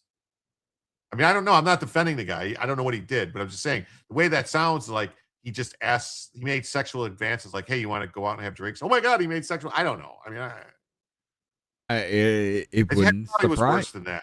I mean, it honestly wouldn't surprise me though. From everything that we've seen, like apparently, if you get drunk with a woman and you have sex, she's inebriated. She can't give consent, but you can because you're a man and you raped her, even though you were drunk as shit. Even if she was sober and you were drunk, somehow you raped her still. I mean, I can't. No. I mean, I need to hear more about that before I can say sexual advances towards women in the workplace. Are you smacking her ass, or did you say, hey, you got a great smile? That's what I don't understand. When I'm saying sexual advances, I don't know what that exactly means. Because that could be that could be anything from like, hey, if you want this promotion, you're going to blow me or something like that, to like, like, hey, you want to go out for drinks after this? Well, I not don't even know. that. Just be like, hey, you got a great smile. I'd like to see it more. No, that's sexual harassment. Jim, do you know in the UK, it is sexual harassment to call a bald man bald? What? Yes, it is sexual harassment in the UK to call a bald man bald, because a whole bunch of bald men got together and said it's a sexual harassment to call a bald man bald. I swear to God, let me look that up for you. Oh, what's this? Duckfat says, hey, Jim, tomorrow's my first wedding anniversary. Duchess Duckfat has approved of your show and all of your contributions. You should probably thank her sweet ass too. I wouldn't want to see. I don't want to say your wife has a sweet ass. To me, that's sexual harassment. I mean, that is. Like, I don't know if it is or isn't. I would assume if you got married to her, it's got to be pretty sweet. I mean, even if it wasn't your wife, if I were to say anybody has a nice ass, I would consider that. I will thank Duchess Duckfat for approving my show and all the contributions. I greatly appreciate it. I will not acknowledge any appendage of hers as being sweet or not sweet. That's a little bit, to me, risque, and I don't go that way. I mean, if that is your wife, if she is owned, I'm not going to make any kind of advancement. And I'm not going to say owned as in like property wise. If she is betrothed to somebody, I'm not going to make respect advancement. That's why I don't wear a ring. Because there was a woman who my wife knew before I even came into the picture who hit on me after I had a ring, and she did it in front of my wife. You can leave out the ass part, that's fine. Then how do you know what she's talking? I mean, what are we talking about with Butterface? You can't say a Butterface is beautiful. All right. But anyway, check this out, though. What do you got? Check what out? Hit my screen real quick. Oh, okay. Under use K, the specific precedents, calling a bald man bald can constitute sexual related harassment in the workplace. From the fucking Guardian. Well, England is lost, man. England is lost. A whole bunch of bald men came together and saying bald is sexual harassment in the UK. Yes, this happened. I mean, as a matter of fact, there you go. I mean, wait, if they said, how is it sex related? Are they saying it's like rubbing somebody's bald head as a sexual act or something? Like, it calls, come here, baldy, let me rub your head. I mean, maybe something like that, but just saying, that's like saying, like, why are you gay? That's not sexual harassment. That's a question. But then again, if you were to get drunk and take a woman home from the bar who was also drunk, it is assault if you have anything to do with her while you are inebriated or you are sober. It doesn't matter your state. It matters her state. The same situation in this. This was a fire back to that. And it failed horribly because this was just like, oh my God, are y'all dumb as hell? Apparently, yes. So this guy got compensation because someone called him bald. This is crazy. This is nuts. He must be hairless impaired, I guess. I don't know. I mean, that is the best way of saying. I just don't understand because it's not like it's. I mean, are they saying it's? So are they saying it's sexy to have a bald head, or are they saying it's not sex? I don't get it. I really don't get it either. I don't get it either. But if you're saying bald isn't a derogatory term, apparently it's sexual harassment. What if you call him a peckerhead?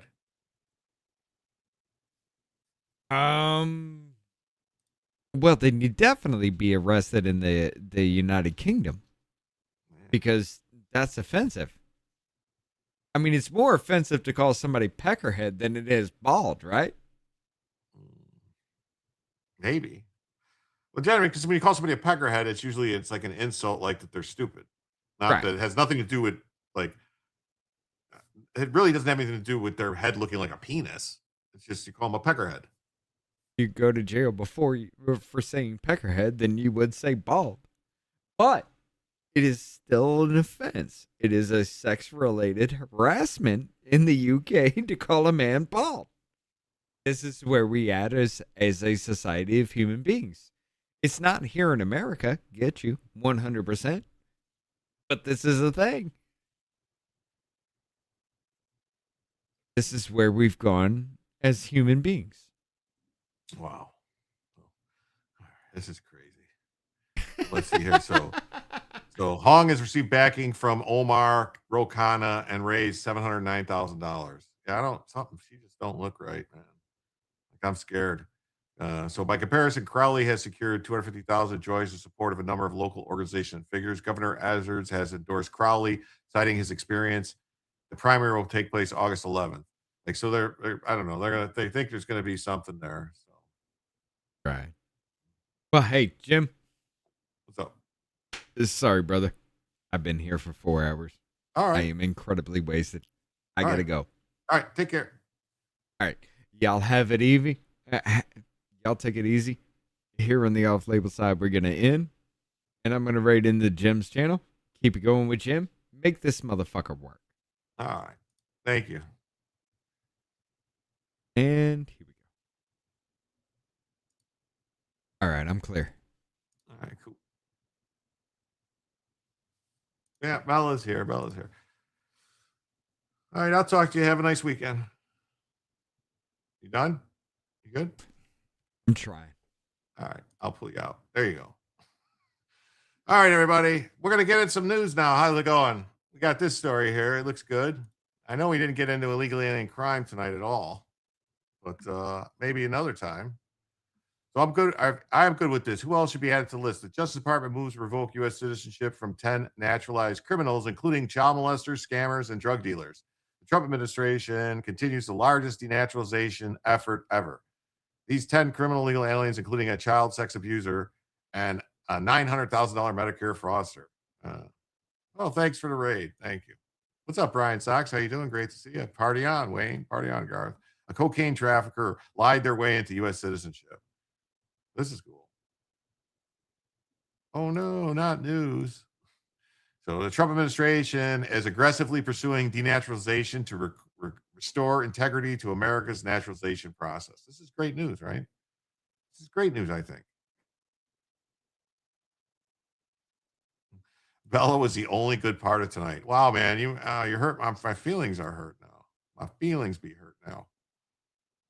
So, yeah, please add Ilhan Omar to the list. And then you got Mendami's New York. At least 50 children were shot in New York City in 2026 as mom of a 12-year-old victim speaks out. Oof. Yes. Coif deficiency? I don't know what that means. Coif deficiency.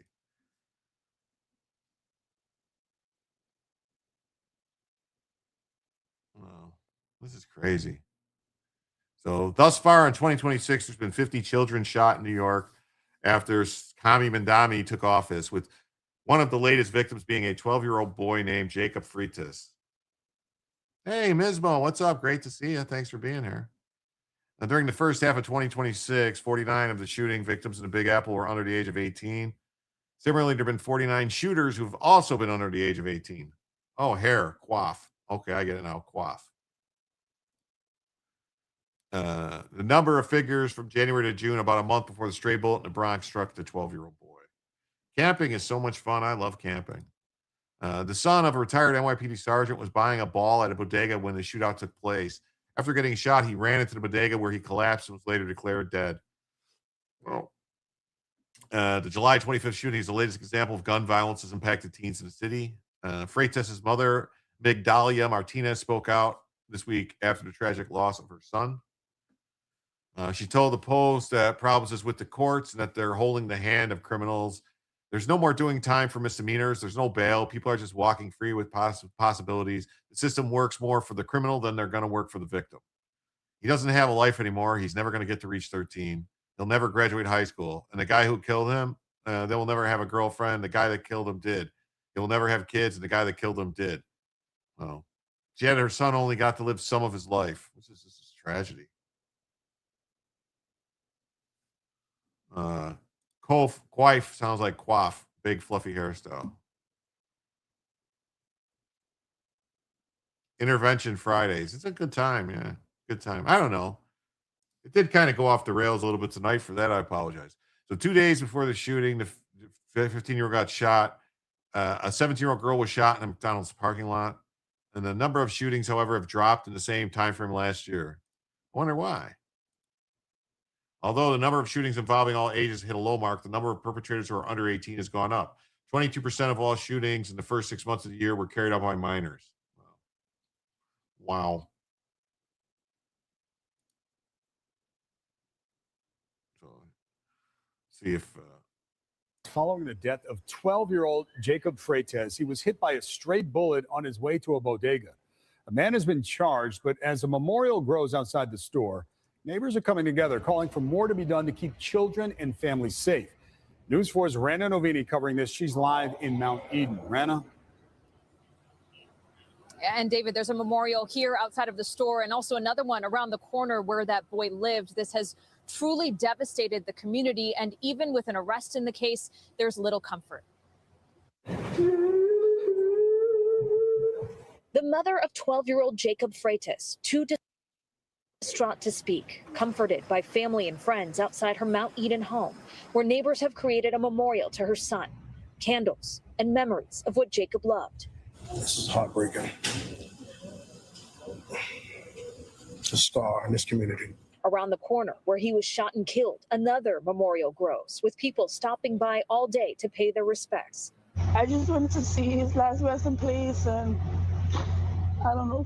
I really don't know. Just to feel him, I guess. Jacob's aunt saying the family can't process his loss. Jacob was riding his bike Saturday afternoon in their neighborhood when police say a group of men started fighting and one pulled out a gun. Jacob, an innocent bystander, was shot, running into a bodega for help, but it was too late. He was a good kid. He was just a boy. He loved sports. He loved basketball. He loved just his bike. As you can see, that's how he lost his life, on his bike. Mr. Ferrer, what happened? A day after the killing, police arrested 45-year-old William Ferrer, who they say is responsible for Jacob's death and for shooting and injuring 2 other men. He's pleaded not guilty to charges including murder and attempted murder. His death rattling the Mount Eden neighborhood, many demanding the city do more to curb violence. There's always a shooting. It's hard for me. I don't feel safe. At some point, you guys got to come together and say this is enough, right? That's what I think. The mayor today touting the NYPD's work in the Bronx and an arrest in the case, but saying this. There's always more to be done. We can never accept that a 12-year-old boy sitting on his bicycle outside of a bodega could be killed in our city. And we've learned that Jacob's father is a retired NYPD detective. The Sergeants Benevolent Association put out a statement late last night saying that they're urging the district attorney to prosecute those responsible to the fullest extent of the law. Again, that suspect is in custody facing charges. He's due back in court on Friday. Reporting live in the Mount Eden section of the Bronx. Rana Novini, News 4 New York. Wow, that's horrible, man. That's horrible. What it was probably over something stupid, like a damn argument. I wonder how many times the guy, what are they not saying? Yeah, I'm wondering this guy that shot it, what the fuck, man? What was it over? Some stupid shit. And now a 12-year-old's dead. Like, how many times was that guy? New tip from Brain Socks. Thank you so much. Thank you for the 5 Brain Socks over there on Ko-fi. That means we're now $67 away from adding another additional hour to the show. I know technically we're already gone 4 hours, but it's all right. Keep it going for a while. Crump isn't there. Yeah, where's Crump, man? That's the thing. Where's Crump? Why isn't he there protesting for this kid who got killed? Dang, maybe you should be prosecuted. Who, me? Prosecuted for what? I hate Democrats. Oh, fuck Mandami. Yeah, I don't like them either. They don't care. No, they don't care. Self-defense, accidental shooting. Are the thugs assaulting the armed man getting charged? I don't know. That's what I'm saying. There's something not going. They're not explaining what was going on. I don't know. They don't really tell you. They don't really tell you what the story is here. It says Farrer Pace is 25 to life. He's a 45-year-old guy. He's pleaded not guilty. He did not respond to questions. Like, I don't know. Was he being attacked by someone else? Like, they're not really telling you what the story is there. They're not really telling you what the story is. And I kind of always, it makes me wonder when they're not telling you something, why are they not telling you?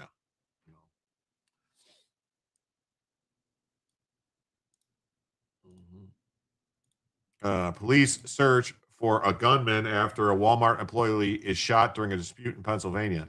Police say the suspected gunman fled as investigators review the surveillance video. By Brittany Miller. She looks like she's 12 years old. Police are searching for a gunman after an innocent Walmart employee was shot during an apparent dispute between 2 men inside a Pennsylvania store on Friday evening. What did they not say anything about? They didn't say anything about like what happened, like what was what was going on. They said there was some kind of argument or something going on. I mean, like what happened? Did this guy just decided to shoot this? Why did the kid get shot? Was it was he shooting at someone else? What was the beef? Is what I'm getting at. Like what happened? There's no information. Like, or is that just what happens in New York? Just people just start shooting at each other outside of bodegas for no reason? That's insane. The woman that was talking, she kind of acted like it happens all the time. And where's Al Slim Shady Sharpton? Oh, yeah, never mind. The shooter wasn't white. Late again. Oh, Kelly J, you're fine. Hey, G Shark, man, thanks for sticking around. A gunman and that suspect. It's weird, right? The way they worded it. They said a stray bullet from a street argument. People are now carrying guns for moments when they get their feelings hurt instead of protect life. Again, badass to wuss ass. Snow Baby. Officers responded to the Walmart in Darby Township. Darby Township police told Fox digital investigators that 2 men got into a verbal altercation in a self-checkout before one of them pulled out a handgun and fired. If the dude was white, they would have said that first, just saying. Yeah. Just a wild guess, but I'd guess the gunman had a record. Well, that's the thing I would like to know. Is this gunman somebody who's recently been released from prison? Is he, somebody who's been in and out of jail nonstop? Has he been arrested numerous times? Don't worry, they will write a new gun law. No guns near kids visited locations like bodegas and streets and parking lots and yards and everywhere else. Yeah, that's what they'll do.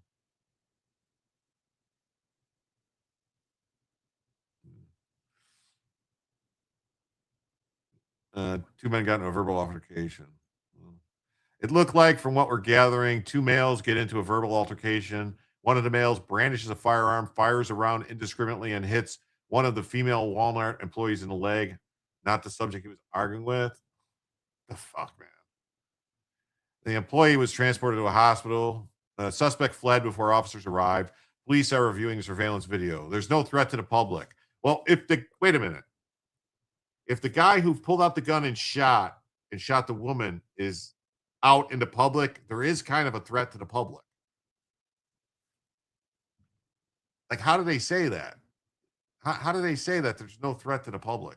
At least he didn't call them bald. Illegal immigrant, maybe? Maybe.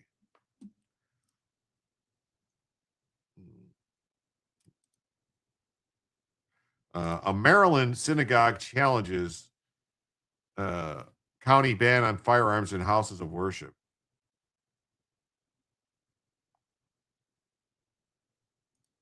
God, you forget. What did I forget? You're bald? I'm not bald. I got hair. What are you talking about? What did I forget? So, especially since October 7th, but as recent as last month, we faced threats. The law makes it impossible to be prepared. So, a synagogue in Maryland has filed a federal lawsuit challenging a newly enacted Montgomery County firearms ordinance that prohibits most congregants and volunteers from carrying firearms in or near houses of worship. Earlier story on the bodega murder. Okay.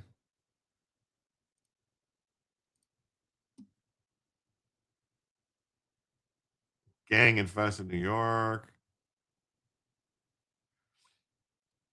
Okay. We'll look at that in 1 second. So the Department of Justice immediately warned the county official it will sue if the law is enforced. Well, that's good. The ordinance signed into law by Elrich on Monday prohibits individuals from carrying firearms in or within 100 yards of a place of public assembly. I mean, that's 300 feet. That's quite a bit, including houses of worship, schools, parks, libraries, hospitals, and government buildings. While the law permits licensed paid security personnel to carry firearms, it would bar volunteer security teams and private citizens. The lawsuit argues that restrictions undermine the synagogue's ability to protect its members amid heightened concern. I mean, fires around indiscriminately. And it's crazy, isn't it? But this is crazy because 100 yards is 300 feet. So that means, like, you can't drive past it in your car. You can't be out on the street across the street. I mean, this basically, like, listing all these places. Think about this, all right? If you're in a city, like, where is this?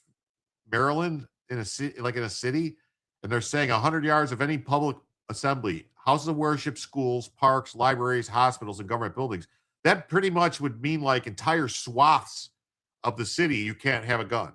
Like, huge swaths, like, outside, because from 300 feet, you know what I mean? So basically, this is insane. So it says this guy Shapiro, who serves as the synagogue security committee, says that the ordinance would dismantle the existing security preparations. According to the complaint, the synagogue organized armed volunteer security after October 7th attacks. The synagogue's concerns come amid massive spike in anti-Semitic violence. Okay. Shapiro said the legal challenge focused on both the prohibition against carrying firearms inside the house of worship and the law's expansive 100-yard buffer. Our lawsuit specifically challenges two things: the ban on carrying a house of worships and a 100-yard perimeter. And it also violates our religious beliefs. Monkey County is a burb of D.C. So give me $1 from the collection plate and call me paid security.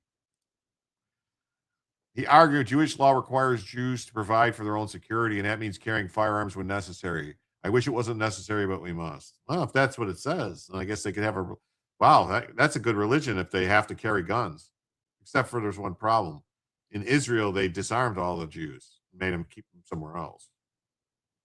About 100 people get shot each day in America. You could fill the night with just gunshot stories. Probably.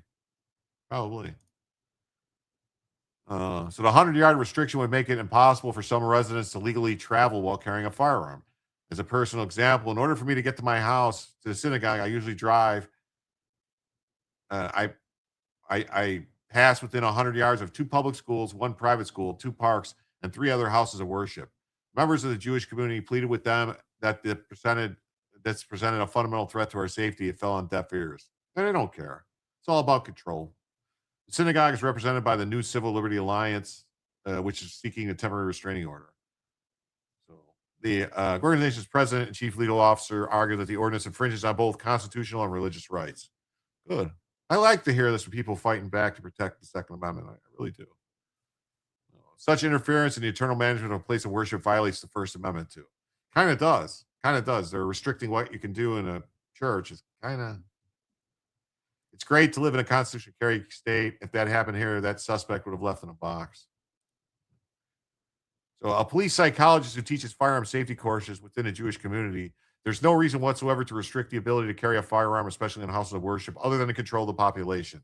The issue of the Second Amendment rights is a constant struggle between those who would have us believe we are safe because the government says we are, and the reality that there is evil all around us, including potentially in every government composed of human beings. That is true. The Second Amendment is not only to protect you from other citizens, it's also to protect you from the government. Shall not be infringed. It would be nice if pussies on the Supreme Court would actually hear cases instead of declining them all the time. Yeah. The legal battle escalated Thursday when the Department of Justice Civil Rights Division sent a formal letter to Montgomery County warning that the federal government would file suit if the ordinance is enforced against houses of worship. History teaches us that people are particularly vulnerable to attacks during worship. This is why the Civil Rights Division is acting quickly to challenge Montgomery, Maryland's law to disarm congregants in the house of worship that permit firearms. In a letter, Deputy Assistant Attorney General Geisler argued that the ordinance violates both the Second and First Amendments. DOJ cited the 2022 decision in Bruin and noted the court recently struck down a similar Hawaii law restricting firearms on privately owned property to the public, open to the public. The department further argued there's no historical tradition supporting a blanket prohibition on firearms inside houses of worship where the property owner permits them. The county is also number 20 nationally in medium income and number 3 in Maryland. Most populous county in Maryland. Yeah, well, that's all they do it. So it contends the ordinance singles out religious institutions in a manner that violates the First Amendment by imposing restrictions not applied to comparable secular gatherings. History teaches us that houses of worship are vulnerable to armed attacks. By disarming religious congregants during worship, they infringe on such congregants. Well, all Montgomery County do is now just ban carrying guns pretty much anywhere anybody goes. Say we can't have them anywhere now. That's what they'll do. Say, well, we have to do it everywhere. So the Justice Department demanded written confirmation by noon on July 31st that they would not enforce the law. If the county officials refuse, we will file a lawsuit without further notice. So, attorney representing the synagogue welcomed the Justice Department's intervention. Well, that's good. I hope they do more. They need to do more. They need to do more. So, this is an older story now about that kid who got shot, but I don't think there's anything really in here. So, he was struck by a stray bullet during a senseless shootout in a gang-infested area. So, it was a shootout, so there was multiple people shooting. Wise Elk says, look who pays for all the gun control, though. Of course, they expect special treatment to be exempt from what they fund.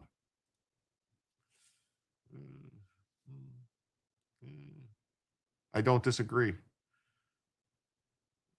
12-year-old son of a cop was shot. Gunfire erupted after a brawl broke out, injuring 2 people and killing a 12-year-old. Young boy had stopped by the Wakanda. Well, that's a province of Wakanda Deli. Was struck by a stray bullet. Okay, so here we go. A 45-year-old man with a slew of arrests dating back to 99 has been charged with the murder in a fatal shooting. William Ferrer was busted outside his home Sunday in a slaying.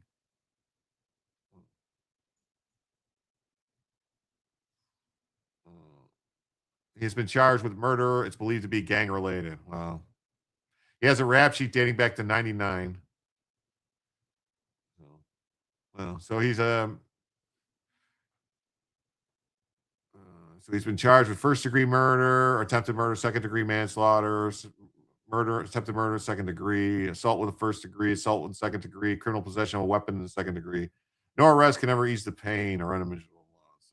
So he's a repeat violent offender who probably shouldn't have been out on the street.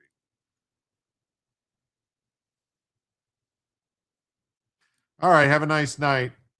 Have a nice night. I'm going to try to go a little bit longer because we kind of didn't get a bunch of news stories. I'd like to get a bunch of these done. SUNY New York, SUNY, Purchase College Club grows abortion plants in schools' reproductive justice garden. The garden is said to include herbs that have been used for thousands of years for fertility, contraception, and abortion. This kind of sounds like this might be like someone could get hurt. Like, oh, thank you. A club at the public university in southeastern New York has been running a garden that's home to plants documented to cause miscarriages with a student-run garden called Reproductive Justice. Yeah, since 99, it's the judges who are the accomplices. I don't disagree. Per the College Fix, the garden was launched in 2019 and revamped in 2024, which stands for Collective Organizing for Pleasure and Equity. Oh, for pleasure and equity. The group described itself as a safe space for females and those assigned females at birth, while the garden described as one about menstrual, reproductive, and mental health. How to perform an abortion. The garden is said to include herbs that have been used over thousands of years for fertility, contraception, and abortion. The garden is hosted at the school's Richard and Dolly Moss Gallery. The garden and waiting room were described as learning and art project. In September 2024 post, the garden's Instagram account highlighted peacock flower, or Caesalpinia pulmochera, saying the plant would be used by enslaved black women as an abortion. Enslaved black women by an abortion. By drinking the seeds, leaves, or flowers of the plant, enslaved women could induce a miscarriage. Oh, I saw this story. Story makes no sense. A 12-year-old son of a cop goes to a gang-infested bodega. It doesn't really. It doesn't make a lot of sense. It doesn't.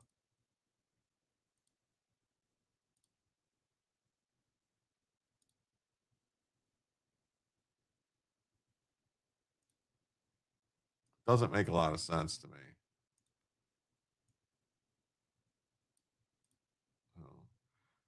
Melanie Israel, visiting fellow at the Heritage Foundation and pro-life advocate, told the outlet that herbal abortion patients are risky because dosages and effects are difficult to control. In the hands of unsupportive partners and abusers could be potentially even more dangerous than more predictable risky FDA drugs. The wrong dosage of an herbal method can be toxic. There could be a scenario where it's not just a matter of forced, coerced, sneaky abortion. It could be a forced abortion that also poisons a woman. If it crosses a territory of providing, distributing plant materials for the intent to cause an abortion, that gets into all kinds of questions about unlicensed practice of medicine. I'm not asserting that it's happening, but asking what kind of safeguards are in place raises very serious concerns. Yeah, what happens if something staged by Mandami? Probably. Like something doesn't make a lot of sense there. Oh.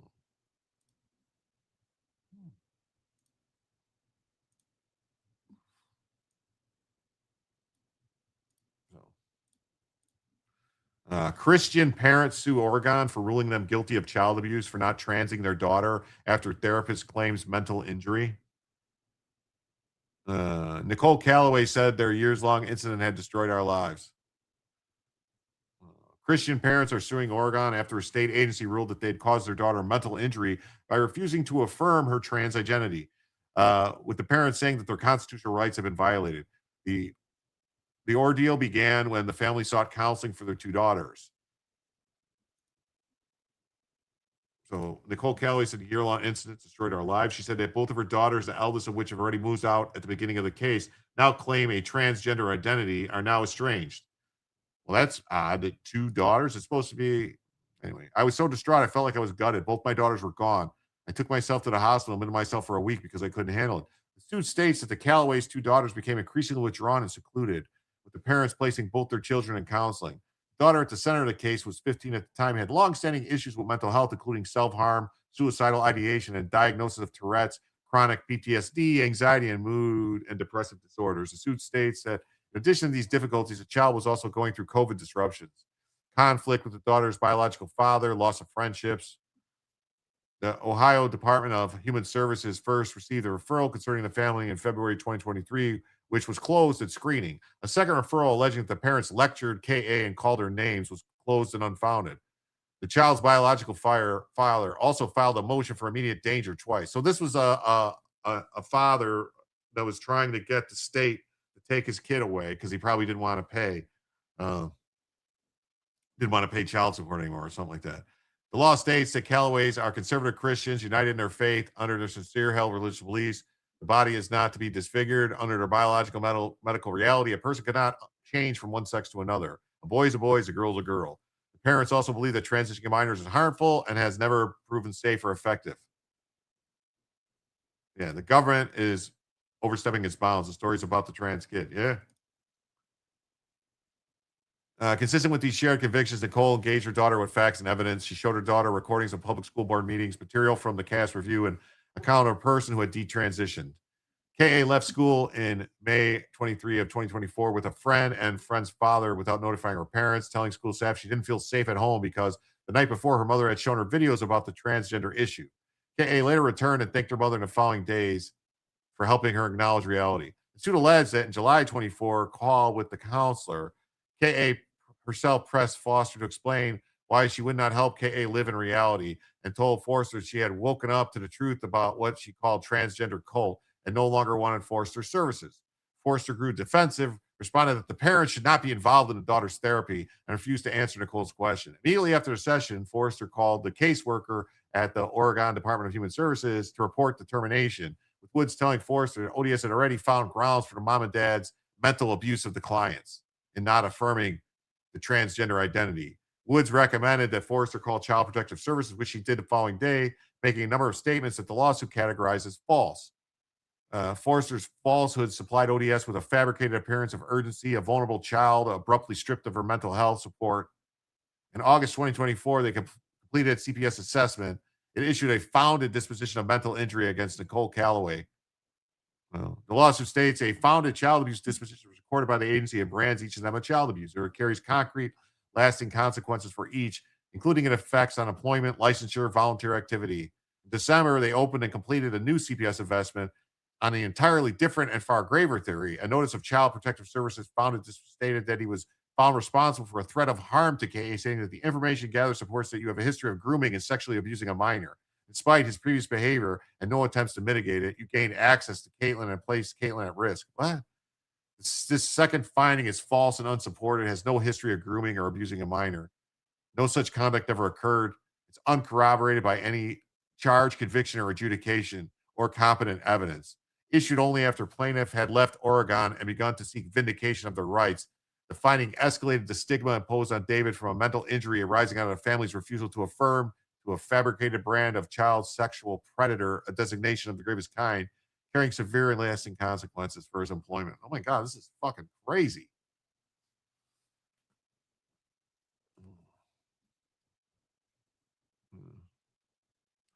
The couple alleged violations of due process rights, violations of First Amendment rights, violation of 14th Amendment rights. The parents are seeking compensatory and general damages of at least $5 million. Nicole Calloway said the findings has had an effect on their lives. In Oregon, they were to do a background check. I could have lost my notary license. I still cannot even here volunteer with the church. If I was being accused of sexual abuse, wouldn't there be a police record? Wouldn't I be arrested? Wouldn't I be in jail? It's like we're guilty until proven innocent. Well, that's insane.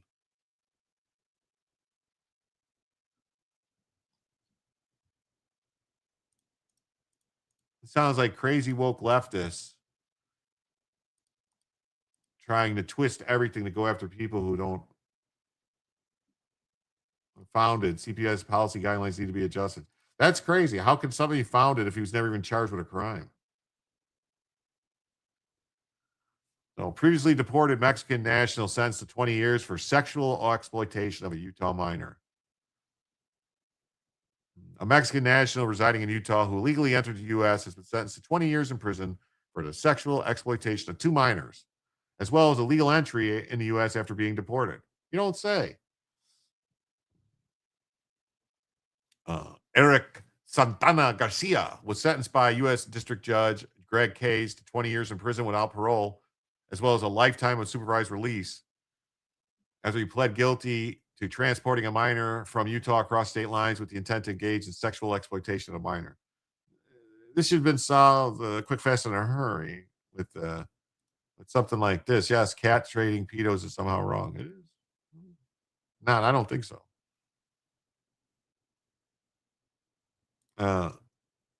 Most trans are just prevents to get a rise from cross-dressing. Yes, I know what you're preverts. I know what you mean. He had intended to go to New York, was stopped in Missouri by police. And investigators with the Department of Homeland Security found child porn on his phone, depicting a second minor when his device was seized. He's been previously deported and removed from the United States on multiple occasions. His most recent removal was in March of 2019. According to the Office of Inspector General for Social Security Administration, the minor was 15. He's also known as Eric Cayentano, and was also charged with possession of a firearm as legal alien at the time of his arrest. Oh my God. Yes. Money wasted. A rope would fix him cheaply and can be reused. I agree. So we have to house him and feed him for at least 10 years. Actually, longer than that, Ms. Hacker. Unfortunately, they have to do, I think, 85% of their time in the Fed system. I believe 85%. So that's going to be like, 17 years at least, unless they release him and deport him. But he comes back in, so that's a problem. So the case was brought as part of Project Safe Childhood. It's a nationwide project to combat child sex exploitation. We have to seek to repel the invasion of illegal immigration and achieve a total elimination of cartels and transnational organizations. Spell check is a jerk. I know. The show took a sudden upswing. Well, I'm trying to bring it back. I've been the tan person in Park City and indoor pool amongst melanin deficient resort guests. Well, good for you. Good for you.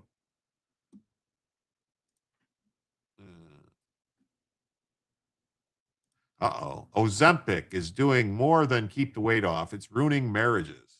Well, yeah, I think it's probably ruining marriages because people start looking better and then they start finding, doing things they probably shouldn't. Not if he's deported by a helicopter. Do you know what, Grizzly McThornbody? That's what I like about you. You're a problem solver. You solve problems. You come up with solutions. You come up with solutions. And that is a solution I think we can all get behind. The phenomenon is being hailed as Ozempic divorce. Ozempic's been ruining marriages, causing a lack of desire, drive, and passion for life, according to the Telegraph. As the weight loss drug becomes more popular, couples report that the injection is transforming not only their bodies, but also their marriages for the worse.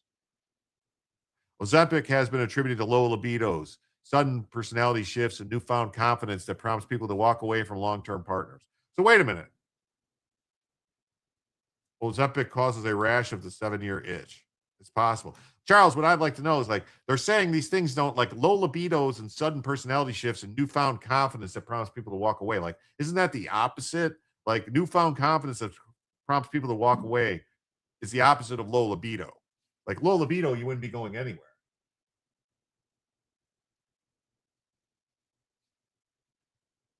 Ozempic ruins eyesight. I think that'd be saving marriages. Yeah. Duterte style flying lessons. Yes, definitely.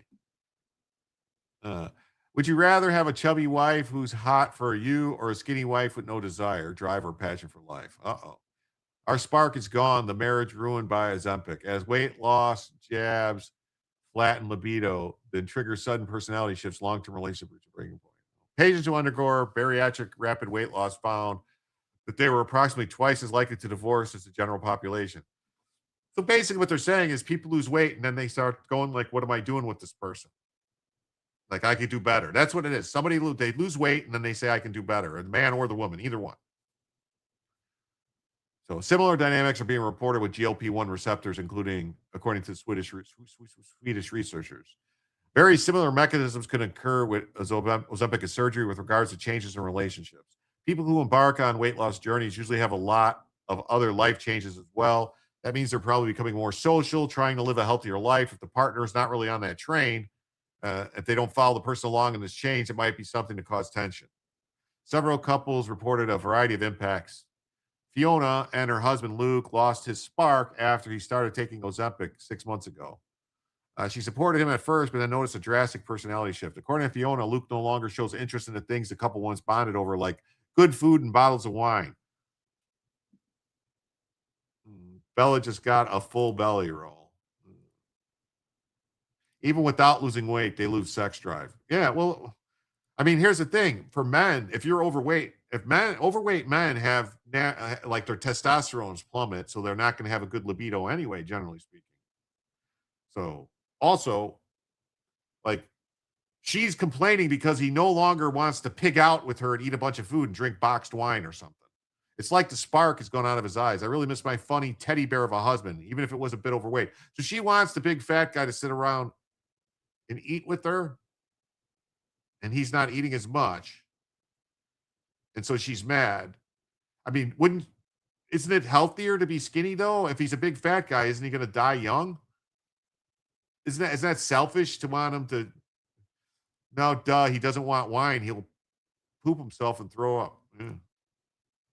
Ozempic versus midlife crisis is a chicken egg situation. What's her definition of good food? Probably like 5 pizzas or something. Emily said she has lost sexual attraction to her husband after taking Wegovy, which she began 6 months ago. The couple who married a few years ago and both gained weight together had stopped having sexual intercourse. For a long time, I told myself it didn't matter because we're good companions. Once my perspective changed, I realized that wasn't true. After a young male colleague hit on her at work, Emily said the moment made her feel visible, and now she's pursuing divorce. Okay, so this is a woman who got hit on by a young male a young male colleague at work, and now she's like, "Oh, I'm going to go fuck the young guy." They hadn't had sex intercourse before the Wegovy, but now that she lost weight and some guy hit on her, this is.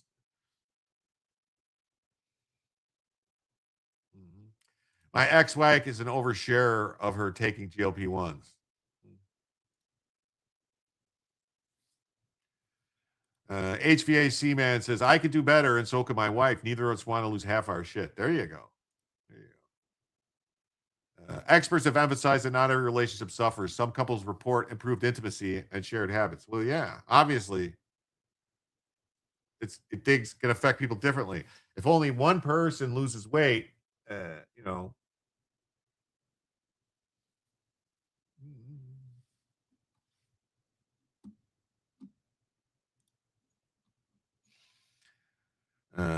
The Kami Mandami is reportedly furious after being snubbed from speaking at a funeral for a fallen New York City soldier. It affects brain function too.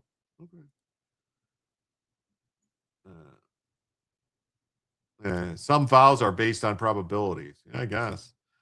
So the Kami Mandami recently attended the funeral of a fallen soldier from the city, but was not invited to speak, which made him very, very angry. I lost 90 pounds on keto, 0 side effects. According to the story, Mandami had prepared remarks, was fully expected to be called to the podium, but it never happened. Apparently, the family of the soldier is a little more conservative than people realized and didn't want the mayor's politics to become part of the event. Fuming Mandami blocked from speaking at fallen New York City soldier's funeral. Mandami was snubbed from eulogizing Sergeant Angel Sarah Rampersad at the fallen soldier's Queen's funeral Friday, and the embarrassing scene unfolded in real time as he fumed while waiting in vain to give his speech.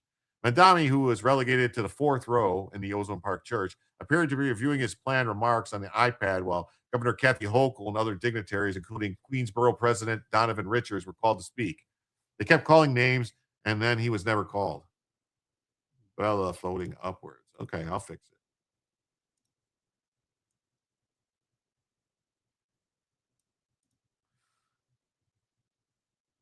it. Yeah. He's an envious, whiny, self-absorbed scumbag. Yes, he is. What's up, Hamburger Helper? How you doing? Thanks for coming back. They kept calling names. He looked over his staff, frustrated and seemingly angry that he didn't get to speak. When he realized his name wasn't being called, he looked at his staff angrily and eventually put his tablet away. This came as Mandami, an avowed communist, who's harshly critical of Israel and the U.S. war in Iran, remains a divisive political figure. Yeah, like, do you think they wanted him to speak and say bad things about the war effort that the daughter died in, fighting for the country? Probably not. Mandami really has no right to eulogize an actual veteran. No, he shouldn't be eulogizing any American soldier or any American. So another source involved in the funeral planning said the family is pro-Trump and didn't want Mandami to speak. Yet another insider confirmed that Mandami's outspoken communist politics ultimately led to him to lose the customary mayoral role as speaker during a hometown soldier's funeral. Actual patriots despise Mandami. Fuming Mandami blocked from speaking at fallen soldier's funeral despite writing a speech. You could praise Allah for the death of the infidel. Yeah. Didn't he go to like maybe they didn't want him to speak because they saw him at that mosque when they were talking about chopping the heads off the infidels, striking them in the necks with their swords. Trying to be positive. No problems, Jim. Oh, cool. Well, thanks for having you here. Certainly not the kind of treatment he's used to, is it? Well, good. I hope he gets more of it. I hope he gets more of it. Oh, wow. Look at this. So a Maine woman begs city council to let illegal aliens stay, claims white people are going to die out.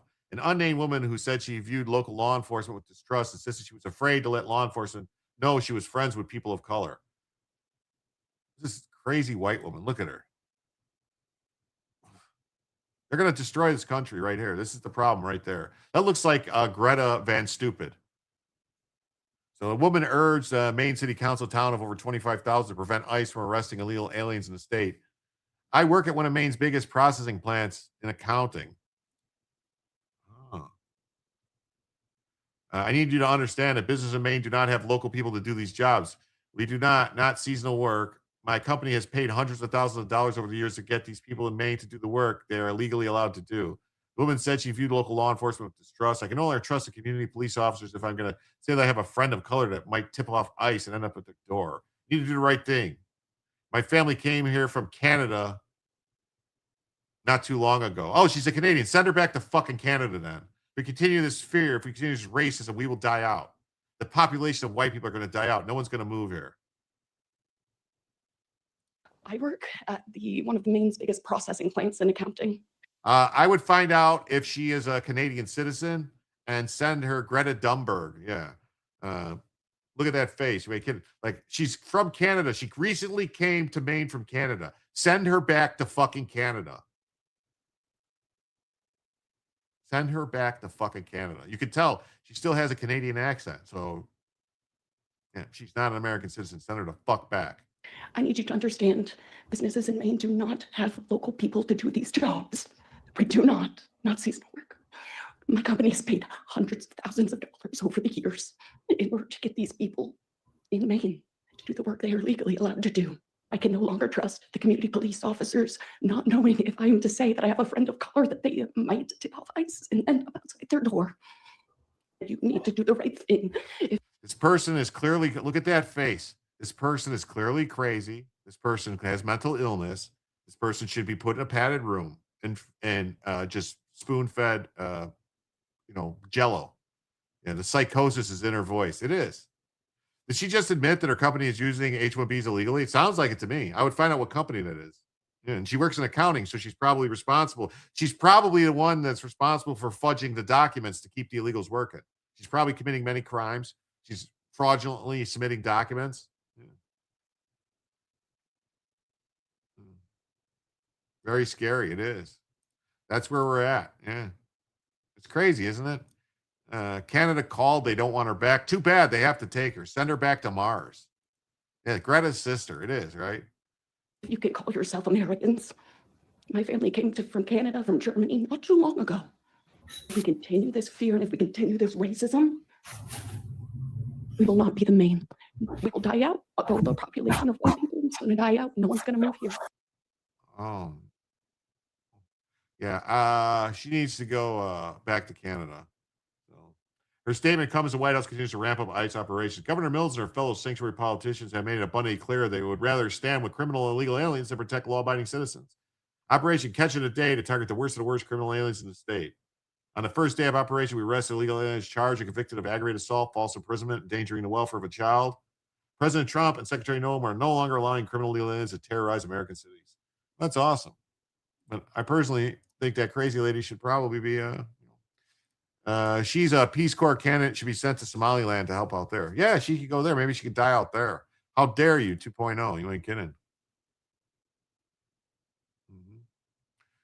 This is what happens when you don't spank your kids. Well, she's glitching. Yeah. Spell chunk. I get it.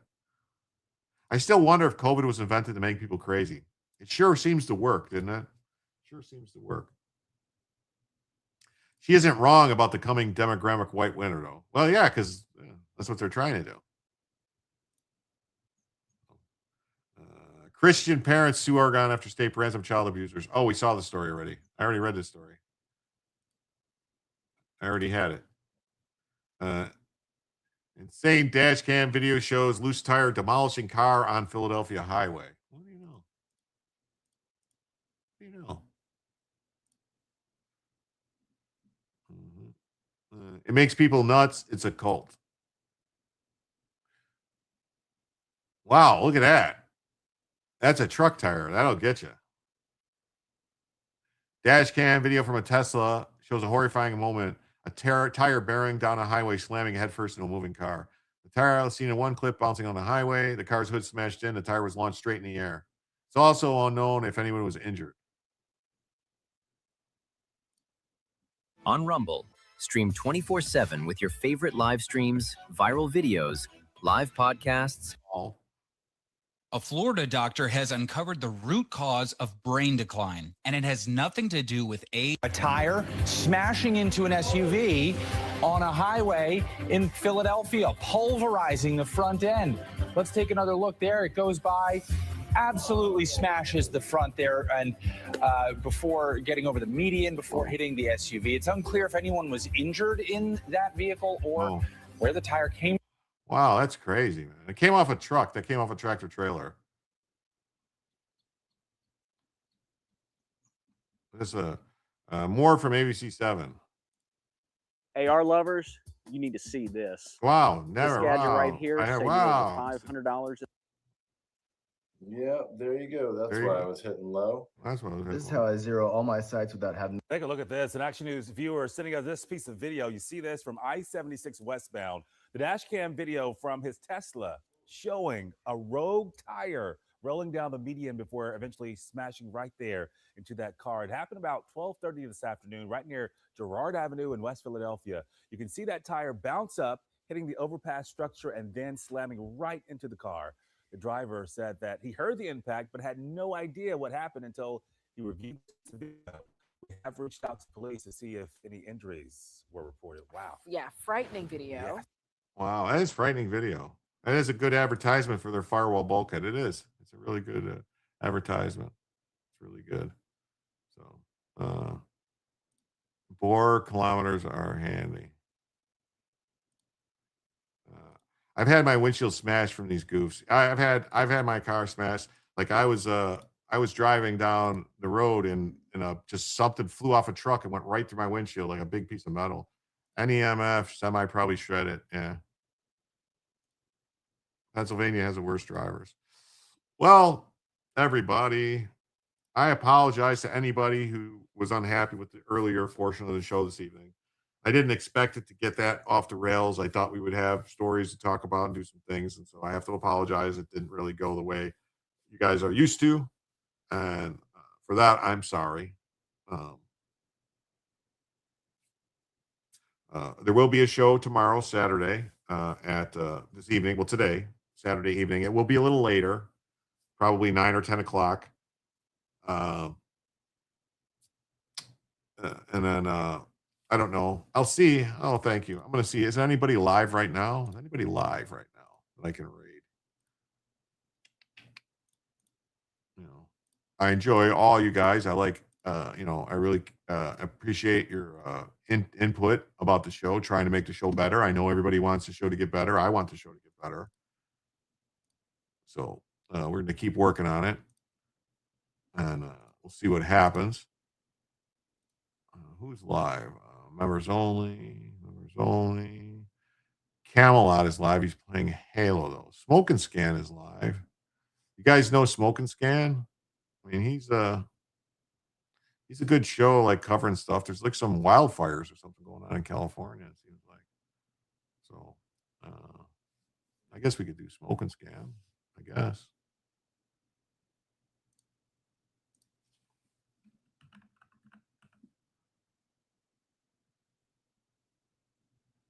Oh, he won't let me rate him. I need to redirect privileges. Oh, well.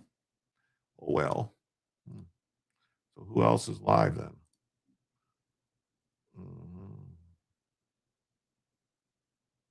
It's either Camelot or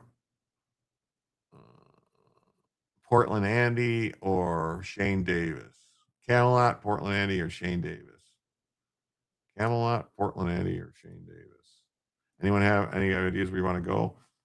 I wish you all good night. See you later, Jim and Bell. Well, thank you. I like my pillow right about now. Okay.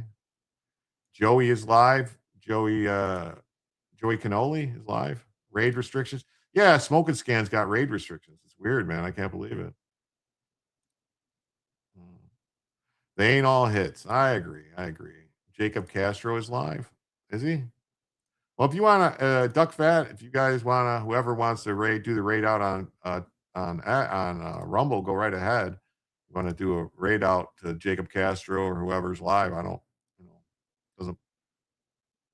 I'm not even showing. Let's see. Alex Jones, Third Railify is live. Portland Andy, Killstream,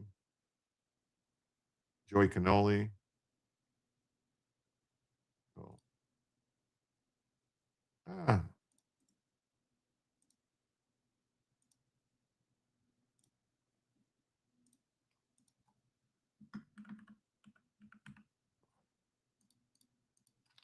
What is going on?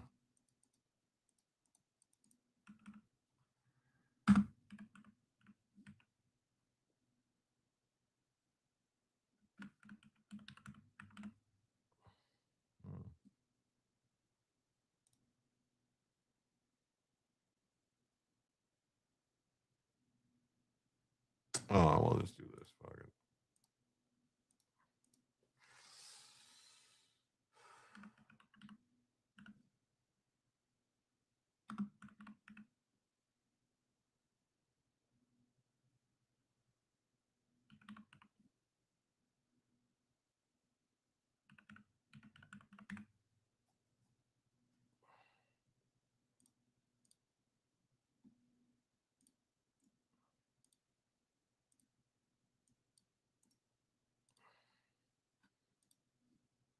All right, we'll just do that. So, thanks you to everybody who was here.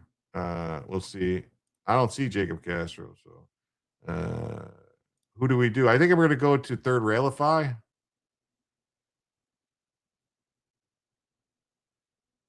Yeah, I was going to do Third Railify in the ghetto. They're not live on YouTube, so. But all right, everybody, I'll see you guys all in about I don't know, 18 hours or something like that, or somewhere. I don't know. Thanks for being here. Again, I apologize. I don't want any of your followers is peak version of cancel culture. Who said that? That's weird. They don't allow redirects. You can't rate them. Yeah, that's crazy. It is. I don't know why they don't allow it. It's just really nuts. So thank you all for being here. Thank you again. Come back tomorrow for Jim to tell you the news.